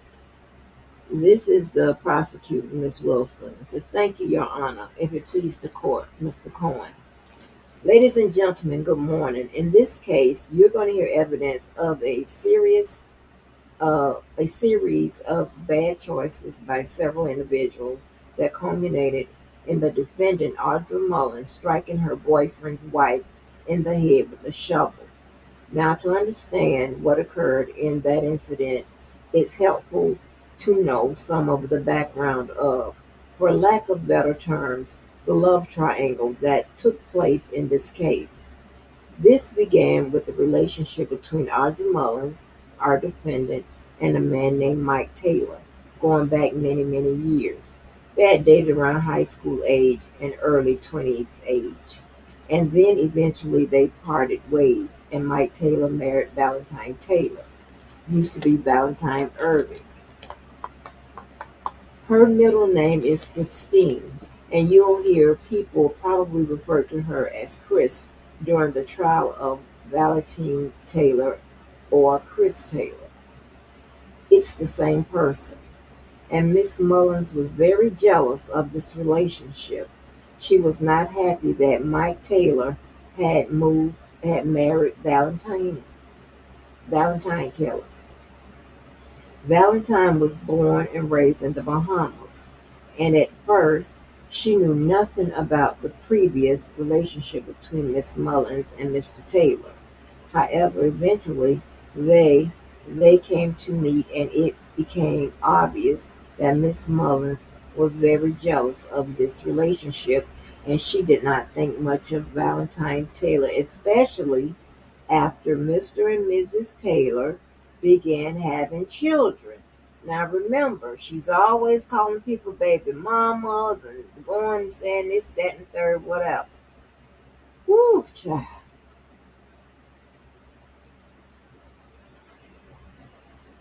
And there was a lot of tension between Miss Taylor and Miss Mullins. However, this was only verbal stuff. It never crossed the line into physical violence. It was only verbal, and Miss Taylor had not worried about physical violence up until this point. However, one early morning in 2011, Miss Mullins made the choice to call Miss Taylor, Valentine Taylor, on the telephone and tell her that she had slept with her husband the night before. We don't really know why she decided to taunt Miss Taylor with this information, but she did. That's called hood shit. That's called hoe shit. That's the type of stuff I don't like to be involved in. Hood and hoe shit. This is what happens when you get with hood and hoe niggas. We don't really know why she decided to taunt Miss Taylor with this information, but she did. And at this time, Miss Taylor was with the children at a laundromat. And now there was, I guess supposed to be, and there was an argument over the phone. Miss Mullins made it clear that she was at Miss Taylor's home, and Miss Taylor decided to call 911 and notify law enforcement that there was a person in her home who had been making these odd phone calls to her, and she drove toward the home with the children in the car. This was in the early morning hours. It was almost time for the children to go to school, and they lived near the bus stop. Now, true, it possibly could have avoided this situation and prevented all of this if Miss Taylor had decided to bypass her home, but she didn't. She went to her home and and she went to her home and she had the legal right to do. And she parked her car behind Miss Mullins' vehicle, which was in the driveway, and the two women began arguing. Now, before this argument, Miss Taylor told her children to stay in the car. She didn't want to get them involved in whatever was about to take place between she and the defendant. but blank was in the car and he was about 8 or 9 years old at the time and he didn't listen.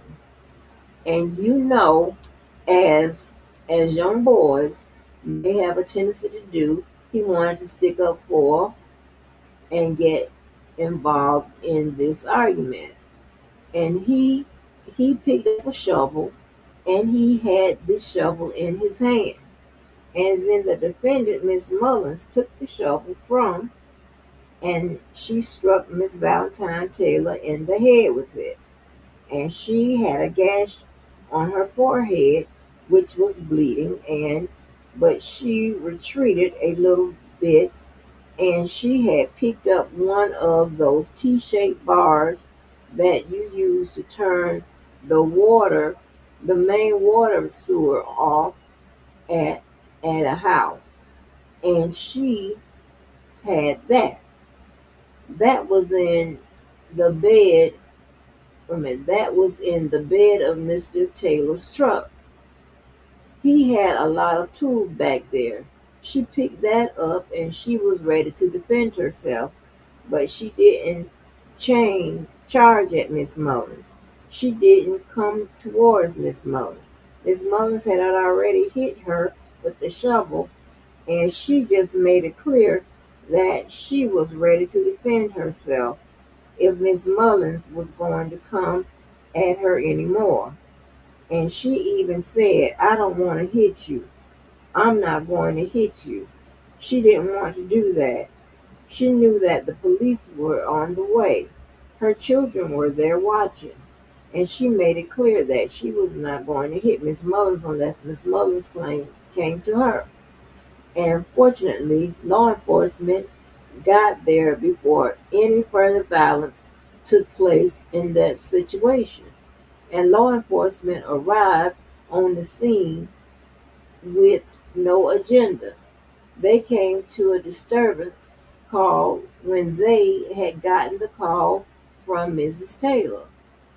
And they didn't know who, if anyone, at this point had done anything illegal. They just wanted to interview the witnesses and determine what had occurred in this situation. And the law enforcement spoke to Miss Mullins and a defendant. At first, Miss Mullins told law enforcement almost exactly what I just told you, almost exactly what Miss Taylor would tell you, that Miss Taylor did not come at her, threaten her with this metal pipe. She did not make threatening motions with her. And then the law enforcement made the decision to arrest Miss Mullins, the defendant, after having heard the facts and heard the witnesses from both sides of the argument. And Miss Mullins decided to change her story when the handcuffs was on her. Miss Mullins said, "Oh, no, wait. Now, never mind. That first story wasn't accurate. Now, I'm going to tell you that Miss Mullins came, that Miss Taylor came at me swinging this pipe, and she was threatening me, and that when I hit her in the head with the shovel. And both of these statements cannot be true. They are too different from one another." So let me go down a little further.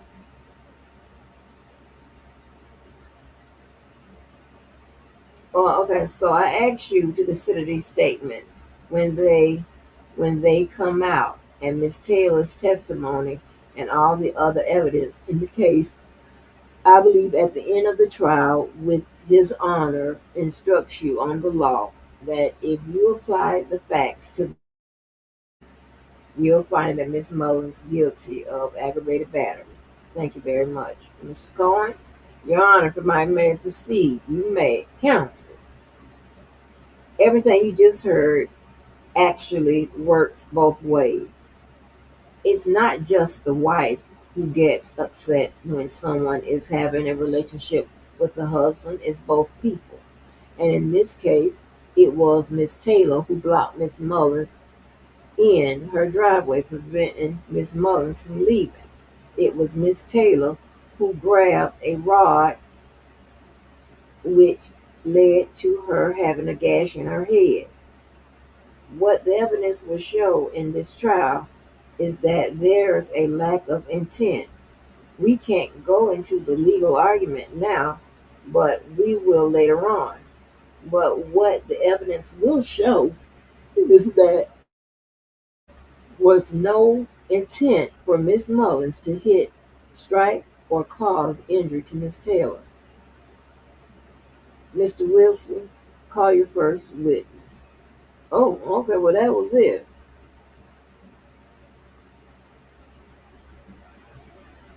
That was it for the opening statements.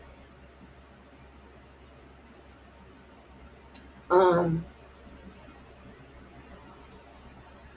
you know, the jury found her guilty after listening to what was said, but the appellate court upheld the guilty verdict. I don't know what else to say. Moving on. Now, I left a crazy wolf, honey. I'm doing good on time. What a last bit. Cray, honey.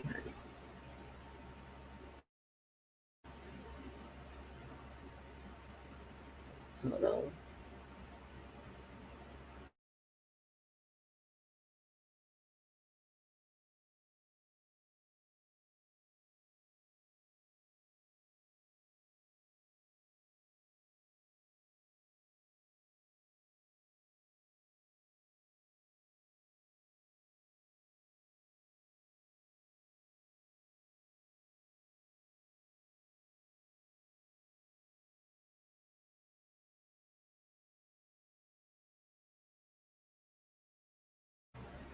So the crazy wolf, honey, the rat-faced wolf, done named this There's a Grave for Everyone. When I tell you motherfuckers are crazy, Lord have mercy.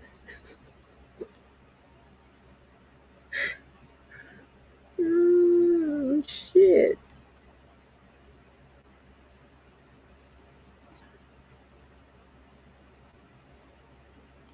I'm waiting for it to get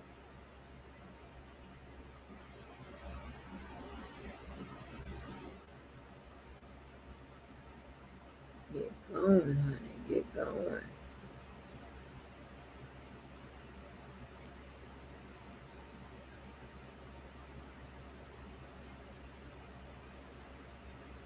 Hold on.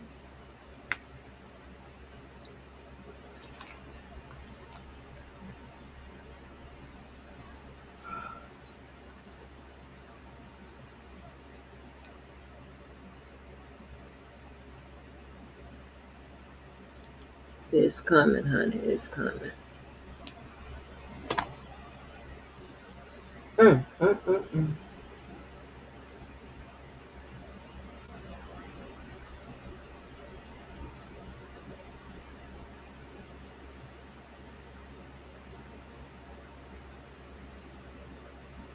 I want to know, because I can't remember how these people brain be looking inside when the shit I'm paying on ain't right.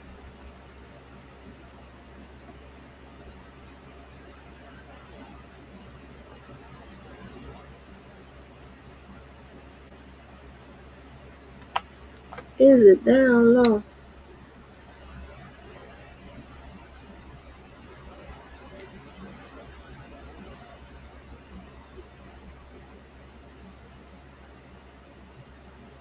Hold on.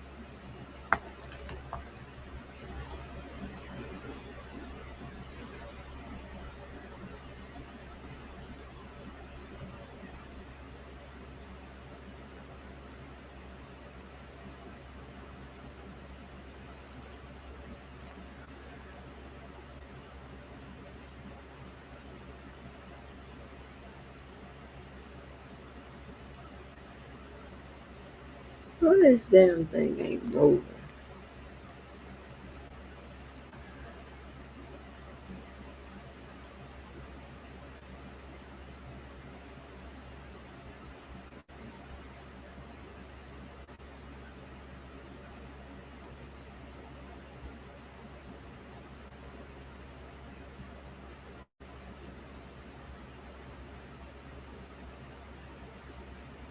Hold on.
I'm coming.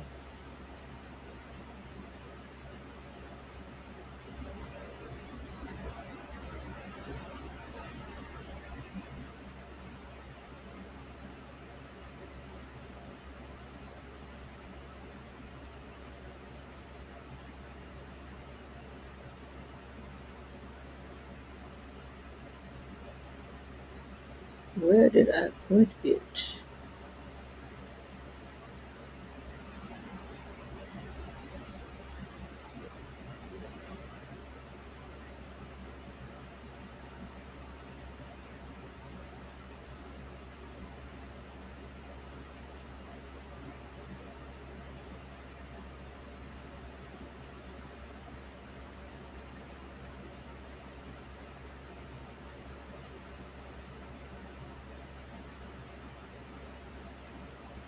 I ain't got no filing system like Bozo, honey.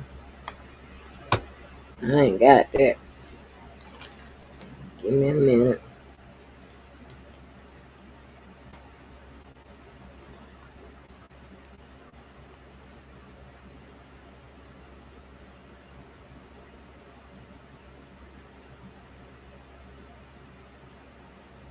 But anyway, so he went up there and told that man that Audr started that fight.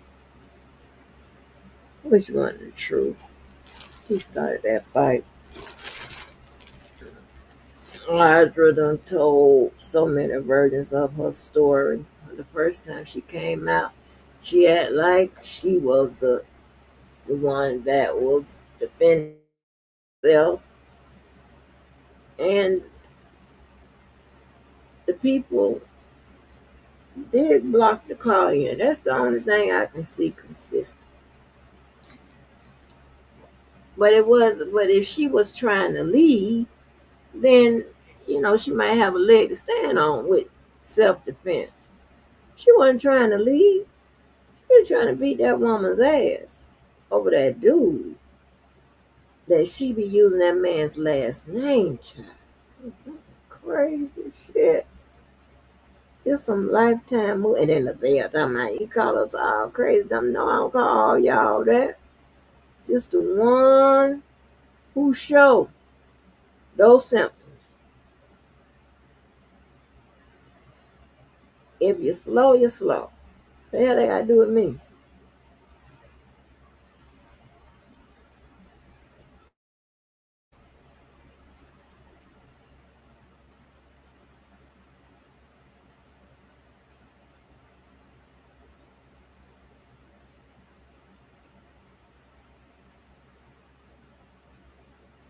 Okay, now it's up here. Wow, I hit nothing.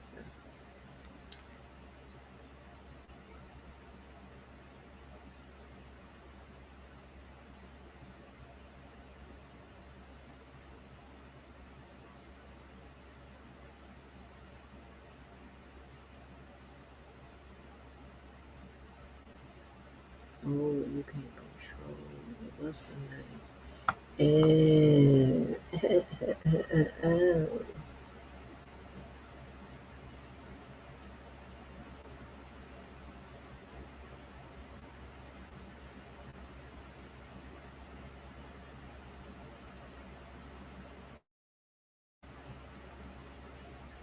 1 second.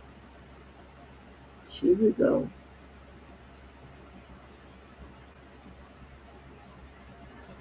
Now, I got it now.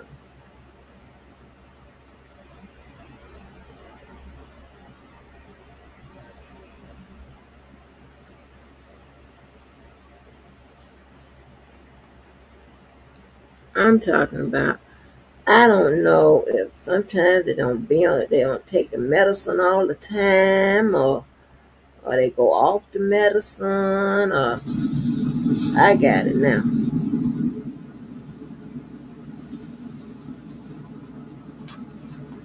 Cray. Rat face wolf, honey.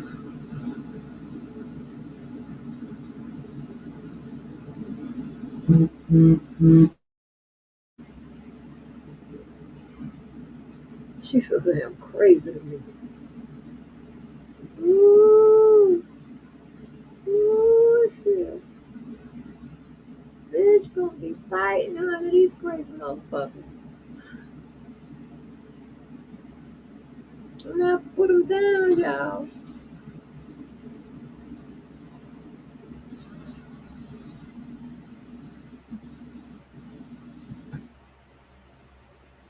if I can speed up the process.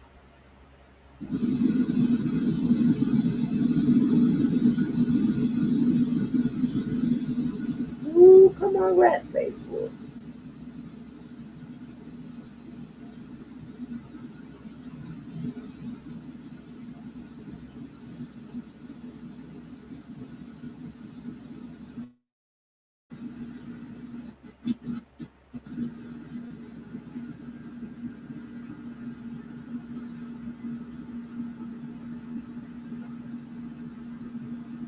Oh, great rising on this early Sunday morning.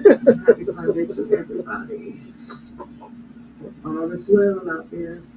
Great. Oh, there's a grave for everyone. Ooh, For everyone.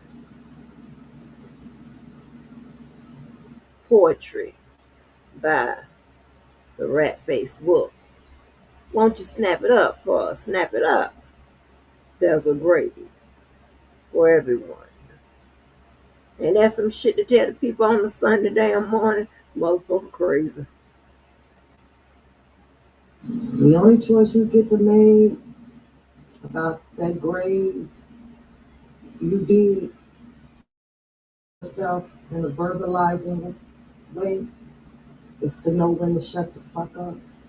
Other than that, you just keep digging, and keep digging, and keep digging, until eventually one day you're gonna fall in that grave.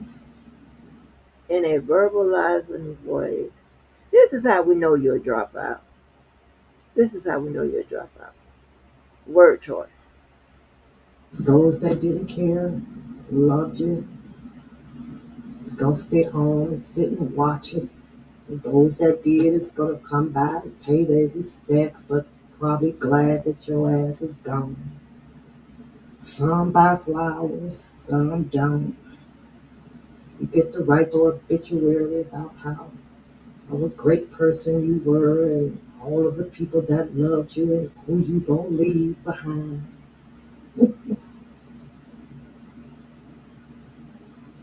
I have absolutely 38% on this phone, and I do that on that for purpose reasons only, because when it dies, that means that I'm gone. I probably won't be here the whole 38 it's because I have things to do today. Just crazy as hell, honey. Just creepy, honey. God damn.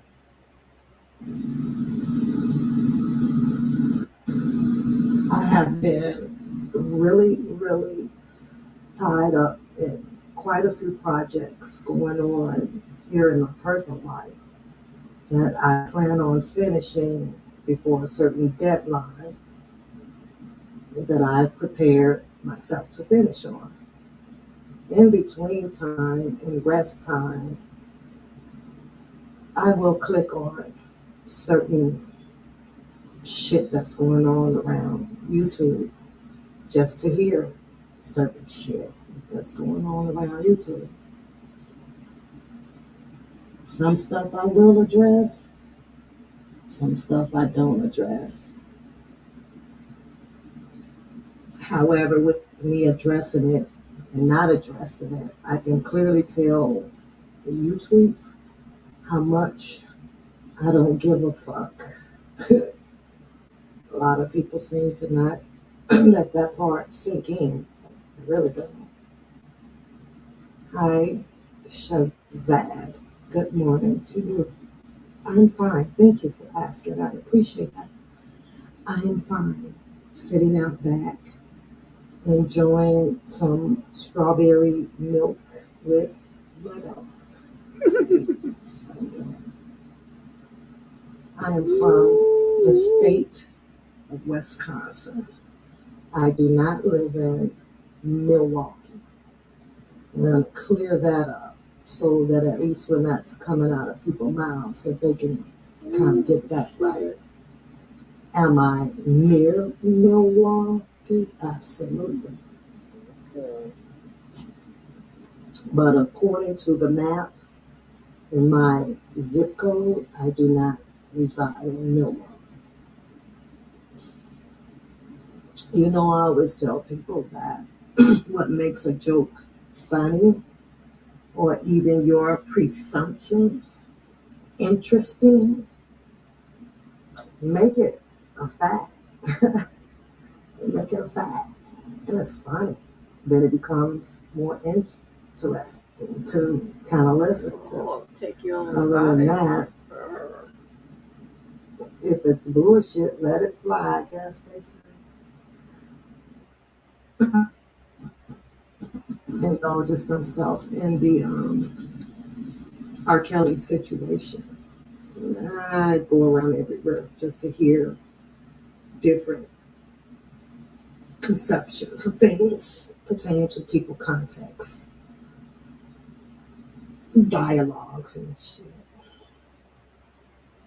That's when I've had time because I've really been busy.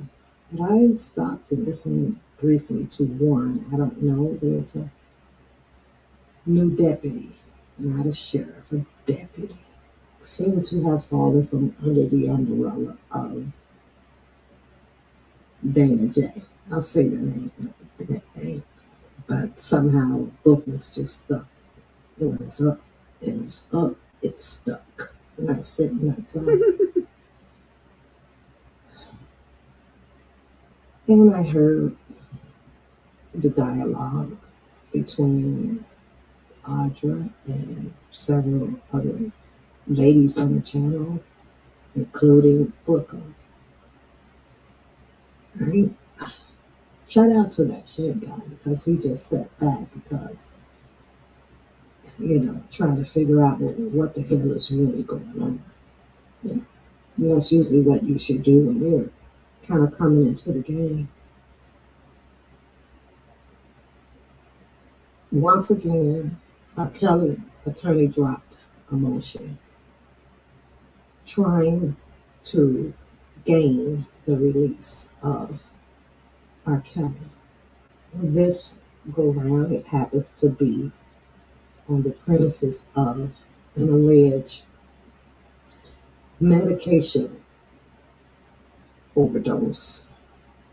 And also a possibility of an alleged gang member or rivalry, or whatever you want to call it, that could have put his life in harm's way. After that paperwork dropped, it went haywire out here. Several people from different channels decided to come out and replay everything of what their research has provided for them to have content. Just recycle, recycle, recycle. Psychology is one hell of a field.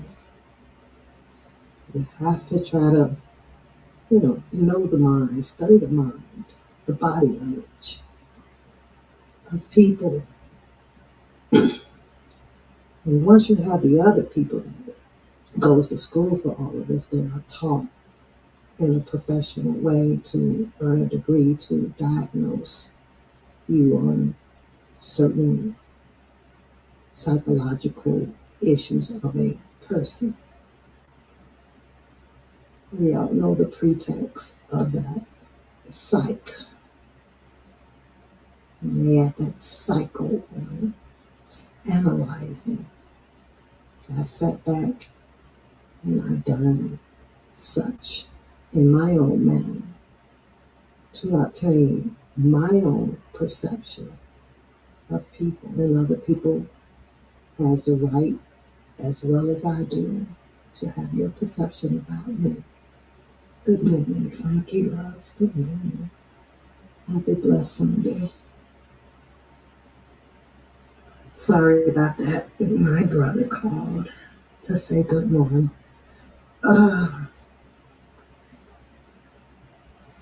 There has been nothing but obstacles of merry-go-rounds out here, a circus, and absolute total bullshit.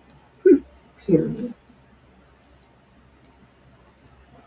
Period. Now, according to that live last night, Bookham, you said some things that was off key, 100%. Now, Audrey,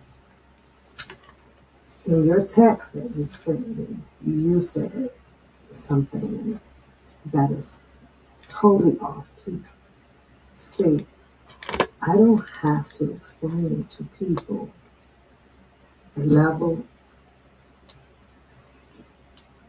of my knowledge, because in this human body that was not made by none of you people,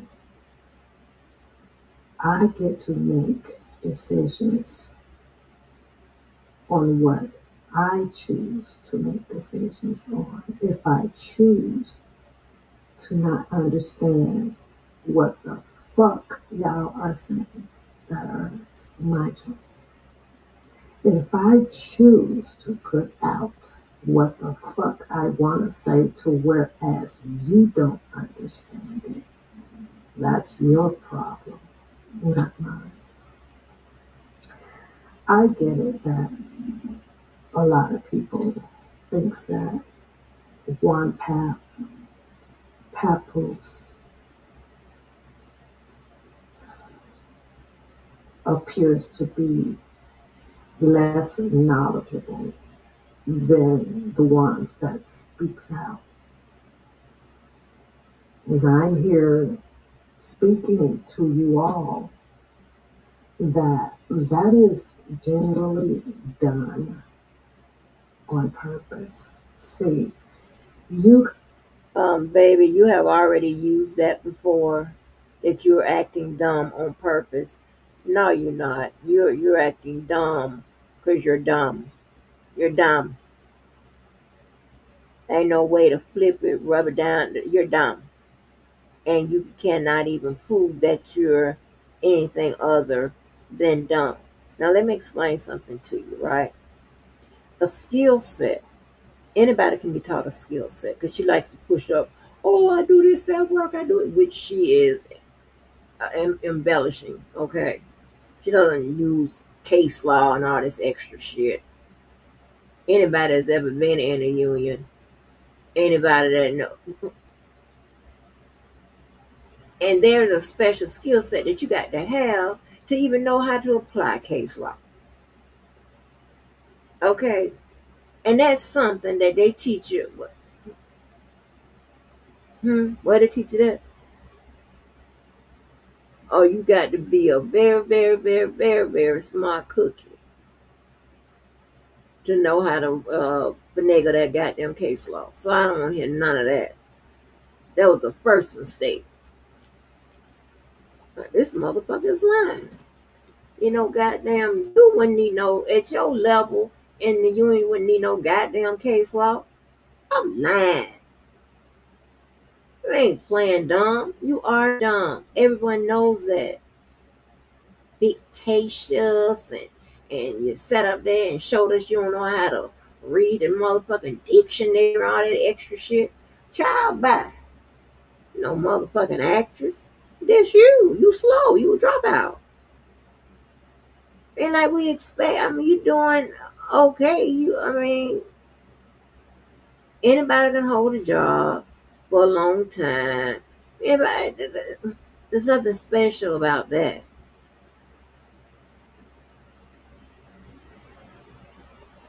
Huh?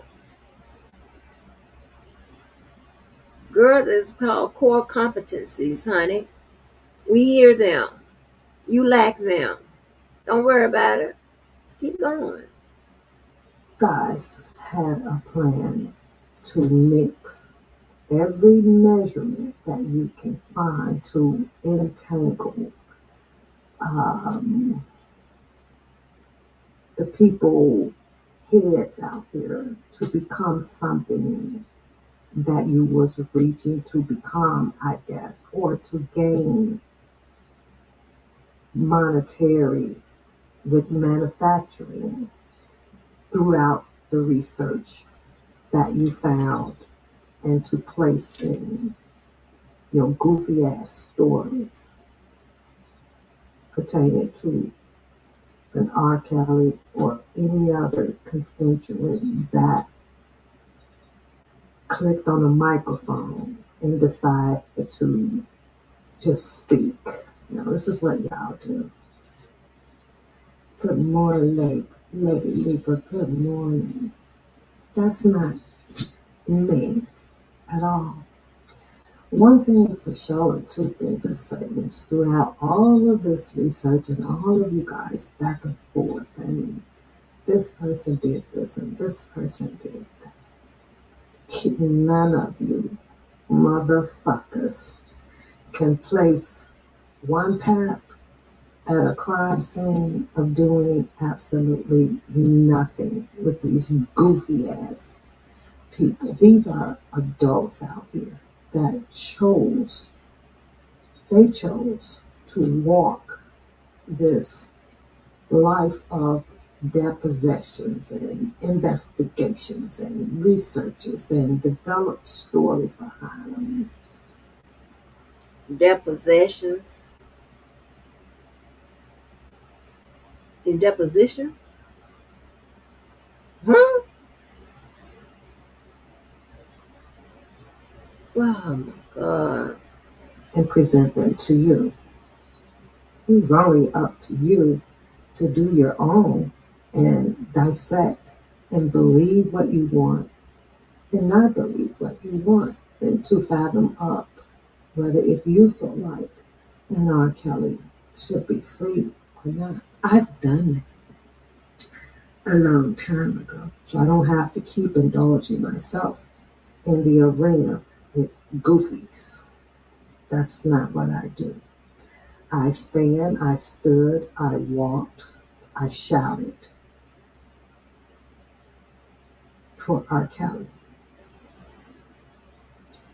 You can only do so much when it comes to the law and its interpretations of the law and your perceptions of the law, unless you do have that gold mine power to get up off of your ass, head your ass down at a Congress, Washington, or whatever the fuck you need to be, and make some noise there. Because you shouting on these microphones about what it was and what it is and how it should be has absolutely no bearing on the law changing the law to fit what you want the law to be. That's why they have all that voting and stuff and shit going on. Anywho, I did receive the text messages from Audr. Some of them I replied to her, making her know that I contacted her off of a statement that was made that I know was absolutely not true.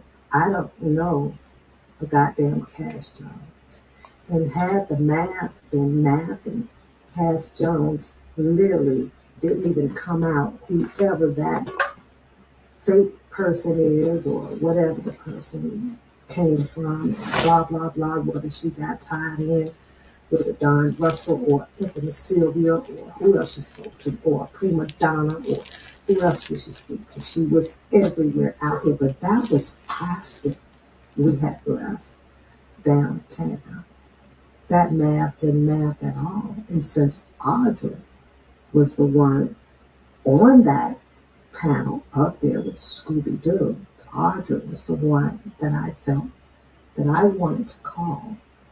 Emailed her first and call him so that you can get some understanding, because coming from me, you heard it from someone else, but now let's hear it from the horse's mouth, because I did go to do the Walk for Chaos along with several ladies that decided, hey, let's do it, let's pick a date. And that's how that all jumped out. There's no if, and, buts, or period after that. It just happened. It wasn't a fact about who jumped in front of who and who did what. The protest was open to everybody. It's just the fact that I didn't understand the greed of who needed to do it first and who needed to do it last. My understanding of doing that was to join unity to do it for the one person that was being held captive according to what their law says. That's what my intentions were. And that's what I was trying to clear up with Audr as far as having a cordial conversation. Booker, let's get that straight. Then you threw out here something about conspiring against you or whatever. Nobody needs to conspire against you. You do a fine job by yourself. You do that fantastically by yourself. Nobody needs to engage in that. And you're right. I started my show, let's get that right. Wasn't about you. I was reading the paperwork. Yeah. I was going over the Lifetime docuseries. I had pulled pretty much everything back in 2019, but once it started to be a disgusting entanglement out here of people pulling it, and people found, which they had the right to do so, different channels to engage in of listening to the paperwork, it would so be it. There was no need for me to keep spending money on Pacer because people found interest in another channel. That was no sweat off my chest. That saved me money. Why would I not make a smart move like that? Shut this crap down over here. Stop spending your money on Pacer. I'm up to almost $200-300. Are we serious? No, not when there's 10, 20 more people that go pull it. It's not that I'm cheap. It's just that I can find something else in my life that has to be more prioritized and paid for. That's what that decision was about. But you people likes to put out how you think that I am, slow, illiterate. Yep. I can't articulate. No, I can't articulate half of y'all bullshit. It just does not resonate in my brain. You don't understand. And because it doesn't resonate in my brain the way you guys think that it should, according to how I should respond to you, that's acceptable. Y'all got another thing coming. Because if I don't articulate it, then what do? I come back as it's well known and I'm having a shits and giggle about your ass. Because you can't respond because you're slow. You're incapable of having a civilized, decent back and forth because you are slow. And you're not having a shits and giggle because your shit don't even make sense in your shits and giggle, and it don't even be factual. You just dumb. Dumb. Should have stayed in school. Pick up a book instead of picking up men. Yeah. Let's keep going. Now, that's what happened with that book. You don't need anyone to conspire on a takedown for you. There's a grave for everyone. Oh, Lord. And I'll let you know that. For everyone. And every man and woman will fall. You didn't back that, so. Conspire. We want to take you down. None of that of what you said rebutted or refuted what Audr said when my name came up was true. None of it. That's what makes you a liar. Not only that, according to those screenshots that you put up, you didn't put up all of them. Now, did you? No. See, this is where you guys like to say, well, Pap is crazy and Pap is slow. But the green land that I'm from, Negro, you don't say baby and okay and other things that will implement a person, understanding that you're okay speaking with them, and then click on the camera to come out to show out in front of or amongst several people to show your ass that you hate a person. That's the most redundant shit ever. But that's your character, right? You, Baby, I'm gonna challenge you. Start looking up these words before you use them. That's the most redundant shit. That word that's not even the best word to use in that. Just use a simple word. That's the most ridiculous shit ever. Just use that. Why you gotta do too much? That's how we know you dumb. That's what you overcompensate, honey. Because you're a dropout. Again. What a paperwork. We'll get to that. Because she challenging me about some paperwork that I'm already showed. We're going to get to that. I'm going to charge this little ball. And you were right about one thing, so let me back that up. Papoose and you don't fuck with each other. But I give you permission to extend that notation as far as Pap don't fuck with none of you motherfuckers.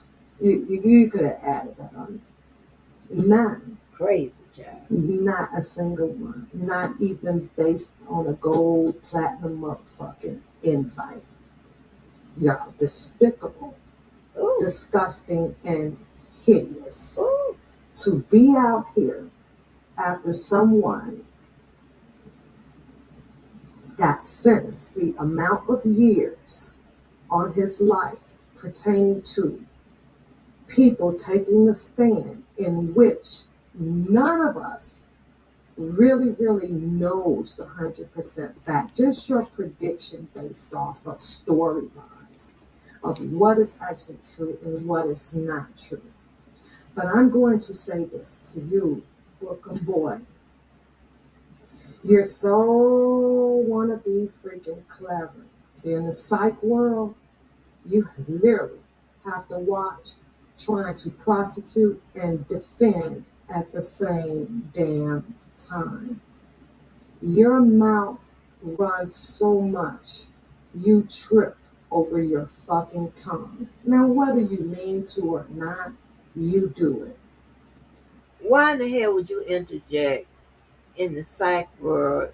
You have to be careful when you try to prosecute and defend at the same time. What are you talking about? What?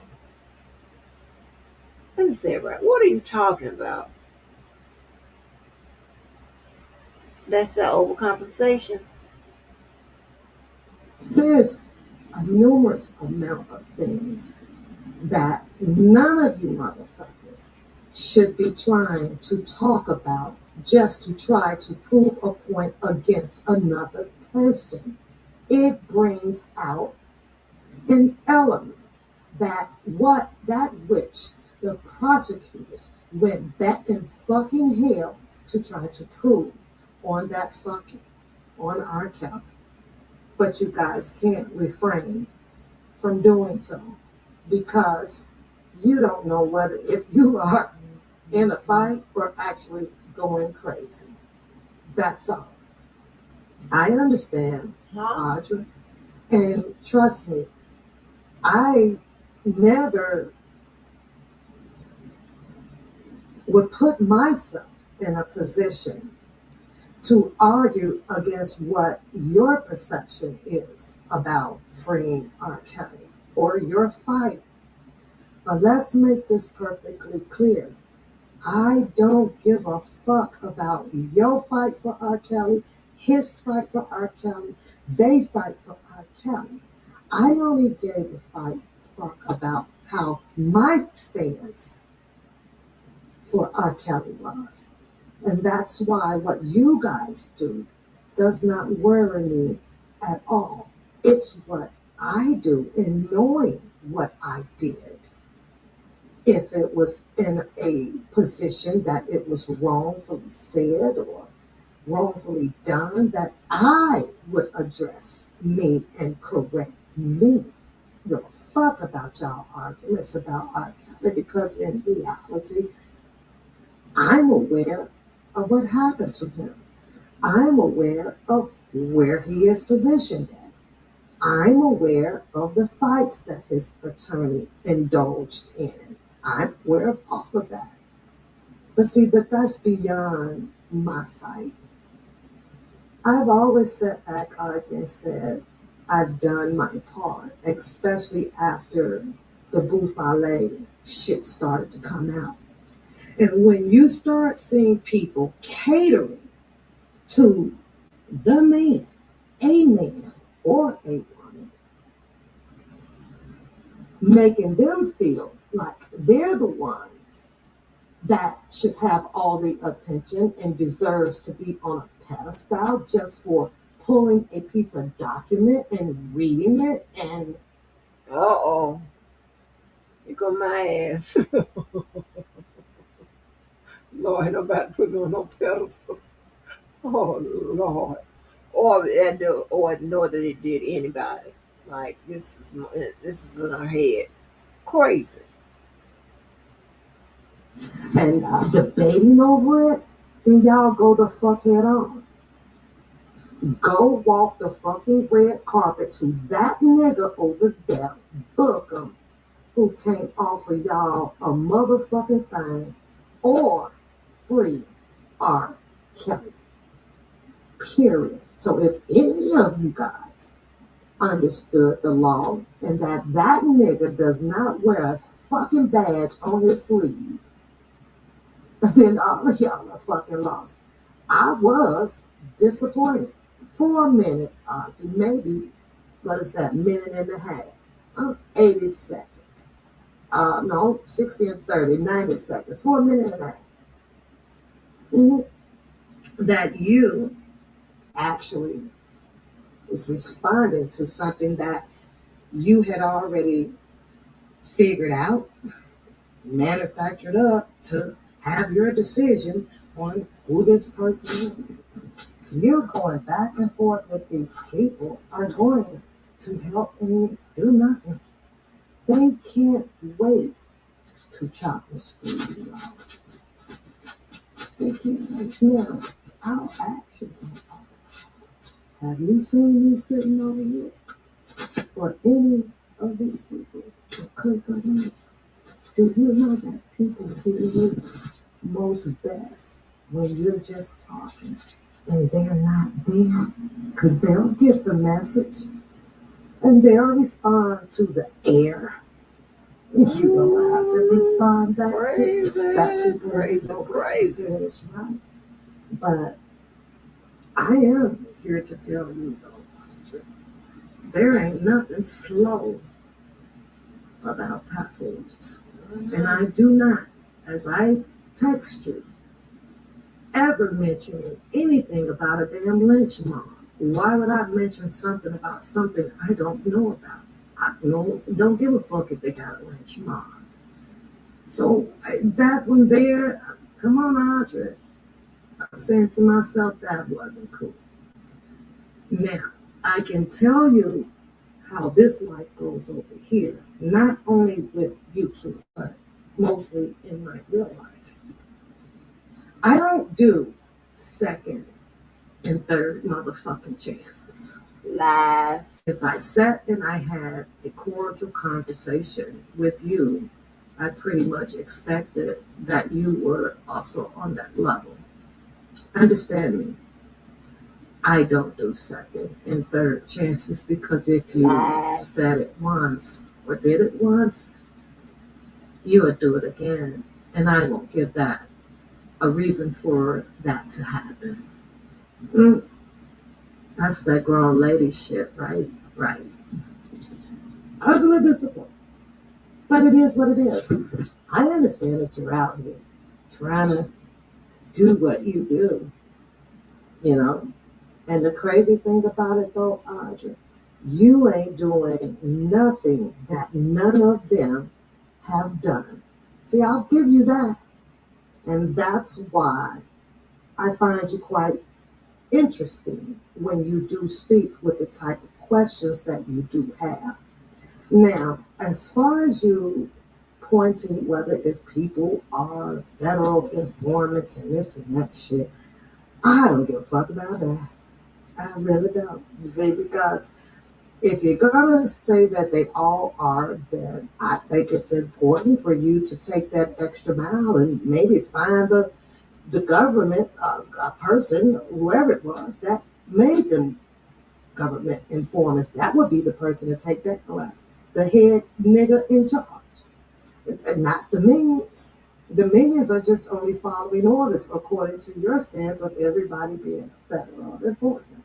I remember, if I'm not mistaken, and I think you might have blurted that out of vengeance, or you're just a little spiteful and angry. I see your tactic on shooting your shots on shits and giggles. I see it. But no, honey, the only thing that I'm government and informant about is heading my ass over there to that government job and informing those goddamn people pertaining to the labor freaking laws. That's what the fuck I do. Never, ever wanted to engage out here into the United States federal government code laws and shit like that. It's too fucking big. And before you know it, when you fix one, another one can change. Then if y'all sit back and sit tight, there just might be another law that will vindicate R. Kelly in due time. When laws change, it's like people change underwear. So, I don't, I can't recall. Audrey, I do remember you saying it. I cannot give you the exact date, and I know that you were up on the panel with, I believe, myself and rated R. And I believe that you dispersed it as just humorous. You know what I'm saying? Because you kind of chuckled at it.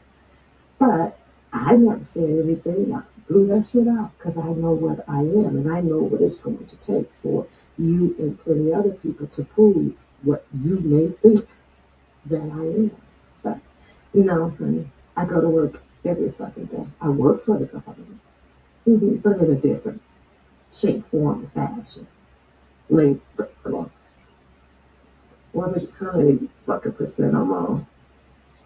20%. Girl, you are not the labor law aficionado. Stop playing. I told you I do what I I am. do. Book 'em. Now, let me jump back to you because, see, you come right away. Not right away. Well, I might be wrong.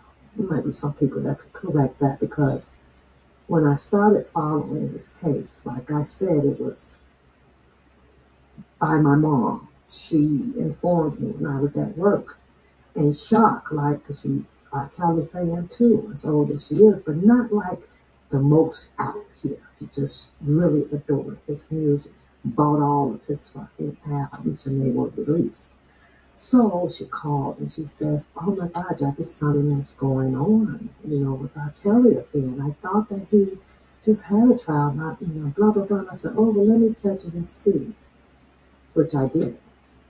So I started following it. And every day after work, and there's plenty of people that can vouch for this Audr. So Bookham just may be right on this one, right? He said that my show built off of him. He might be right on that.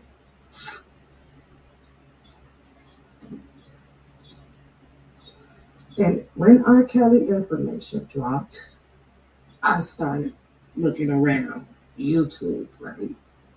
And I was like, oh my God, I'm gonna do some paperwork so that I can see, what these people are saying in the paperwork. But then I stumbled across his Buffalo goofy ass channel. And I can see this character who pulled up a seat, in my opinion. This is my perception. And literally planted himself inside of this story, starting off with all of that. R. Kelly sent me to college and buying the people with on a vision. Envision this. You will like me because I'm the one telling you that I was the closest one to this R. Kelly. And stories after stories, every day he would not let up. And the crazy thing, Audrey, is when I got off work, I just hit the button and just reacted to all of the nonsense that boy was saying that did not make sense to be saying. Pretty much. That was it. That was all. That's how that shit happened. So he may be right about that. Now, did I keep it going? Absolutely, because he kept it going. When people first click on YouTube for the first time, you have no clue as to the wave of YouTube. You just kind of go with the flow. The learning process of YouTube basically comes from tutors,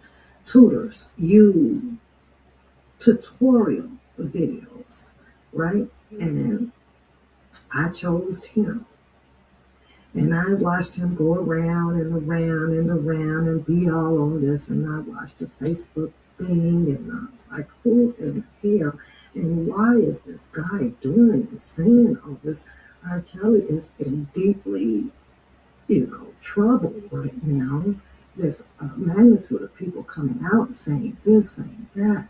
So after him, and here comes another one, then here comes another one, then you have the Dr. Rice channel, then you had another one, you had Dr. Rogers channel, then you had another one, then they just kept coming, and they kept coming. As they all come, every channel had a different version of some shit pertaining to R. Kelly's life, okay?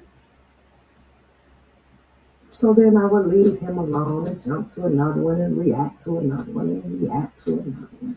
And then I became the enemy because of my thinking process, regurgitating common sense knowledge of what they were saying, whether if that ain't right, that ain't cool. Well, that you should, well, what the fuck? Those type of outbursts, right, that I was doing. And I'm like, this is some fucked up shit. Now that you're at the end of this, good morning, sweetheart. Rated R. Good morning. Networking. And I like the way that he does put it. So I rock with him because that's exactly what the fuck it had became. Now it was, let's fight each other.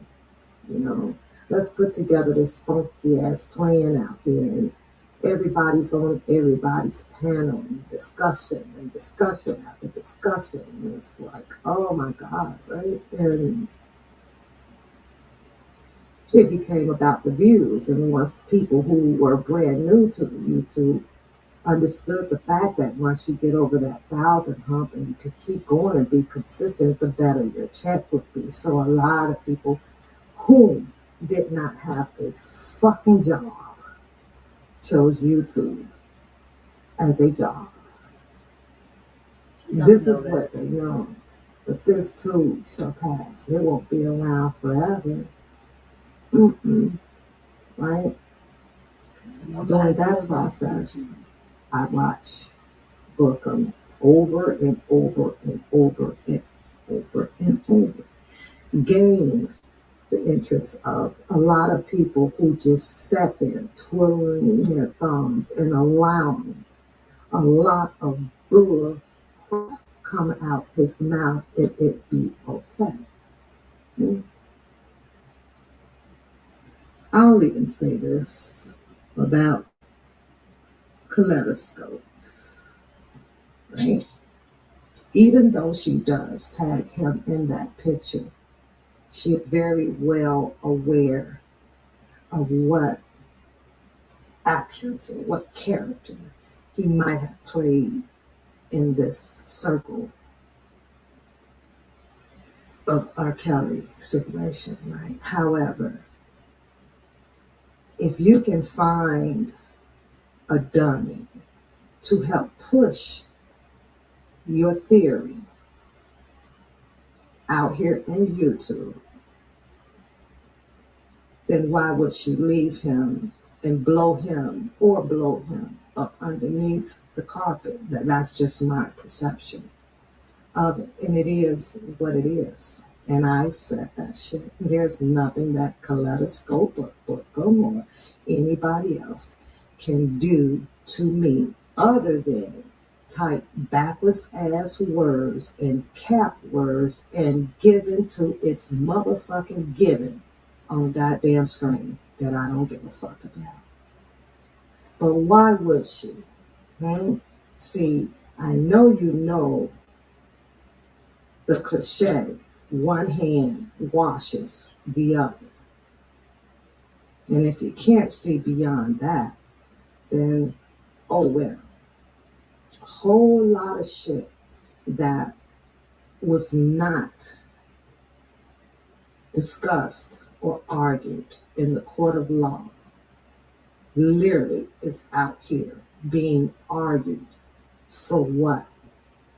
I remember them saying, don't attack the people, attack the law. You won't win by constantly tagging any, many, money, Mo, Alvin, and Theodore on a motherfucking screen. Nobody is going to care to that point to reopen or rediscover and all of this stuff on that. Get your ass, if you got all the validity and the facts to free him, get the fuck up off the screen and go down there and truly be somebody. Because obviously that they are trying to do so.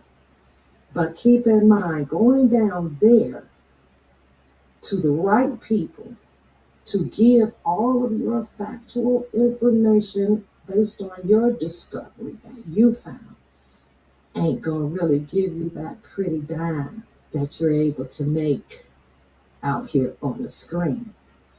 See, the goal on the screen is to be convincible to people to dig way deep in their pockets and allow you your riches. Let's keep this shit real. And that's it, and that's all. Had you all had the truth and you really knew what happened in that man's life pertaining to any sexual activity or financial activity, y'all got y'all ass on a screen talking about it. Make it make sense. How much time do I have on my phone? 19%. Maybe I'll go put it on a charge for about 5 minutes and get 30 more % back.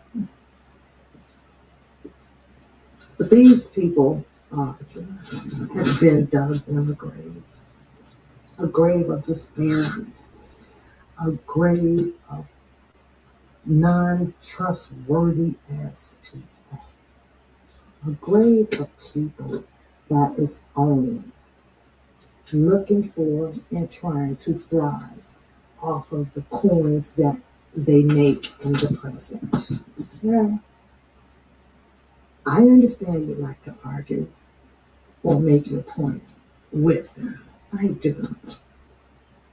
But at the end of the day, the reason why you do not see tap out in certain dialogues with these people is because I have always felt that it was pointless.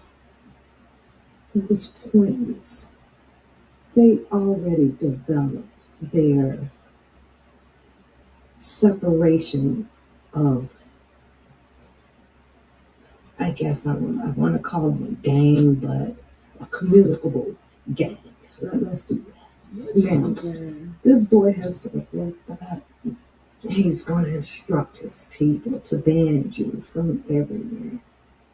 So I guess that means that you're going to have to now start your channel, because trust me, if you start talking, people will come to listen. So don't let that, discourage you from doing so,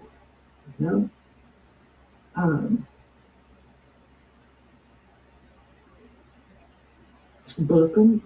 That is not all of the messages that was that you displayed, that you and Audr had a conversation about. I know it sounds good to you to say that, look how many times I left it unread. But post up the times that you didn't leave it unread. So now it's what? I'm going to pull another character out my ass to show the people that I don't fuck with this girl, but according to my perception and your laughing emojis behind what she's saying, giving you this information pertaining to that raggedy, ratchet, motherfucking ass catfish that I don't give a fuck about. Right? Or about me or whatever, right? Now, why she fucking That's with not me? what you saying in those text messages. Now, I'm not going to display them as of yet because I'm not a dirty ass person. Girl, yes, you are. You done already displayed text messages. You done done everything everybody else has done, but not the girl. This stuff ain't young so you haven't done this. Girl, shut up. I was not at all. I forgot she was talking. Well, I ain't forget. I just said the night off on her weird, boring ass. Girl, fuck you. How about that? And pick your motherfucking fights wisely. That's all you need to know. Your bitch ass. Weirdo. See, but I have spoken on them to that extent just to bring awareness that you missed a few text messages between Audrey and yourself. So maybe you didn't really want your people to know the truth that you actually straddled the fence on your deliverance of how Audr is pertaining to you. Cuckoo, crazy, insane, all that shit, right? I guess maybe you just wanted to hid them from the people so maybe that they wouldn't look at you side eye. I don't know. But you had no worries, right? Because you have them all up underneath your spell, allegedly, into believing your shit in totality. Now, Booker, I can't lie about this. I laughed my ass off listening to you, trying to explain it and show the emails of what Audrey has sent you. Now, to the people who does not study and watch how he displays things, I feel sorry for you. This is a person whom you are to never, ever trust with anything. In other words, if you got something to say and you want to display it, just do it. You're sending it to somebody anyway who's not or don't or give a fuck about you and gonna display all of your shit. Audrey, I thought that was very mischievous of you. I did, because I'm thinking that you done studied the boy. And I get that you want him to have something, but I'm going to tell you what a real soldier is, right? Because you've had a conflict of interest with the catfish, but you sent him information about a catfish. Be a fucking soldier. Stand on your fucking bones that was given to you, because either they're strong or they're weak. You could have displayed your own shit that you wanted to say or do about a fucking catfish instead of going around to book him to see if he was going to display it about it. Now you have to ask yourself, well, how does that make you look? Girl, listen, with your bitch ass. Girl, you a weak ass bitch, right? You try to look for people to click up with, so they can talk about me. You can join in and search all around. That's all y'all weak ass bitches do. You understand that? I don't be everywhere and every time y'all name come up, here I go. Yeah, let me chime in. That's weak ass shit, bitch. I stand on my 2s and 10s, bitches. You can't fuck with me. I don't give a fuck what you say. And I told you. What you say about me, I guarantee you, I can drag you, somebody you know, somebody you love, 10 times worse with your weak ass. Brought your bitch ass all the way here and didn't even want that smoke.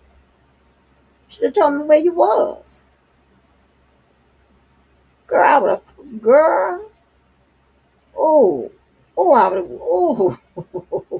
Y'all can't say, because these motherfuckers love pushing paperwork. But just imagine what I'm thinking. Huh? Girl, fuck you. I'm just saying. Trash ass bitch. How does that make you look? Not only make you look, but how do you think that I am or anybody else now is truly supposed to take you or accept you in a conversation as far as being trustworthy? Because you lost those two. You lost all of that. And you what a I bitch to said be trustworthy. I don't give motherfucking second and third fucking chances. Lies. No. And I'm not coming at you, honey. I'm just speaking to you on how the hell your ass should have spoke with being a motherfucking soldier. Lies. Because either you are or either you're not. You, and I get it, sent him that shit because he's so fucking naive, and he'll have a moment where he wants to go against catfish and then he'll display all of that shit. I get it. But wouldn't that be you also mixing yourself out here up in the bullshit? You do the same thing, bitch. She seemed to think that reposting shit and talking about it ain't the same thing. Huh? If the law was petty, all our motherfucking ass can go to jail or get caught up. Shut the fuck up with your dumb illiterate ass. And I hate a dumb illiterate motherfucking ghetto bucket. You hear me? Them the type of bitches that take pictures and shit, bent the fuck over. And, ooh, girl, your ghetto ass, shut up. With another person. See, I can do my bullshit all by myself. Now she can't. All by myself. She looks for audience. I don't need Jane or motherfucking Doe. I don't need neither one of them. Girl, bye. I actually thought that you would be, or you are, that kind of person. Now that you're out here, everybody wants to know your private situation, which is not private anymore. But this is all that they have to attack you on, to develop, whether if you are psycho or not. When I'm here, she psycho, you psycho, he psycho. All three of y'all psychos. There ain't no secret about that. Everybody say that. Not to your face. I'd say it to your face. And if you would have told me where your ass was, I would have said it to your face. The fuck? Bitch. Psycho is ain't crazy, but I'm gonna let you hear it. But don't be discouraged about it, because shit happens with everybody. And the people that ask you those type of questions about you doing this and how did you get incarcerated and this, trust me, they either had one or the other. A mother, brother, sister, uncle, niece, nephew, auntie, cousin, you name it, that also been through some things. So those are the things in life that we have to understand. When someone is trying to clown on you, you can bet that they've been through it. It just feels good to outcast it on another person. It gives them that leverage now to have, their shits and giggle moment. So don't be discouraged about that. And one thing I can give you for sure is you held your head up, when people come out to try to dismantle you just on your situation that occurred in your life. But the truth be told, it ain't over when they saying it's over. Isn't that right? When it's over. It's only over when they say God says it over. So you have to just let people yap and yap and yap. I also started to like the fact that you do stand your ground. A book will call you a bitch, call that nigga a bitch. Meet that energy. Meet that energy. Oh, no. Like I said, you still want to tell me what I don't comprehend. You don't. I'm not going to even ask you the who, what, when, where's, and whys, because it would be pointless. What, where's? You with your limited ass vocabulary, bitch. Who, what, when, what? For whatever reason, he took what you sent him under the pretense of coming from you, that maybe you can share these with him and you guys can have some understanding on a communication level. And then, oh, look at this, and she's talking about you, and which one of these motherfuckers out here that ain't talked about each other, first of all? So, as far as me comprehending it, I'm trying to understand what part do you not understand, because you sent them to him, and somewhere down the road, other than yesterday, last night, of him displaying them to prove to his people the level of psychoism that you might have. I don't know if you have them or not, and I don't give a fuck. Huh? What part are you not understanding? They were used. Now, granted, you might have not sent them to him on a private act notice. Okay. You didn't say specifically, but don't tell nobody. Don't tell nobody. Yeah, you didn't say that. But however, because of the way that Negro moves, I'm willing to bet you a book that you knew that he was going to display them. Or was he not? Was he not until you actually hit a nerve by calling him gay on that boy's channel over there? Had you not done that, are you saying that he probably would have never displayed them? Mm. And I'm going to say this too, right? And this is not for us to become enemies, but you can take it however you want to take it. Slow and dumb, illiterate people are the people that are claiming that they're so fucking smart, but they have a whole bunch of black and white paperwork trailing behind them. A whole bunch of it, too. A dumb person is absolutely way smarter than a smart dummy. I'm like, that don't make no sense. Not at all. A dumb motherfucker will get trapped up at 14,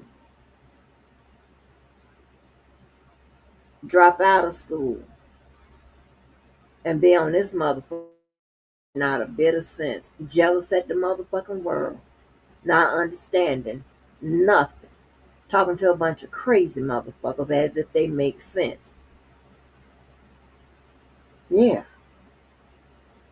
that sink into you. Don't let that sink into you. Would you believe me if I told you that a very high percentile of dumbass people has the most highest percentile in common sense? Would you believe that? No, because that don't make sense. What are you using to gauge that? What research are you using? Because there's different reasons why you are dumb. Whether or not your common sense is going to be affected. So what are you talking about? Oh, so says the person who says she has a 2-year degree in psychology. You believe that? No. I know. It went over your head. But the most who feels that they can articulate and read above, let's see, who grade level? Let's see. Way up there, right? A doctorate degree level of a person are the people that makes the most dumbest ass mistakes in their fucking lifetime. Isn't that weird? But according to you, and your message, because I read it, I'm slow and I'm this, but I don't have a paper trail. No. I don't go out there and get myself caught up in bouffale ass shits. I very well can articulate when I signed on a home mortgage. Now, fuck all that. I gotta tell you something funny, right? Because like I said, this is I'm not mad at you. You ain't my enemy. I don't give a fuck, right? We're just trying to have a cordial conversation like I thought that I was having with you, right? Yeah, it turned out a little bit differently according to the text message that I read. And now, I do want to thank you for knowing your true feelings. I appreciate that. True feelings about that. And enlightening me on where I should put my right foot and my left foot. Right? How do I walk with Audr? So I appreciate that for you. And that goes back to my saying, there won't be a second and a third motherfucking chance with Pat. I don't do the LA fucking law. Ain't no 3 strikes here. The fuck on. Obviously, we just wasn't meant to have cordial conversations. I guess that's what I got out of it. Because of You assuming my lack of understanding. My lack of understanding on what the topic about Aaliyah's and that marriage shit. I don't give a fuck about that shit. What my understanding about Demetrius taking a stand, I don't give a fuck about that. That was up to his goddamn attorneys to dissect and depict and wash that shit away, not Papoose. That's how we know you don't know shit about no law. And Lizette Martin, all of them, and Joy and Azrael or name them all. That wasn't up to me. It would be pointless. I don't know their lives. They don't know mine. I don't know what went on behind R. Kelly's closed walls. He don't know what goes on behind mine. So why the fuck would I be out here giving 2 fucking ounces about what the fuck they put in the paperwork pertaining to what he did and what they did or what she said and what I don't know. That was up for his attorneys to figure out, not me. But something was said really, really funny. that you said, who was that shit? We both repeated it like a fucking idiot. I'm thinking of it. I hope you guys are having a very great Sunday morning. That motherfucker is crazy. It's gonna come to me. Well, I got to talking and over talking my thought, my thinking process. Just hold on because it was thought. My thinking process. Oh my God.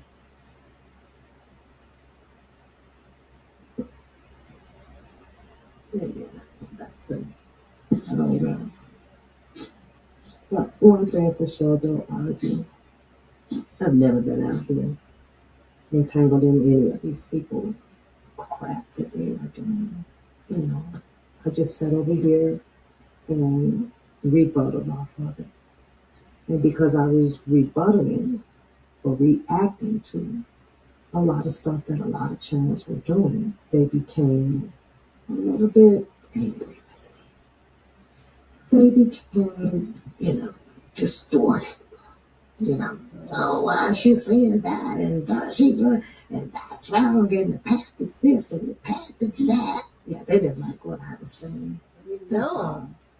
Because it was probably correcting or maybe undercorrecting, some shit that they were saying that they should not be saying. Period. That's all. One thing we know for sure, you ain't taught nobody shit. Not on purpose, not by accident, nothing. You ain't corrected shit. Nothing. You get it all wrong.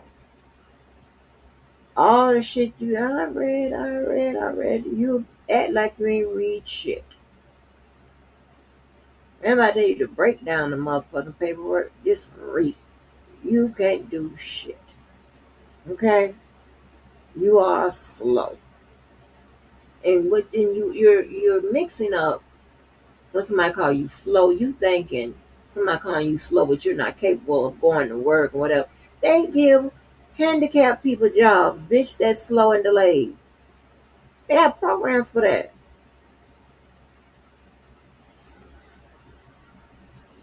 Damn dingbat.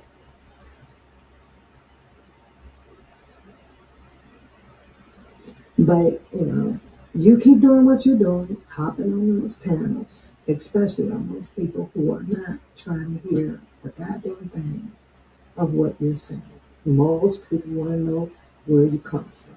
I don't give a fuck where you come from at all. That doesn't matter. But what will I get in any other body, any other people needing to know where you come from?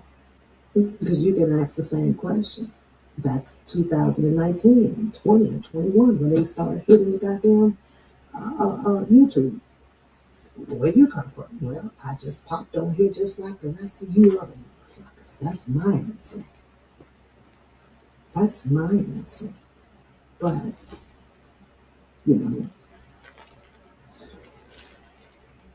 I sit back and you just gotta let Booker run his kingdom over there. Let him run it. Because he's going to be running on and running on and running on and ain't going no motherfucking where. Don't let him run. Go ahead, be the head of whatever it is that he's trying to be behind, and then after every damn period is buy some goddamn Booker sauce. Fucking Caesar salt. Or whatever the fuck that shit is. You go right in the kitchen and mix up your own goddamn shit. Damn food.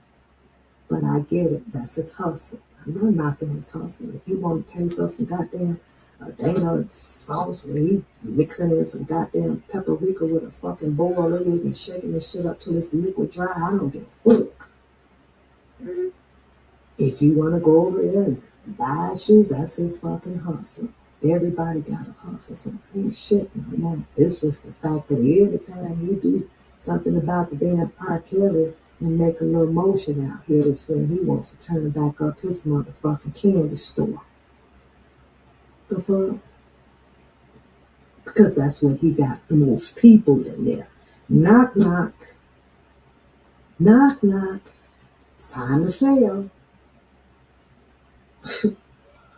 Fucking naive people. Mm-hmm. You can they're mad at me, Audr. Why? Because I'm not a motherfucker. Get along. I have no fucking chief. I'm my goddamn chief. CEO, all of it. Nobody tells me what the fuck to do and what the fuck to say. Nobody.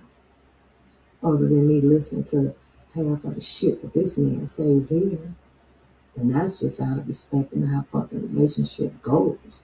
But other than that, I wish a motherfucker would. I go there.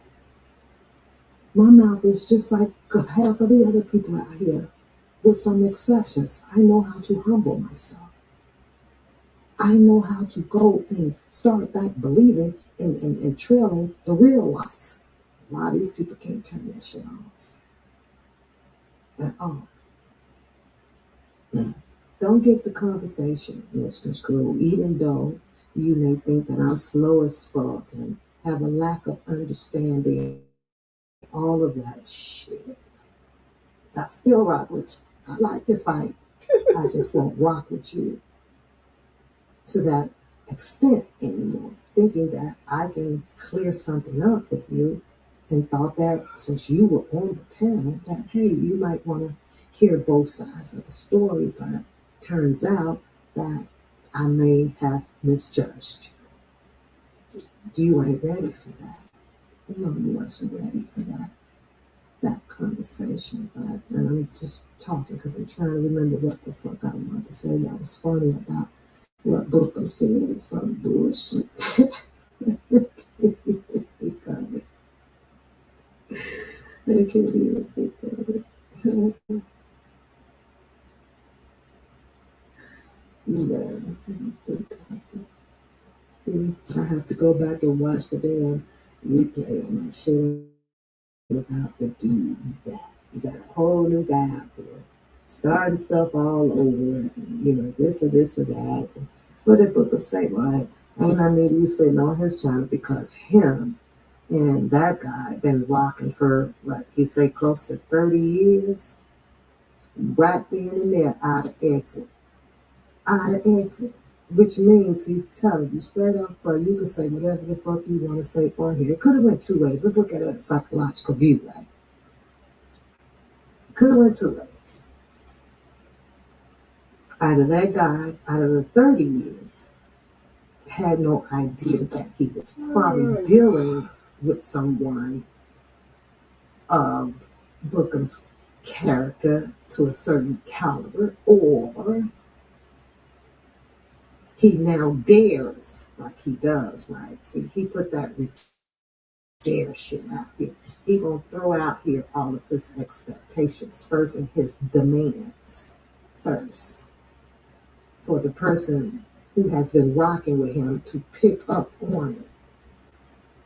In other words, telling him in layman terms, don't turn on me, nigga. Don't say this and don't do that. or this can happen. You understand what I'm saying? The Bookham Act as if his time spent with certain people is a death do us apart. Shit. And you know he doesn't like to be burnt by any of his 30 years of friendship, friends. He gets really upset for losing a friend. Highly upset. He doesn't like that. He That's has to, you too, honey. have those two people. That's you too, baby. Congratulations. Pulling the rabbit out of the sleeve type shit. But, I watched it though, Audrey. And, for the most part, this is what you got. You left one lion's den off of Bookham's channel, sorry. And you go over to another lion's den that it turns out that the boy, it's been friends with the Bookham for allegedly, according to him, for 30 goddamn years. Just that point right there was enough to say that you were going to lose the battle. The guy had no interest. Was he going to be biased or unbiased? What is he going to do? Huh? What is he going to do? But no, honey, I'm not slow at all. Not at all. I may not have a 20-letter word coming out of every sentence that I formulate. I may not have that, but you damn well bet. Nobody does. And if you smart dummies, stop thinking that you're so fucking smart and overly articulous. Right? Then maybe you can understand what it is that I'm saying. Instead of saying, child, that don't make no sense. Y'all, please understand. When we speak out here, we are literally speaking at a 12th grade level. If that. Nobody is coming and thinking that they're smart or this, that, whatever. Some people decide to do whatever. There are some people with a 12th grade education that can shut you down on the vocabulary.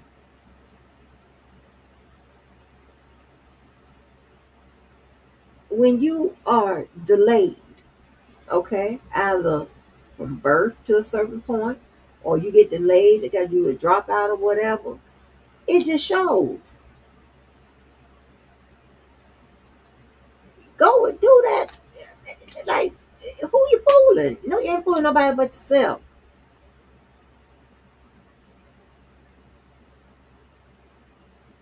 Like, shit.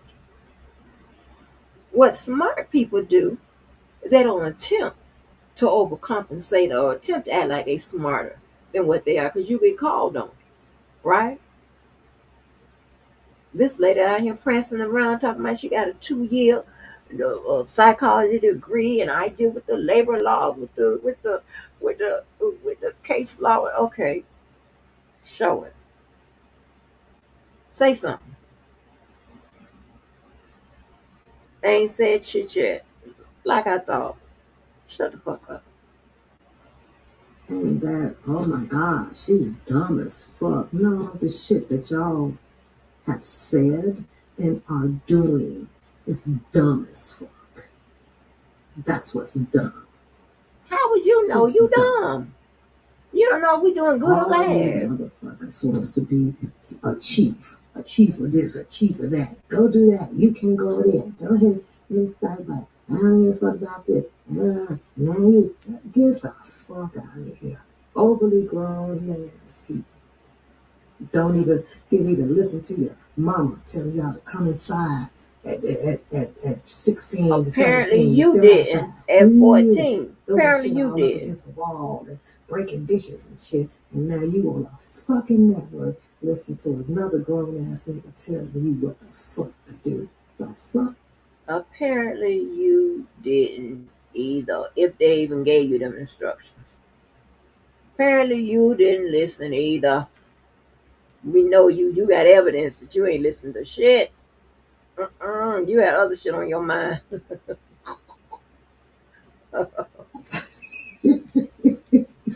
Ooh, you telling somebody else what they didn't do as a child. Ain't that some shit? Shit's weird as hell. It is weird. But I did my fight. Girl, shut up. I did my shouting. And it's still under my umbrella, free R. Kelly. I just don't have to display the type of characteristics that these people are displaying out here in front of everybody. Slim as that. So we'll get that right. We'll share that, Audr, when you are speaking on Miss Tap. But I prefer one tap or papoose. I don't give a fuck. I got a whole bunch of other shit that actually deserves me giving a fuck about. A whole lot of other shit going on. Whole lot. In my circle. Not that bouffalet, all recycling ass fucking questions and shit about that man's goddamn sex life. I don't fuck if R. Kelly went and fucked goddamn it 70 million motherfuckers. It ain't my business. I don't care. How did the law break the law?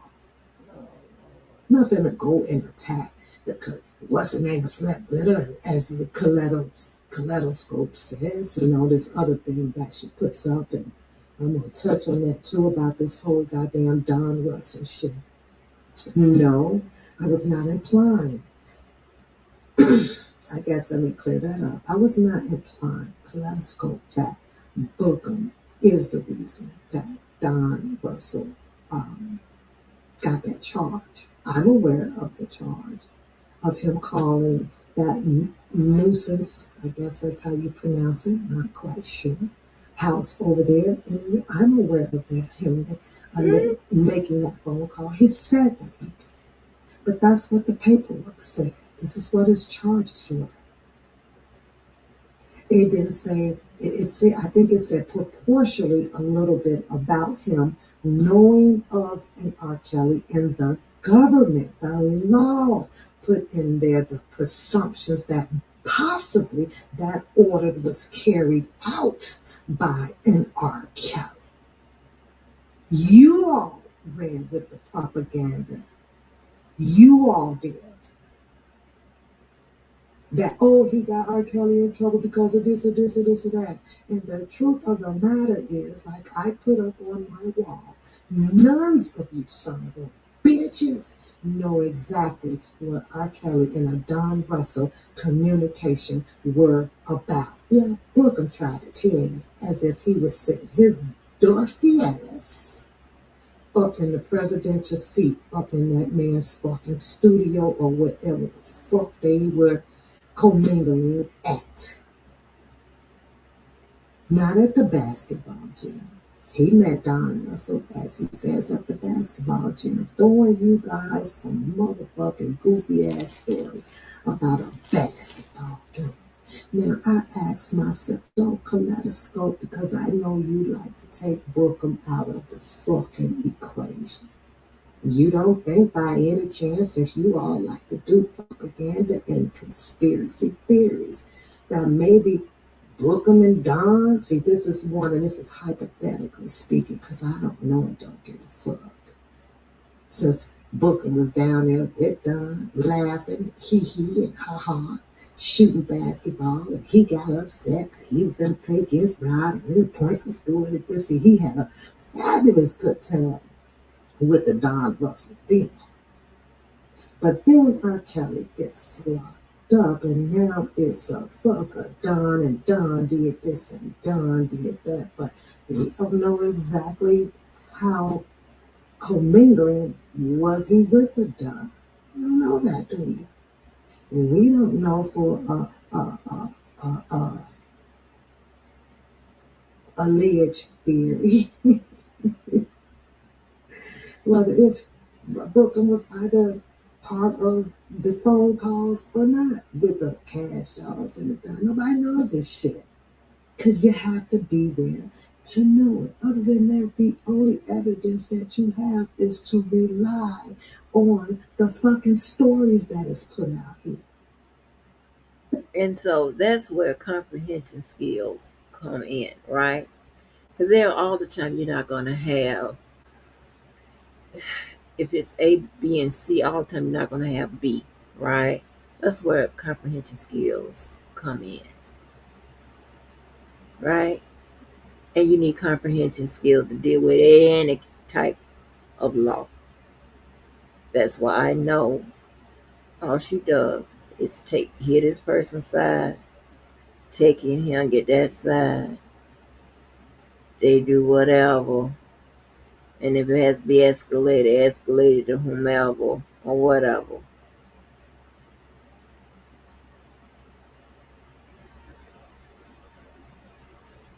Okay, look up what the process and procedure of getting fired, put that in the paper. Child, anything, that's something a seventh grader can do. All right, it's not that difficult. So miss me with all that extra shit. All right. Don even said that him and Dana met at a basketball game. At the basketball game, the infamous basketball game. The basketball game.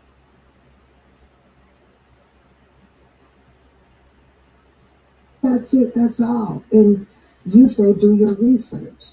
All of you guys say do your research. But when you try to conclude your research, it's a bunch of fucking theories extended on to the research that people actually read that you guys want to put in the fucking research. Like, what the fuck? How do I do what, Lady Libra? How do I do what? What am I doing? She's slow. She can't make parallels and stuff like that. She's slow. It's pointless. Pointless. Yeah. But he was down there. He didn't have no heartfelt of anything that much except for winning or losing a stupid basketball game to be out here and running his extended theories on a Don Russell until after a drunken Larry and the rest of them start dropping that shit about him making that damn phone call down there and how he is getting himself caught up and needing to go. But yet then, Booker turns around and plays a video, audio, I'm sorry, of Don Russell speaking to the Savages, right? On trying to get him to stand down. We can fix this. You know what they side did over there, Kaleidoscope, along with probably you, put the propaganda out here that Don Russell was on some type of extortion type ass shit. Y'all flip that whole fucking storyline around. It's faster than a motherfucking boomerang. But that might have been Booker doing that by himself. Can't be quite sure on that one though, Booker. But if you listen to the audio, what part of it in it that clearly shows, had I been a detective, that he was trying to set an R. Kelly up at that time? What? Speaking to Tim Savage, saying that you don't want to do this, man, he loved them girls, or them girls love him, and blah, blah, blah, blah, blah. I don't know how the fuck y'all got to, I don't know, Lady Libra. And thanks for reminding me, sweetheart, because that is exactly what I'm doing. Answering questions. I don't know. Oh my girl. But I'm getting ready to, make me some breakfast here and put my work clothes on and get up and finish what I'm doing around this house so I could be done with this before the actual summer set in. So, but that's all I'm saying. It was y'all that twisted that freaking story. It was Booker mainly that twisted it. And under my perceptions, that's exactly how it went. But when that paperwork dropped, Bookham ran the hell out of that shit about a Don Russell. And if I wish to use my perception of it again, meaning what I hear and what I see to develop a story, he had the pleasure of doing it. Maybe because of Don Russell being in the comfort and circumference of Mr. Kelly, and he wasn't. Maybe it was that. Maybe he got jealous and decided to, oh, you know what? No, ain't nobody gonna be our Kelly friend but me. Not only that, I rock with Texas Tommy. She was putting out so much information, having plenty of interviews, with the Don Russell and everything, right? Who attacked her? Book. What was his agenda for doing so? Why? Because when you really look at it, Kaleidoscope, the same shit that you're trying to put out to show what you assume happened to R. Kelly is merely the same shit that Texas Black Diamond was kind of going through. You guys just had two different visions on what it is that you wanted to address to the people, present to the people, but pushing the same narrative. Free R. Kelly. This happened, this shouldn't happen. These women were like this was over here. He drove that. This is what you bought. But your boy didn't attack you. He attacked her. Make that shit make sense. Off of the same fucking narratives of free R. Kelly. Why? Because she was putting out a one hellified fucking show over there of showing the people her work and what she believed and what she knows off of her research. And her channel was growing. And he couldn't handle that. He did everything in his willpower. Not only her and Dr. Rogers. He was supposed to meet up with her at some freaking park. But he over there wolfing about a drunken Larry ain't showing up to in Atlanta. He didn't show up to what the fuck Dr. Rogers told him to meet him at.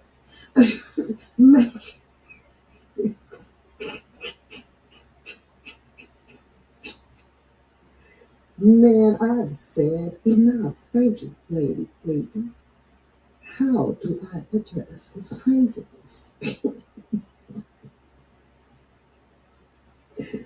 And I'm doing this all without any goddamn profile pictures, anybody's personal shit, because I don't want it, don't need it. You already did it. I don't need to put your text up. I don't need your number. I don't need your emails. I don't need any of y'all shit.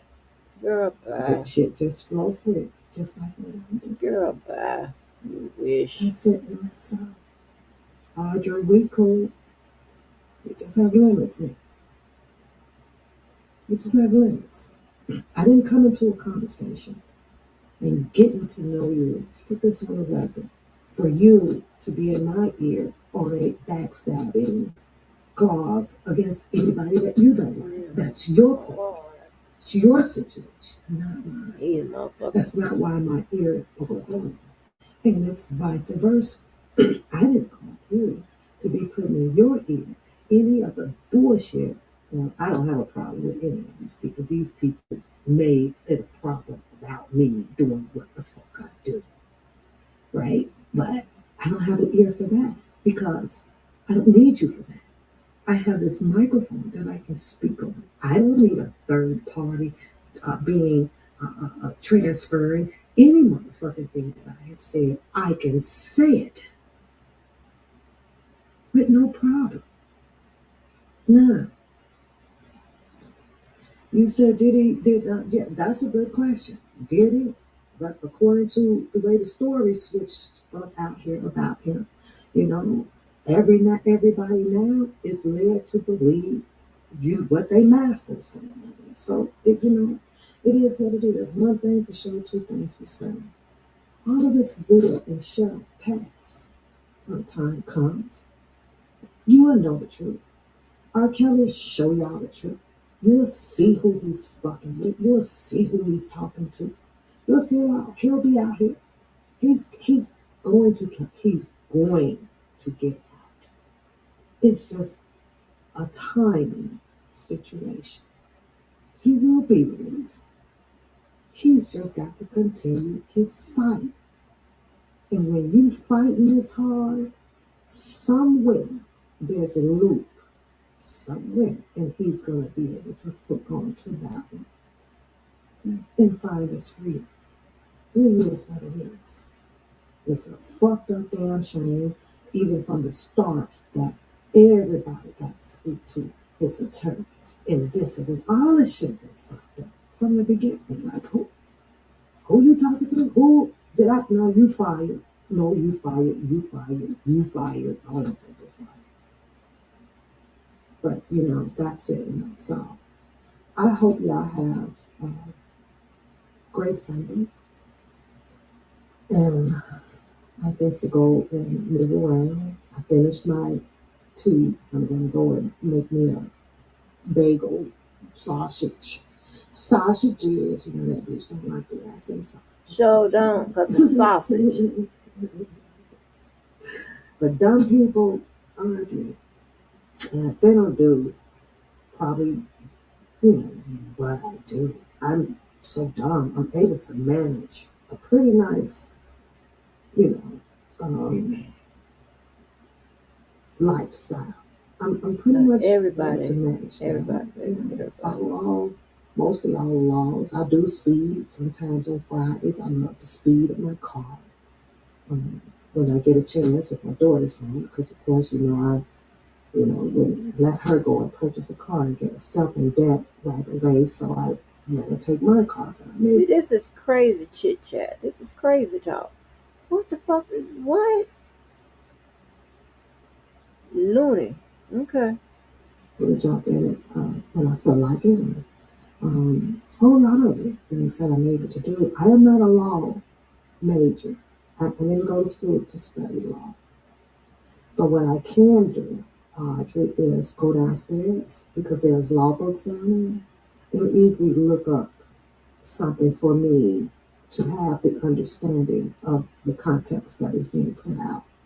So I'm able to do that. So at least that clears up me not being handicapped. Huh? I know how to, go through a book and it's categorized alphabetically from A to B and find the word desertion, or a deposition. And I know how to do all of that.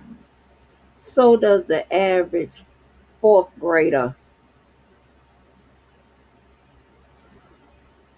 And that's really all it takes. I guess they say, it takes more than that. Dumb, I'm not going to prove that much to you. I'm not. But what I am telling you that I am very well capable of undumbifying myself so that you and anybody else can understand clearly what it is that I'm trying to say.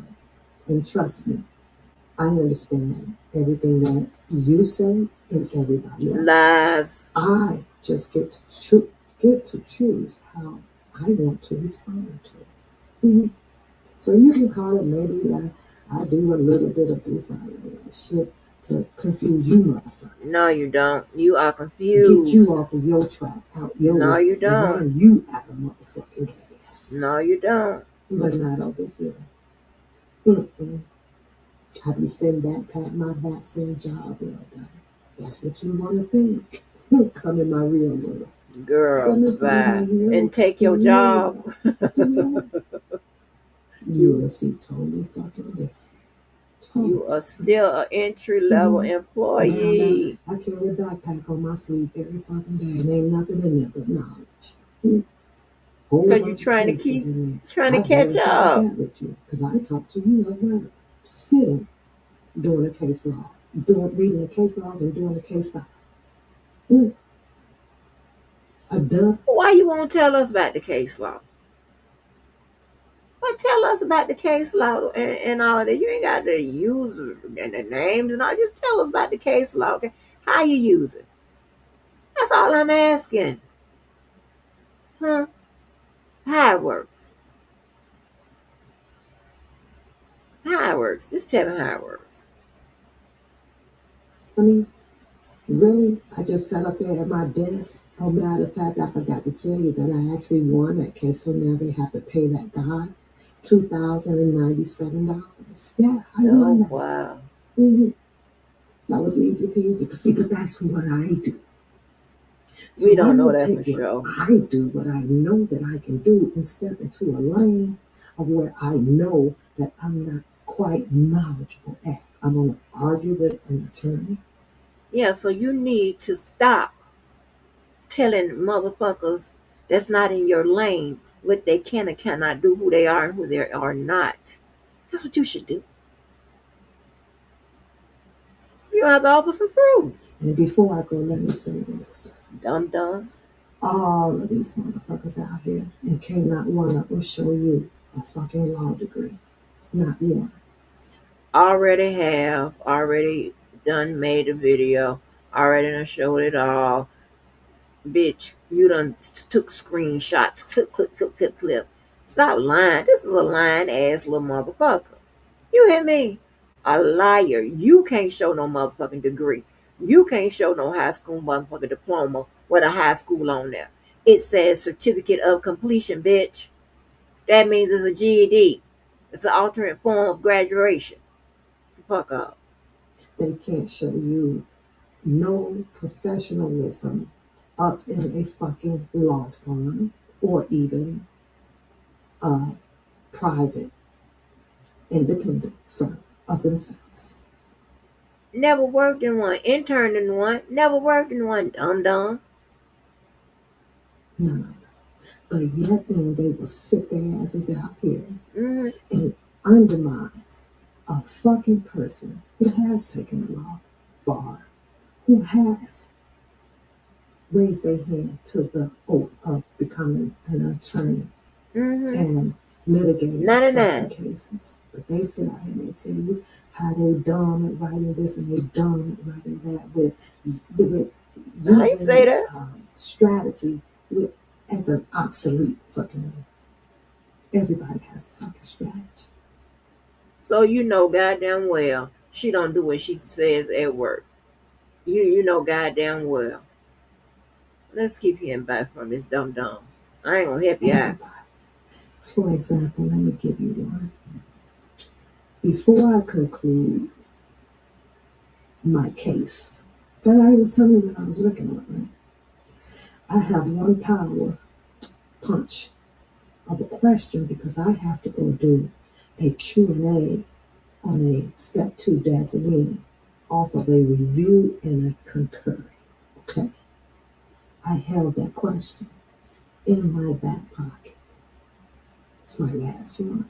Even though I already knew the first 5 was a bunch of bullshit that I was just throwing at them. Just to kind of open up the Q&A, get them going, get them talking, making them feel that, you're comfortable with me, what goes on stays here, we just talk about it and blah, blah, blah. And I must have came with the powwow question number 7. And when I tell you that management mouth dropped on me because, I'm sorry, let me fix that. It's for the second case. It's a 7-day suspension, right? I'm on a review and concur question interview with a step 2 designee. And they just knew that they had this guy, right? But see, in the paperwork, there can't be any mistakes. So when I hit her, I was like, well, I actually am not qualified to send me the paperwork whether this person discipline on file was in May, and which he did. He sent it back to me. I said, well, he's still not going to fix this mistake, is he? Because you can't have any errors on a discipline case that you're sending to the employee saying that this is what you're disciplining them on. So that one element, what they chose to use to reach into the progressive steps. What's wrong? I said, are you sure? I asked him 3 times. He goes, well, yeah, I sent it to you. Are you sure about that? So all because he made that mistake and put in that this guy is on a LOW in May got that paperwork null and void. Okay? Just that one little mistake. He was like, what? Oh my God. Tossed, gone. That guy will no longer serve a 7-day. Did he deserve a 7-day? Absolutely. Absolutely. But see, it wasn't about the person and what he did. It was about whether if they were violating or had violated his due process rights, in which this case they did because he went and put a fucking lie on the paperwork to even have it signed off by a step 2 designee who was supposed to do a review and concur and make it right. So they're not doing their due diligence, are they? They fucked that up. Get that shit out of here. Now, long story short, they'll be able to come back about a week and get it right because that guy, yeah, he's already missed about 30 fucking days anyway. He just one that just doesn't come to work. But that's kind of what, I do. Not into the USA freaking laws.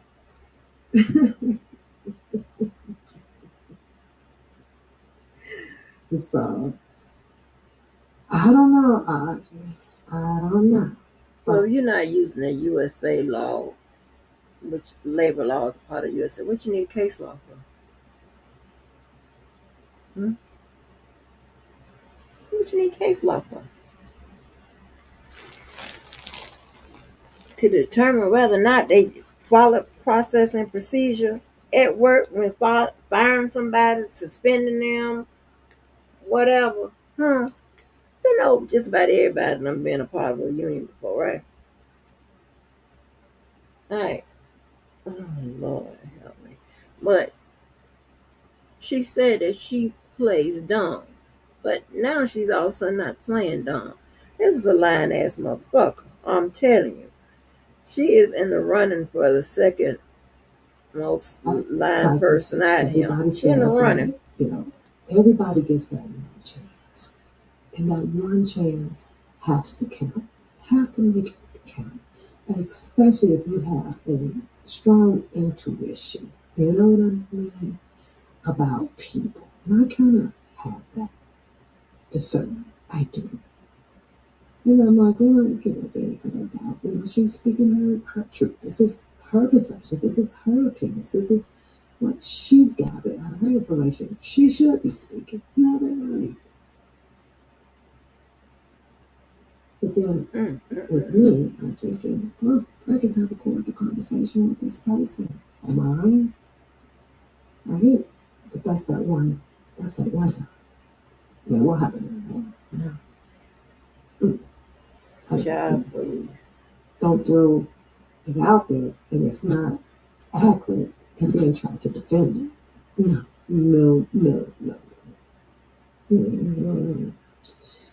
No, I must go.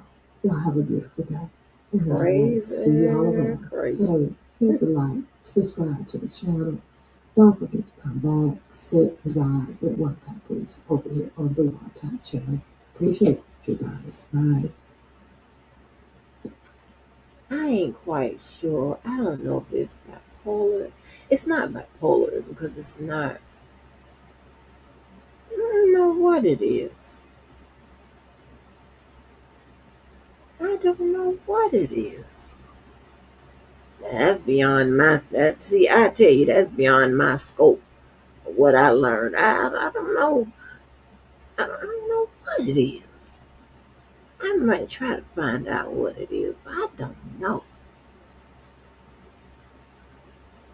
It's some shit, baby. I wish I could have just stayed in the chat and just laughed. Oh. Baby, I done heard some shit. Like, what?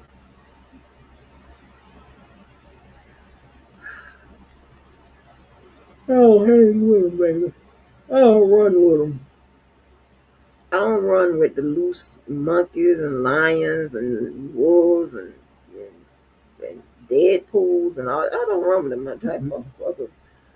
I don't know. So, hey, damn, I got all that done with about 7 hours. I'm good. All right, y'all. Make sure you do. So I'm so glad I don't went from one extreme to the next, baby. Let me get together. Make sure you do something good for yourself and someone else. Make today a good day and tomorrow even better day. And baby, child, I'm sorry to put y'all through this. But take some Tylenol and some ibuprofen. Maybe we'll hear some news tomorrow. Oh Lord, poor Diddy. Oh, Diddy. I thought about it today, Diddy. You was ordering men. That's why you didn't come through on the things, child. Oh, Lord. Y'all, Diddy was ordering men. Oh, shit. Oh, nobody knew. Nobody knew. Oh, Lord. The men, that just goes to show you there is a market. Those men need to get them a little network going where somebody have to order. They probably got it going. You know, I just don't know nothing about it. I don't know nothing. I don't know nothing about no order no men. Child. Shabuki, child. Diddy was ordering men.